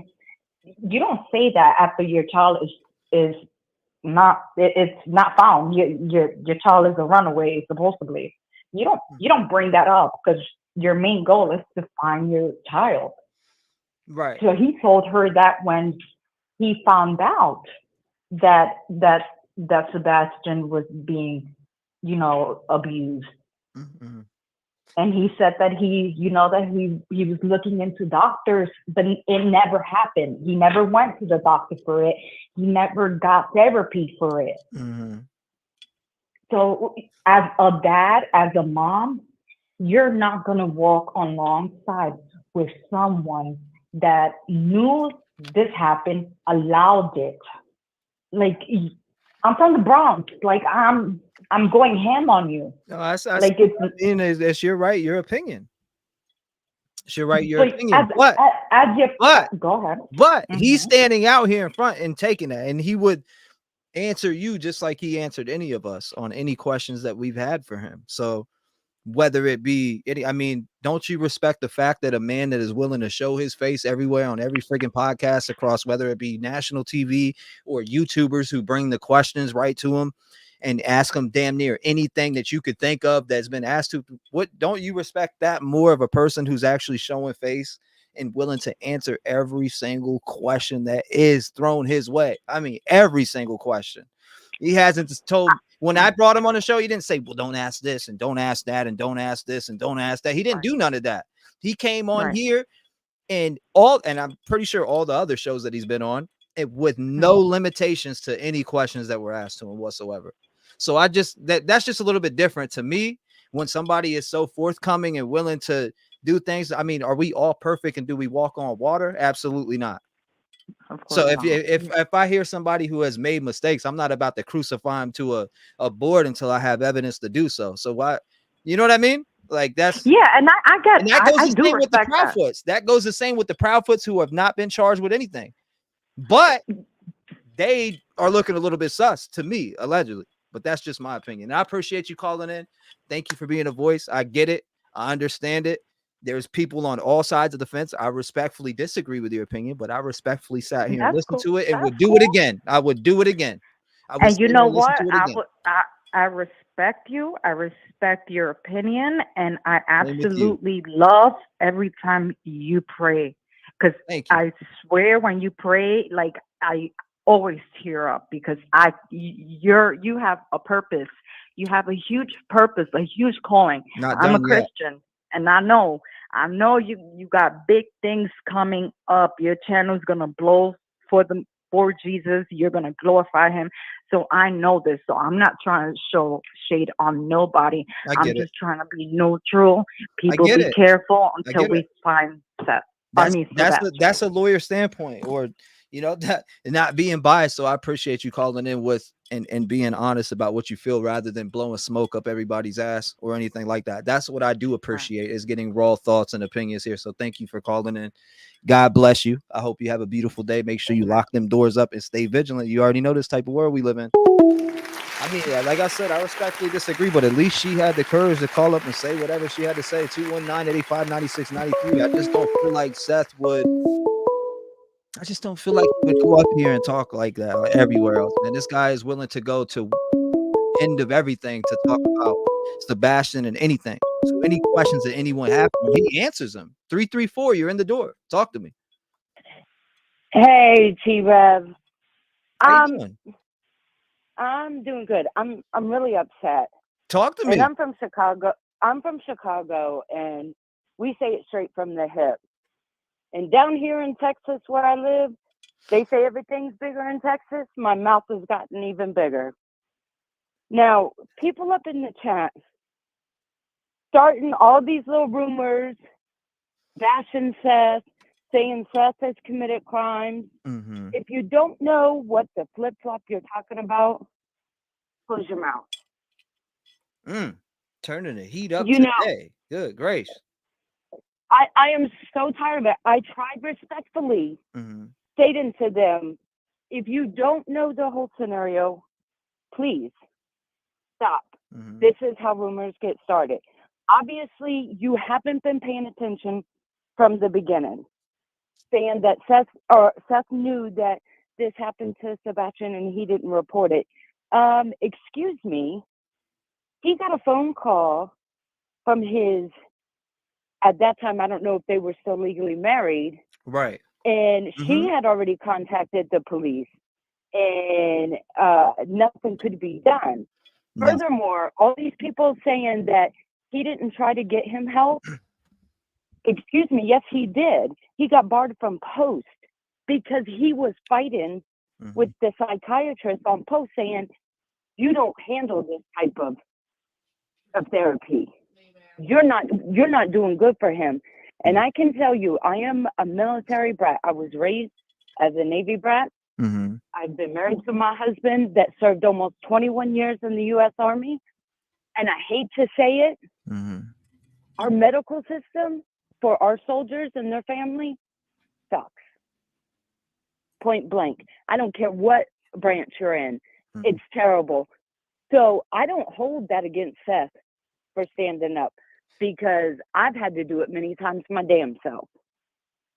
So you're going to tell me that this man didn't try? He did more than try. The MPs could have got his butt. You can only do so much when you're also dealing with the law too, and they're involved. You can only do so much, right? Yeah, I mean, how much can you really do? I know people that are that have problems right now, and people are being hidden away from them in their life, and the government just lets that happen. So I mean, I already know the process of the different states, etc. It's super weird when it comes to shit like that. It really is. But plus you have the to fact have that the people money to go through that. Right, right. And all this other, you know, I would have beat his butt down from the Bronx. Well, baby, I'm from Chicago, and I'm old, and I'm a fat ass, and I know how to fight. Mm-hmm. It doesn't matter. I grew up, I was the only white girl with blonde hair, blue eyes in the project back in the 70s and 80s. Damn. So don't tell me I don't know how to fight. But I don't choose that life. I have a 35-year-old son, a 27-year-old daughter, and a 12-year-old son. I let my husband, he did the fighting for our country. Mm-hmm. But I'm telling you, unless you lived a life, I don't care if you were a soldier yourself or a family member and never went on post. It doesn't matter if it's just to the damn eye doctor. They are not the best. They are not the best. You know the And I opinions. would have done the You same know thing. opinions out here are gonna be, you know, all over the place, and people are gonna be accusing. You got people accusing Seth. You got people accusing Chris. You got people accusing Katie. You got people accusing both of Katie and Chris. Allegedly, you got people accusing neighbors. You got people accusing Ubers. You got people. I mean, I've heard almost everything that you can possibly hear, and for me, I listen to everybody, even with the people that I respectfully disagree with. I listen to them because I understand that in this world, opinions are like assholes, and everybody has one. Point blank, period. Right, but You should be but opening to listen but to that. If some somebody's opinion triggers you, then maybe, you know, I try not to chill. I chill and listen to people's opinions and let them not trigger me. right. But I'll still But speak when you my have opinion. somebody that keeps spamming the chat Mm-hmm. saying he's committed a crime, Yeah, I mean, and I don't say much in the chat. I really don't. I spoke my opinion. mm-hmm. Pay attention to the family of Right. CP. Mm-hmm. I believe 150% what happened to Nina. And I know this because I was in her situation. And to know one is to be one. Sad situation, by the way. Yes, it is. But if they did that to her, what makes you think they wouldn't do something to Seth? I mean, to Sebastian.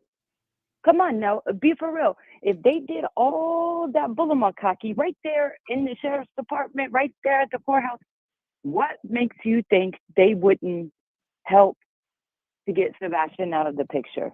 What is this video of a what? Are they saying this is Sebastian?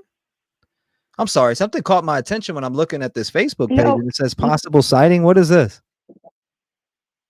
Does anybody know what this is? Hey, I have ADHD, so I'm right there with you. No, I'm like literally, I talking was just, about you one know, thing I'm and jump. listening to you and I see this video that says possible sighting and it shows a video camera with somebody standing there.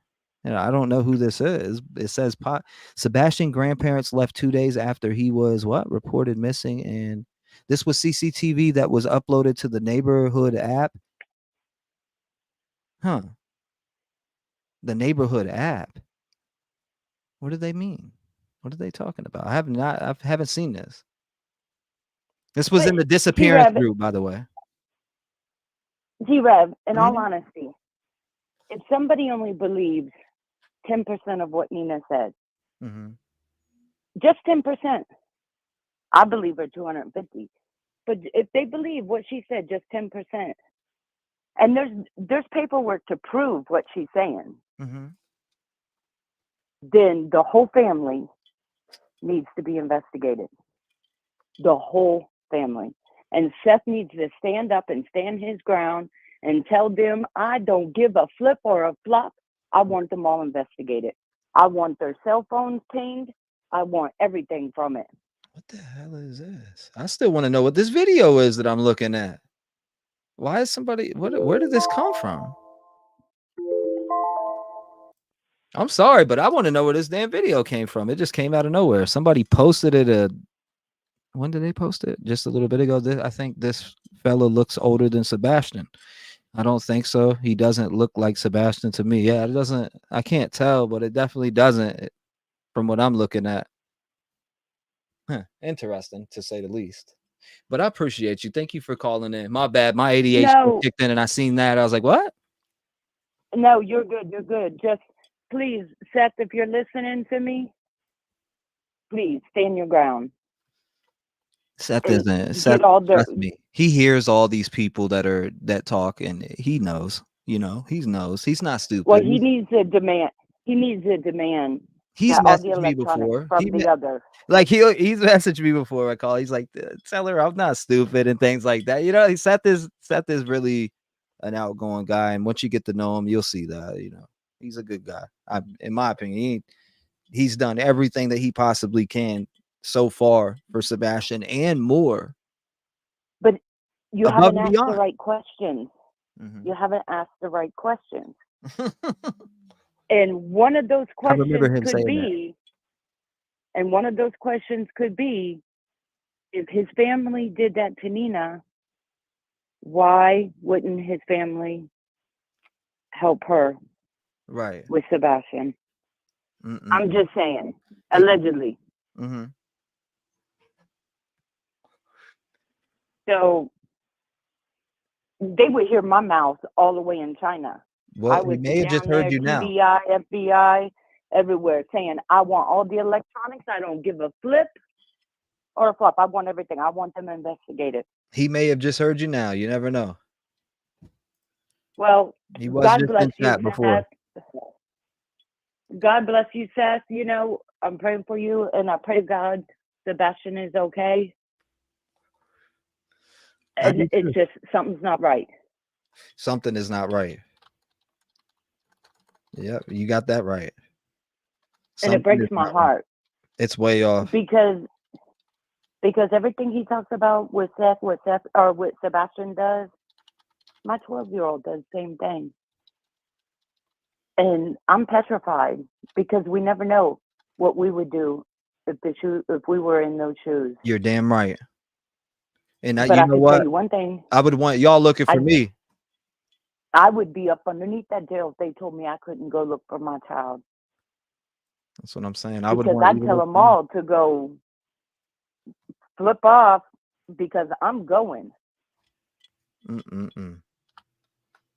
Nobody could stop me. And I don't care. People thought I was guilty and they harassed me. Okay. I can show you better than I can tell you. And I'll be out there looking. But empty words mean nothing. Your actions mean everything. Exactly. And Well, I'm what gonna has he let you been go doing? because Searching. He's been out there doing his thing. He's been out there doing his thing. So And what has that other family done? Not a damn thing. that we know of, at least. You know? That we Yeah. exactly that we know of. And I appreciate you calling in and advocating for Sebastian Wayne Drake Rogers today. Thank you so much. God bless you. And Seth Rogers. Yeah, and Seth Seth. Rogers. Absolutely. People need to stop running their mouth if they don't know what the flip-flop they're talking about. Yeah, I've seen some things in people that have maybe not seen the poster. I'm like, you're following this story but haven't seen the poster? You know, that's the type of thing that I think of. It's like you go look at the video, go look at some videos and fill your information in with the few videos that came out at the beginning, etc. Watch the interviews with CP and KP and watch the Nancy Grace interview with Katie Proudfoot and Christopher. Watch the Nancy Grace interview with Sebastian Rogers' dad, Seth Rogers. Watch the court TV interviews and the stories. Watch the stories that a lot of us are putting out on YouTube. Watch everything, take in that information, and you'll know what's going on. There's a lot. I appreciate you. Thank you. Hey, 334. I have one piece of advice, just one. Say it. For Seth. Loud and proud. You don't have to call the doctor about the lie detector. When you go into that lie detector, I don't care if you have to bring in a tiny little tape recorder. You ask that man, you tell him, I'm on this, I'm on that, I'm on this. Is it going to affect my results? Exactly. Because if he doesn't show up, that's when everybody's going to talk. I get it. He's showing up. So as far as I know, in case they canceled it and it was on Nancy Grace's, and come on, Seth Rogers is all for everything. I know he'll go, but But he needs to be transparent. He needs to tell them, I'm taking this, this, and this. Well, I'm sure they ask you that anyways, from what I know, right? I mean, isn't that stuff they I ask don't you? Are know. you on any medications? Usually they'll give you a drug test too beforehand. Oh, really? I don't know. Yeah, hell yeah, before they do. Yeah, depending on who you're getting it. Yeah, absolutely. They'll give you a drug test beforehand, ask you what medications you're on, etc. Yeah, Damn. absolutely. That's important. And I don't think Seth needs a lawyer. I think he needs to find Sebastian. That's all he needs. I wasn't on his He show. needs Sebastian. Yeah, he does. He needs Sebastian. And that's what he he does. was posted weeks ago. Okay. So okay, Joyce. I got you. Thank you for letting me know. And thank you for calling in. I appreciate you again. I hohope you have a blessed night. Yes, you too. God bless you, ma'am. You lock your doors and stay All right. Woo! 219-885-9693. What was debunked weeks ago, by the way? What were you talking about that was debunked weeks ago? 321. Up. You hung up quick. You hung up quick. You said spread. 304. You're in the door talking. Hello. Yes, ma'am. You're live. How you doing? I'm good. How are you? My question is, when CPS came to their house in either December or January, was Chris Proudfoot put out of the home, and that's why he was in the camper. And he did say on one of the first interviews that he was home in February, but he could not give us the date. So the dates that he was home were the weekends that Sebastian was with his father.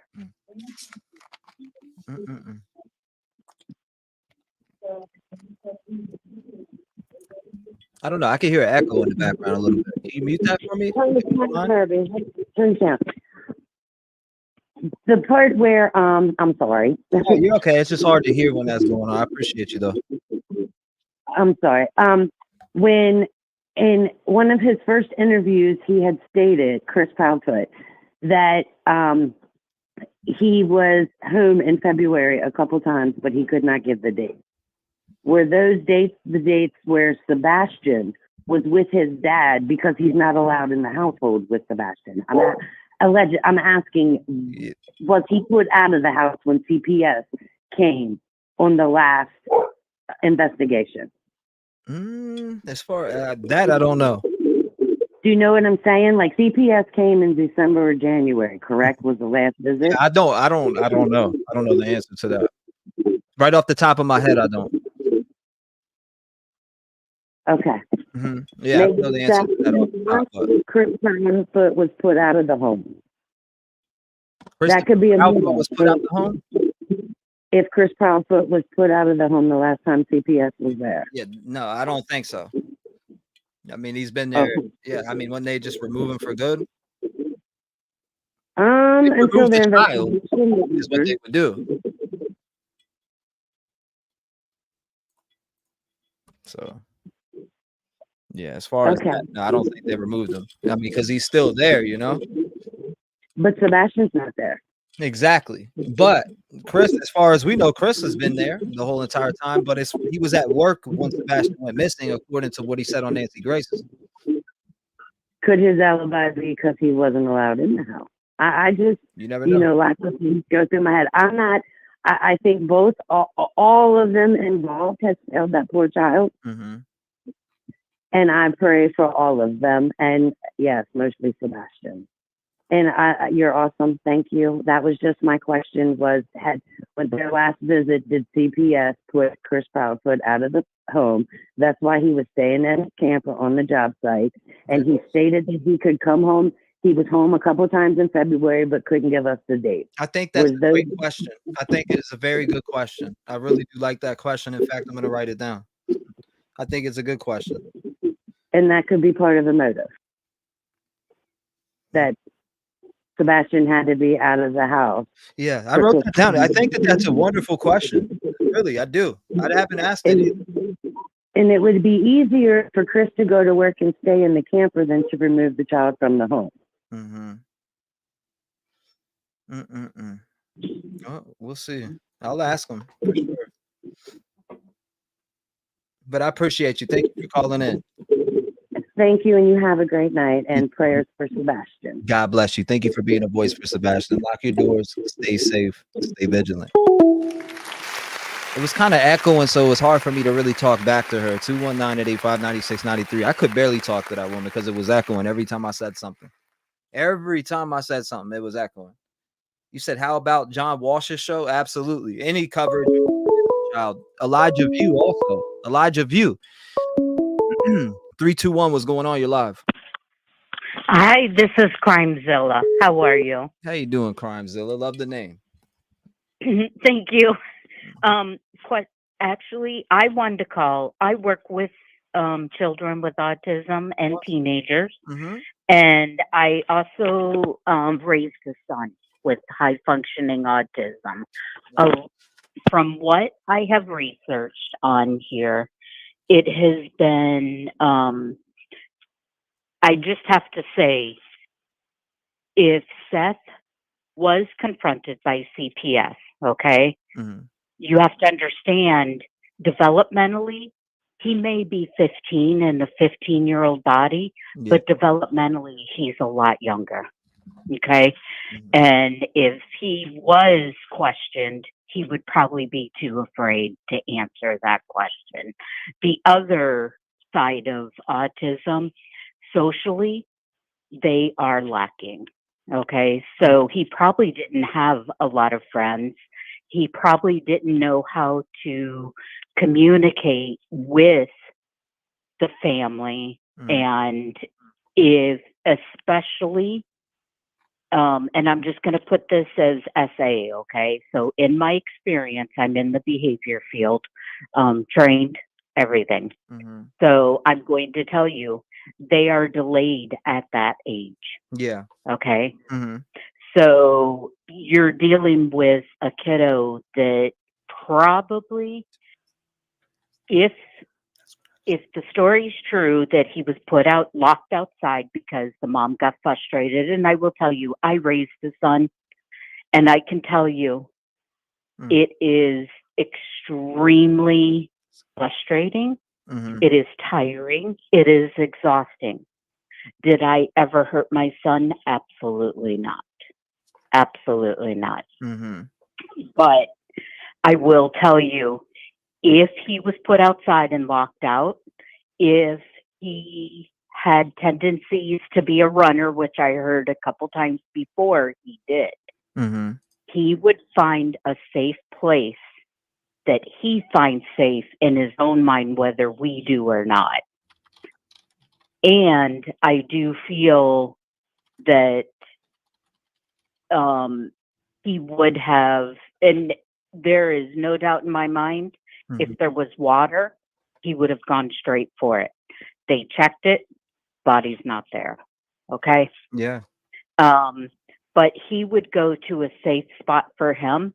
And I heard the dad talk about him a little bit and tell us a little bit about him. And from what I picked up from him is he was higher functioning, and that they process things differently in their brain. That's the difference with autism. We call them atypical. Okay. He just has an atypical brain, meaning where we would, if we got locked out, we'd pound on the door, we'd cry, blah, blah, blah. He would typically wander off. Right. To be honest. Okay. And he would go to a place that he felt safe. And I do feel that they would have found him by now, to be honest. Okay. Right. I get what you're Go ahead. I'm sorry. No, I get what you're saying. I just didn't know if you had any questions. Oh, no.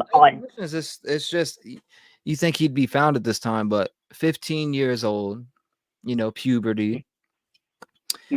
Is there a chance that there was a friend or somebody that he knew that, is there that chance? That's what I think about. There's here's how we say it. There's always a possibility, Mm-hmm. but the planning part of our brain is the frontal lobe is not developed until they're 22 years old. Okay. And you're dealing with a 12-year-old. In my opinion, there's always predators. There is a possibility it could have been a predator and he left that night and he ran away due to the home situation. And I'm not going to get involved personally with anybody, the adults involved in this. I will say that he was probably extremely stressed, and they don't handle stress the way we do. Do I think it could be a predator? Mm-hmm. Probably. More than likely. With He that had thud in the access. house, she heard a thud, and allegedly she heard a thud in the house. So was somebody abducting him or some type of fight? And going I on, will or- tell you, I don't think abducting. I think he probably would have went out the window. And I will tell you, if he was developmentally where he was, okay, Mm-hmm. I will say this. I will say that we heard that he's had several attempts of running away before this. Right. Why there was no alarm system in that house? Mm-hmm. I go into houses that are Fort Knox, and I'm not lying. If you have an escape artist, my own son went out the window. I will say that at 13 years old, Mm-hmm. got mad and climbed out the window and ran.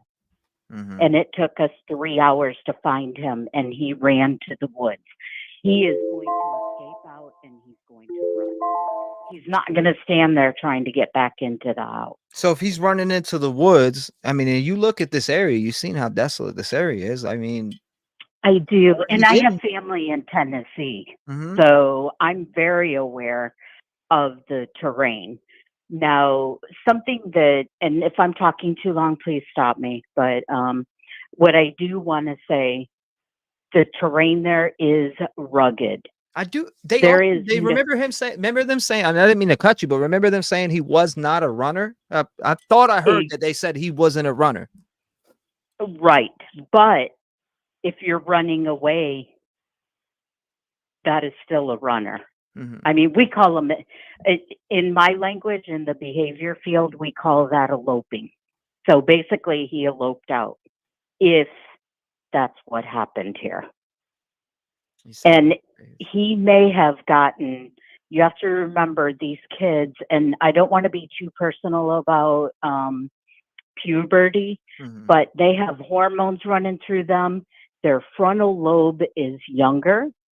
They still haven't they don't process things the way we do. If he met somebody online and that person, they're very, and I'm going to use this word, I'm probably going to get hell for it. Okay, I'm sorry. But gullible is the word I come up with, because they don't understand that not everybody is not nice. Yeah. And socially, they don't have friends. So they're going to be a little more desperate if they find somebody online that befriends them. Yeah. They are in heaven because they don't have that. My son has had one best friend since he was in second grade. Let's say this. If he did, and I didn't mean to cut you, but if he did have a friend and he contacted him, they would have that, right? Because the Proudfoot said they checked all the devices. They would, but you also have to understand, it's not the Proudfoots we have to worry about. And there are other apps out there. These kids are smart. Yeah, that's a Okay? good point too. I love As you making that point. gullible as they are, they are, these teenagers, all this new stuff coming out. They could be given a phone by someone else. Absolutely. You know what? You're making great That points. is- I've seen this before where somebody would give somebody else, will message me if to pick me up or anything. It could be anything.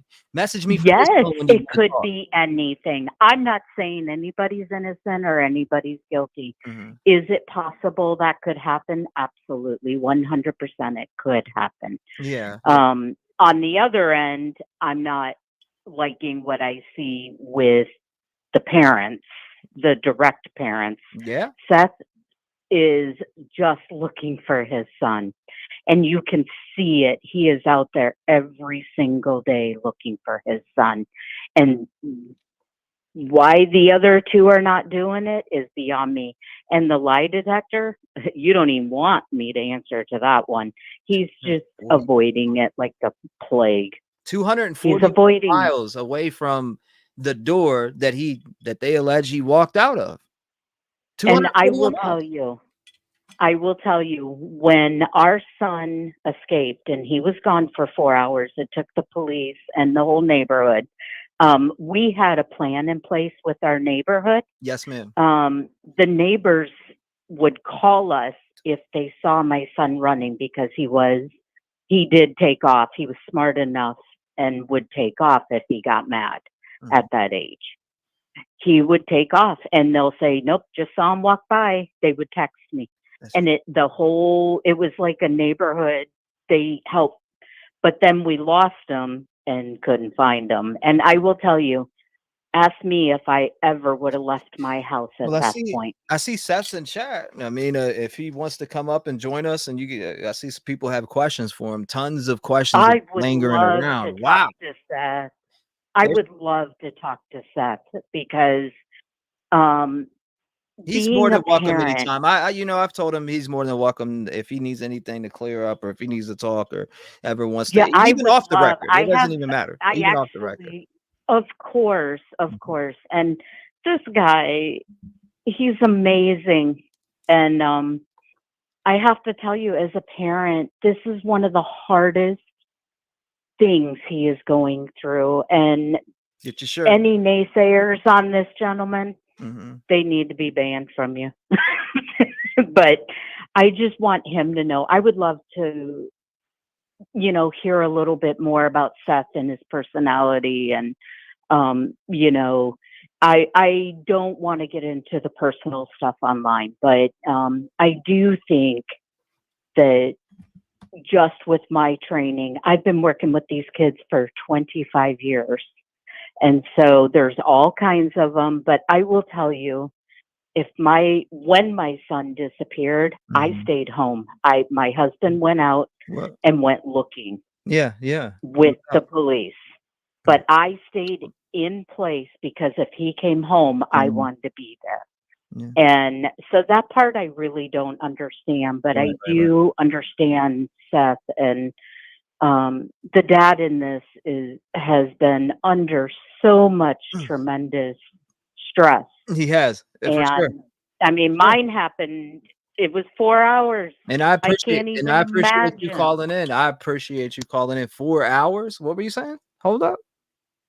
4 hours. My son was missing, and it was scariest thing ever. Yeah, I'm sorry you had to do so it. I do imagine 44 days. No, imagine 44 days. Even. But I will tell you, these kids are smart, and they're way smarter, and they take more in developmentally than we could ever imagine. They listen a lot. Yeah, my buddy who's autistic, I brought him up. I've actually brought him up before, and he's called in. But yep, I brought him up. So I appreciate. Yeah, my son is Thank 24 you for sharing your story with 24 now. Yeah, you said he's 24 now. Yep, that's awesome. He is. Well, I survived. I It's not. you. Thank you for calling in. God bless you. Stay vigilant and make All sure right. you lock your doors. She could talk, and I'm cool with that. But there's a lot of you that want to talk. Hold up 1 second. Let me check the chat out real quick. Kate says, Amber Alert. Someone said that makes it more a criminal case because they believe that there's fat. When you look at an Amber Alert, it does say that there's something that maybe abduction or whatever. Yeah. So, and then you got people on the news saying that it's a criminal investigation, like actual news reporters. Don't believe me? Listen to this right here. You ready? You hear what he just said? We now know this is a criminal investigation. Yeah. Okay. Well, who are they investigating? The circumstances. That's not a criminal investigation. They did say that it had turned to a criminal investigation. It went from a search or recovery or whatever. That means a crime's occurred. They have probable cause to believe that a crime has occurred. Then they come back with but we don't have any evidence of foul play. We don't have any evidence, that there wasn't foul play. But they have evidence that a crime has occurred because it's a criminal investigation. I'll play it again. Sebastian Rogers from Sumner County. Today, the search continues. The case, though, we know is now a criminal investigation. You couldn't be any clearer about that. So somebody behind the scenes talking to the media, i.e. somebody on the investigations team, is saying, look, this thing has turned into a crime. Is that what they just told the public there without telling the public? Yeah, that's Chris McDonough and another YouTuber. And they're talking about, well, it's posted on TikTok and somebody sent it to me, but what's going on, Ashley? Welcome. It and literally was sent in to me from somebody in an email, and I pulled it up, and that's what it said. They did say criminal investigation, but again, that's somebody on the news. So who told them that it was a criminal investigation? 219-885-9693. Let's hear from you. We keep it rolling. 727 sent from heaven. What's going on? How you doing tonight? I'm good. How are you? I'm hanging in there. Talk to us. What's going on? What's your thoughts? Yeah. So I live in St. Pete, and obviously, this case has been going on all over Florida, so we all know about it.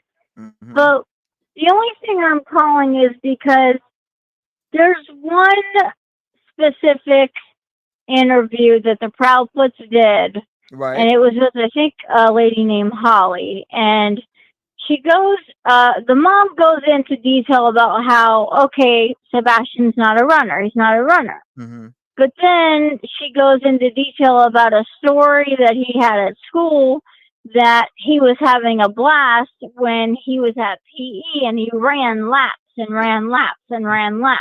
Right. And loved to run. Mm-hmm. So which is it, Mom? Is he not a runner or is he a runner? So her story just doesn't add up. And I immediately saw that. And I don't know if everybody else saw that. But I just wanted to, let y'all know that, if anybody else had seen that or not.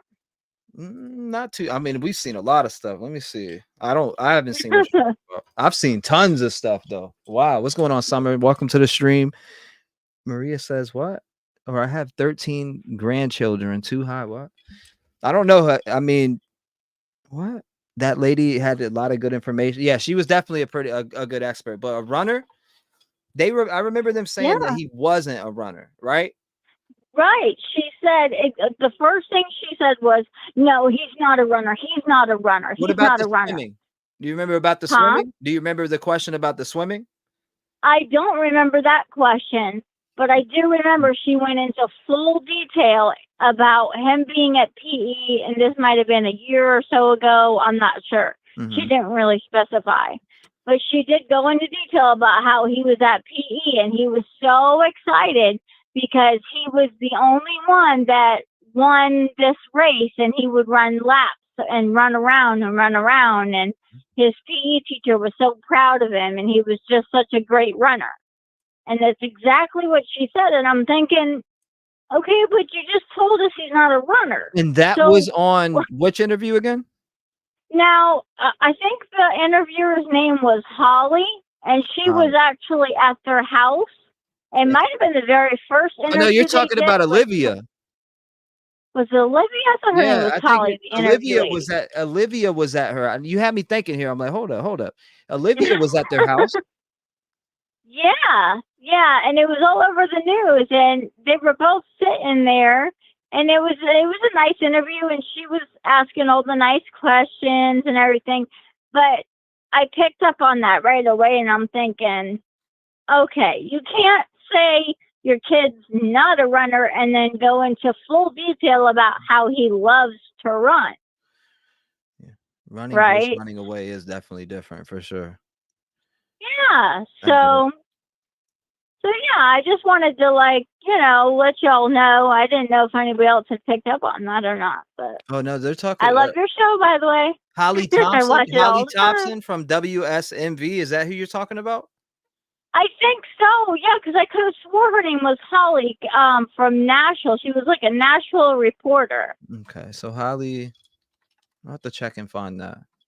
Yeah. I remember that one. Actually, I don't Yeah, remember. look I into did see that the and one with see. Olivia at the house though, or it seemed like at the house, anyways. Yeah. Yeah, there was definitely I almost swear her name was Holly because they had said something about Holly something, but she might have been from Nashville and doing a report from Nashville. Mm. Mm-mm-mm.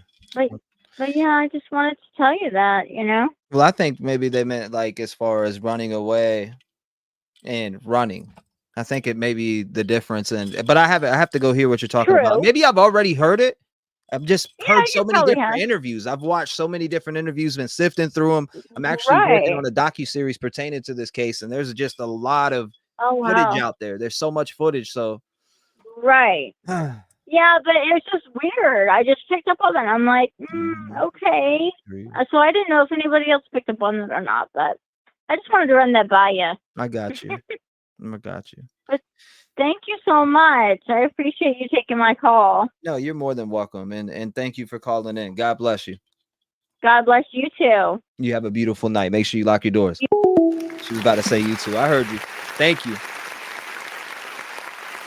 I was like, hold up, who's Holly? I have to go check it, and maybe I've already seen it. Maybe I've already seen it. Ladies and gentlemen, maybe I've already seen it. We're about to say a prayer. Let's do that. Let's say a prayer. I want to say a prayer. Dear Heavenly Father, in your boundless compassion and infinite wisdom, we lift up Sebastian Rogers and his father, Seth Rogers, to you. As Sebastian remains missing in the days stretched into 44 days of uncertainty and worry, we ask for your guiding light to shine upon him, leading him back to safety of his loved ones. Lord, envelope Seth and his entire family in your unwavering strength and comfort. In the midst of this storm of fear and despair, I'm gonna cut this. Hold up. And again, Lord, envelope Seth and his entire family in your unwavering strength and comfort. And in the midst of this storm of fear and despair, be their shelter and their hope. Fill their hearts with peace, knowing that you are with Sebastian wherever he may be, protecting him with your loving grace. We pray for the hearts and minds of those who may help in bringing Sebastian home. Inspire them to act, to speak, and to contribute in ways that will aid in his safe return. And may the efforts of the community, law enforcement, and all involved who are helping be blessed with clarity, wisdom, and success. Grant patience and perseverance to Seth and all who love Sebastian. In moments of doubt, lift their spirits with reminders of your presence in the power of collective prayer. Help them to trust in your timing, Lord, and your plan, Lord, as many don't see it. And, 2 years ago, I started to see your plan. And I put my life into your hands, and you've showed me the light. And I ask that you help others that may be stuck in that darkness and bring them to the light also.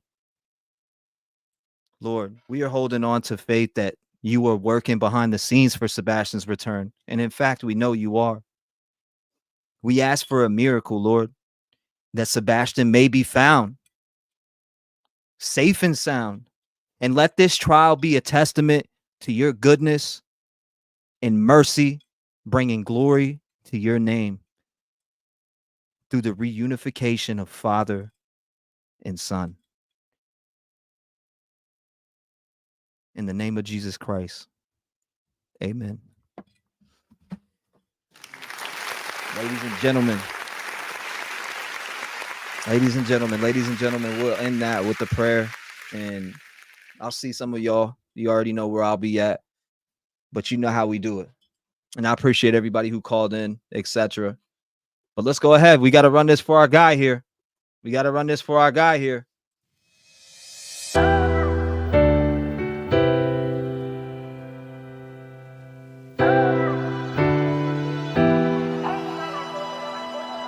All the sacrifices and the sleepless nights, will they serve me well?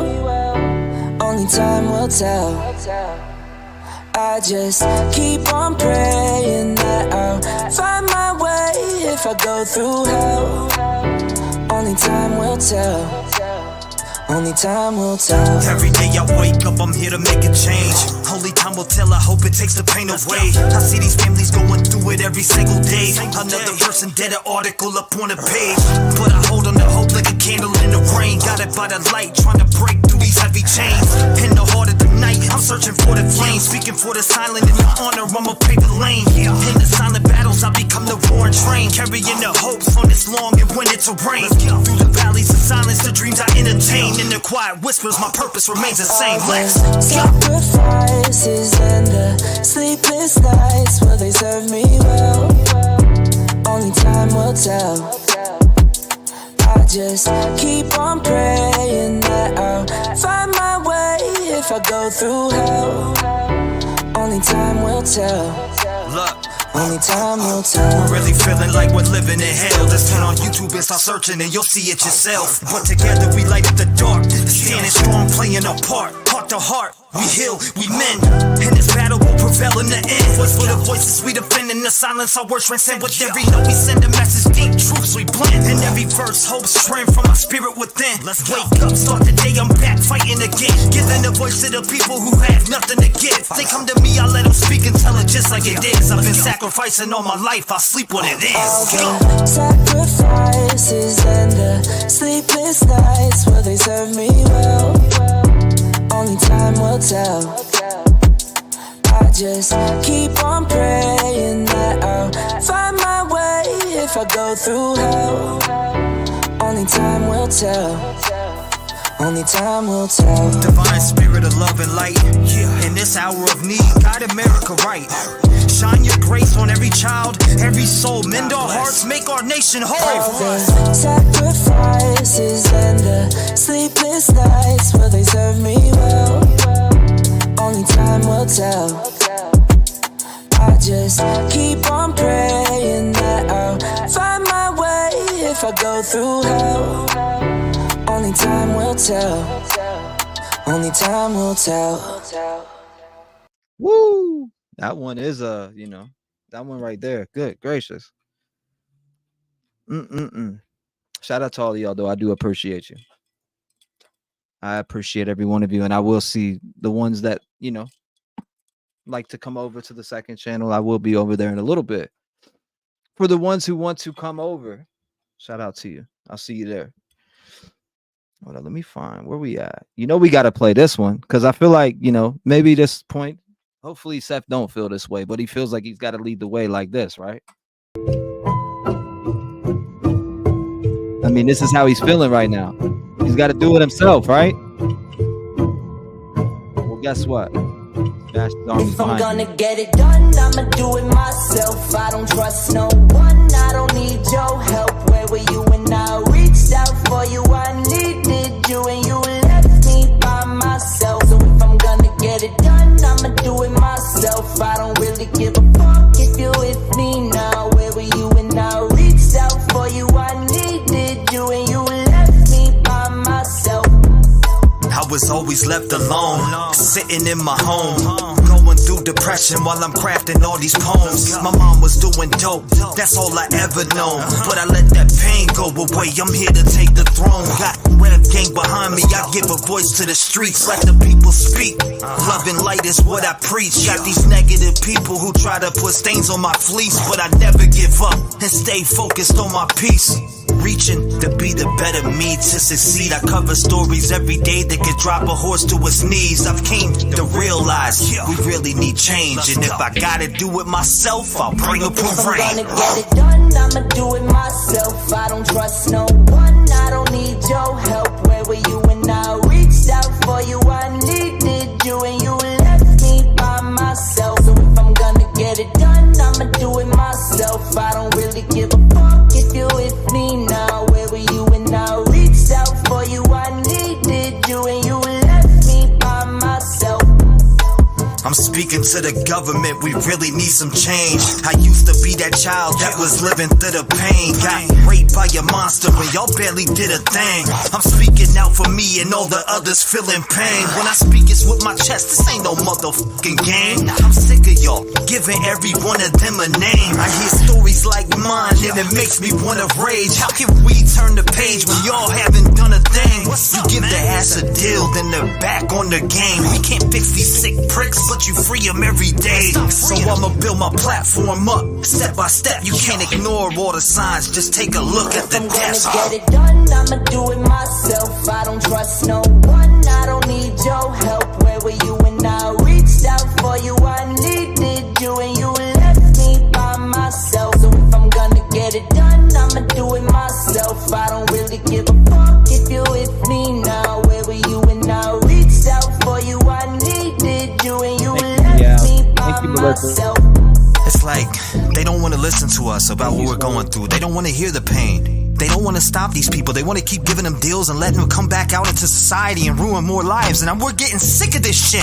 We had enough. And they're gonna kill more people. I'm speaking for the voiceless. We need better laws and better purpose. I know a lot of families out in these streets, they are really hurting. They don't know where to go, know where to start. A lot of these families get left in the dark. No answers, no leads, they get pushed to the side just like they were from the start. I'm here to make a change. I'm at it every day. I'm far from perfect, but I refuse to stay the same. I'm here to grow with my people and rise above. I put all my faith in God. The change is gonna come. If I'm gonna get it done, I'ma do it myself. I don't trust no one, I don't need your help. Where were you when I reached out for you? I needed you and you left me by myself. So if I'm gonna get it done, I'ma do it myself. I don't really give a fuck if you're with me now. Where were you when I reached out for you? I needed you and you left me by myself. Alright.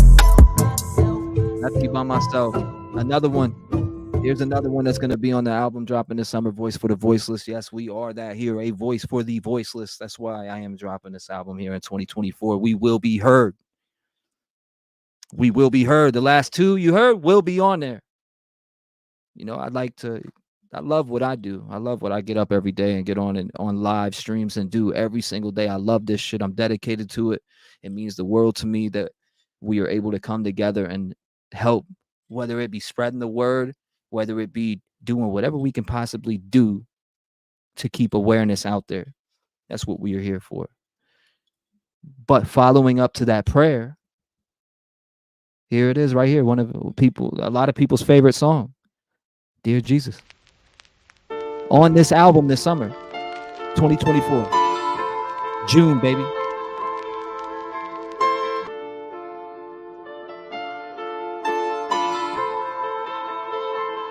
Yeah, dear Jesus, how should I move? I got these demons all on me, they tryna take over again. All of this money, I know it can't pay for this life of sin. All that I ever wanted was to win, but I'm not tryna be gone in the wind. Dear Jesus, I need you to walk for me. I need you to talk for me, cause I don't seem to do it properly. Dear Jesus, yeah, dear Jesus. Look. Dear Jesus, I wanted to change. I'm over feeling all of this pain. I've been through the struggle, I've been through the rain. These haters are looking for something to blame. They always are coming all up on my page, filled with their hatred, they think that I'll rage when I am really laughing in the face. You either a red gang or you are a snake. I don't give a shit about none of your drama. My faith is with God as I fix all my problems. You people be running and hugging the fence while I stay focused on myself and I'm evolving. I use my platform every day for love and light to make a better place. Watching these kids lose their lives just makes me turn and say, Dear Jesus, how should I move? I got these demons all on me, they tryna take over again. All of this money, I know it can't pay for this life of sin. All that I ever wanted was to win, but I'm not tryna be gone in the wind. Dear Jesus, I need you to walk for me. I need you to talk for me, cause I don't seem to do it properly. Dear Jesus, yeah, dear Jesus. Look. nothing but pain. All of these families are feeling the same, losing their loved ones to all of this violence. Our government doesn't want to make a change. It feels like a game, this shit ain't the same. All of y'all do is just pick at our brains, give up a little info, they conceal the rest and expect us to believe what you say. How is change gonna happen? You let these pedophiles run around and trash it. They touch kids but the judge gets an ass kiss, and you expect us to wanna roll with that shit? He touched a kid and gets 2 years maximum, but gets back out on the streets looking for a scheme, sneaking in a family, then killing a team, and now we stand together as human beings. Jesus, I'm asking for help. These bastards should really be burning in hell, at least the rest of the life in the jail. We really don't understand all of the failed. Audrey Cunningham, Quentin Simon, Kylie Rodney to Summer Wells. All my life I've been waiting for purpose, and now I have it. I will prevail. Dear Jesus, how should I move? I got these demons all on me, they tryna take over again. All of this money, I know it can't pay for this life of sin. All that I ever wanted was to win, but I'm not tryna be gone in the wind. Dear Jesus, I need you to walk for me, I need you to talk for me, cause I don't seem to do it properly. Dear Jesus, yeah, dear Jesus.